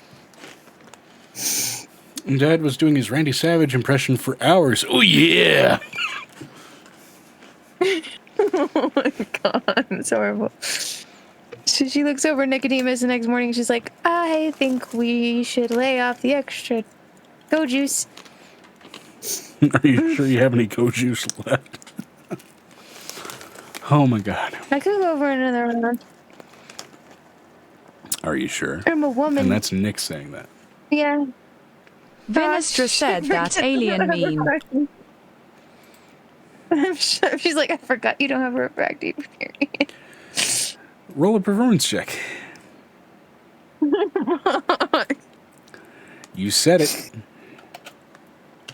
I know a challenge. Unfortunately, you don't get the additional d20 in this instance. I know, it's a 19 plus 25. As good as you've ever done, your fatigue from the previous night's events do show themselves. If only slightly. Whereas Nick, with a crit. Are we in the Doesn't sky care. already at this point? Yeah. Please tell me we're in the sky at this point. Yeah. Now getting into Vanessa's question there. Yes, we got our mile high balloons. Notably, while Venestra, you are not there to witness this, you do catch a glimpse of it at night while you dream. The way the shadows dance around the crystalline floors of that building cease to follow the natural order of the world, and instead the shadows seem to dance with the spirits that visit the place. Perhaps because of another visitor. Perhaps because of another 3. What does that mean?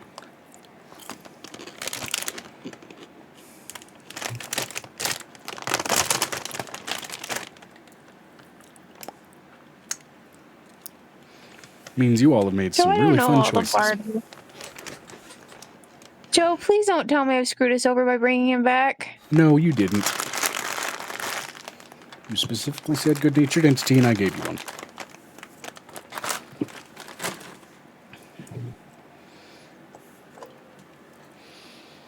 Venestra said, this is Vi doing things too. Yeah. Spicy, there's so much spicy going on. I found it. And Aha, Vi you would stupid interact with people. such. Notably, I would say Vanera... Vanera? Jesus. Panera. Venereal disease, that's what it is. Amira.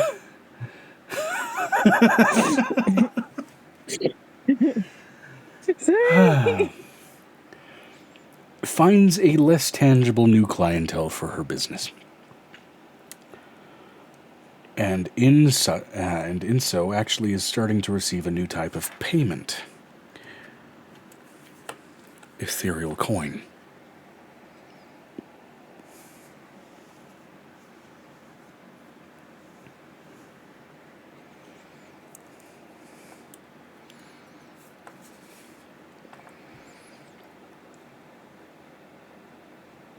I will say functionally, Venestra said ghost money nice. Yeah, and I will say it can be used to hire ghosts for scouting missions.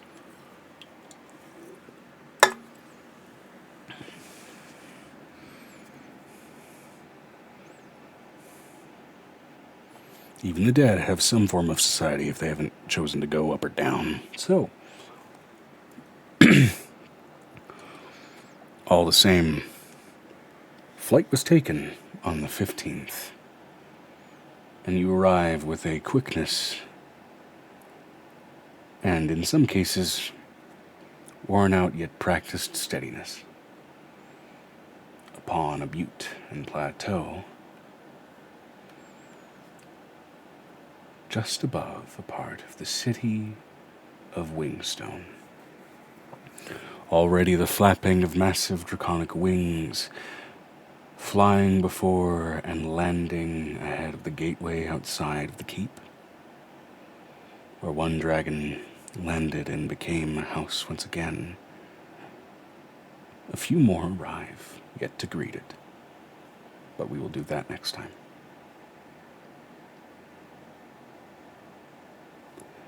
So, this session was a mixed bag due to a number of things. Some of which, at least I couldn't help, but it is what it is. What do we want to name the session?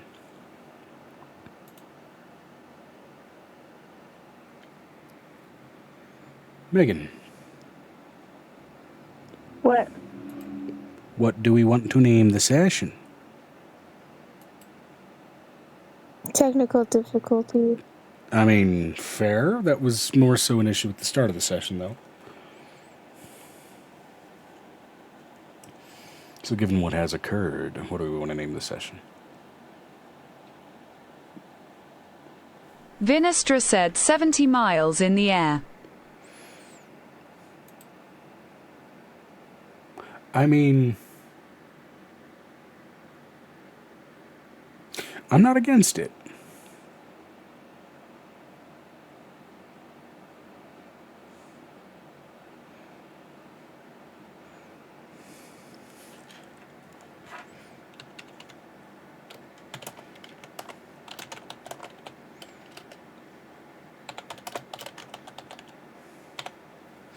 I'm also tempted to say, even as much of it...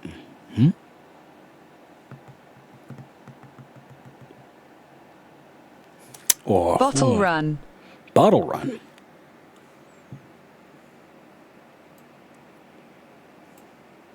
I like that one.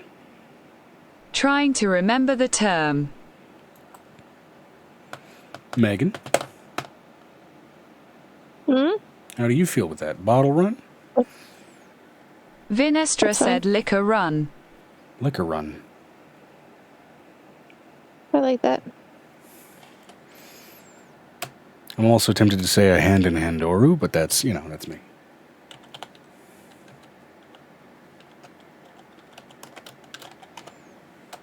Liquor run, though, is fun. So, Whatever you think, Joe.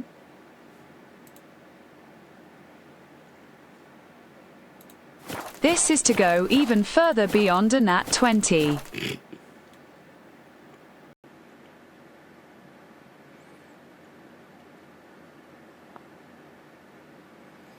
all right, I gotta find somebody.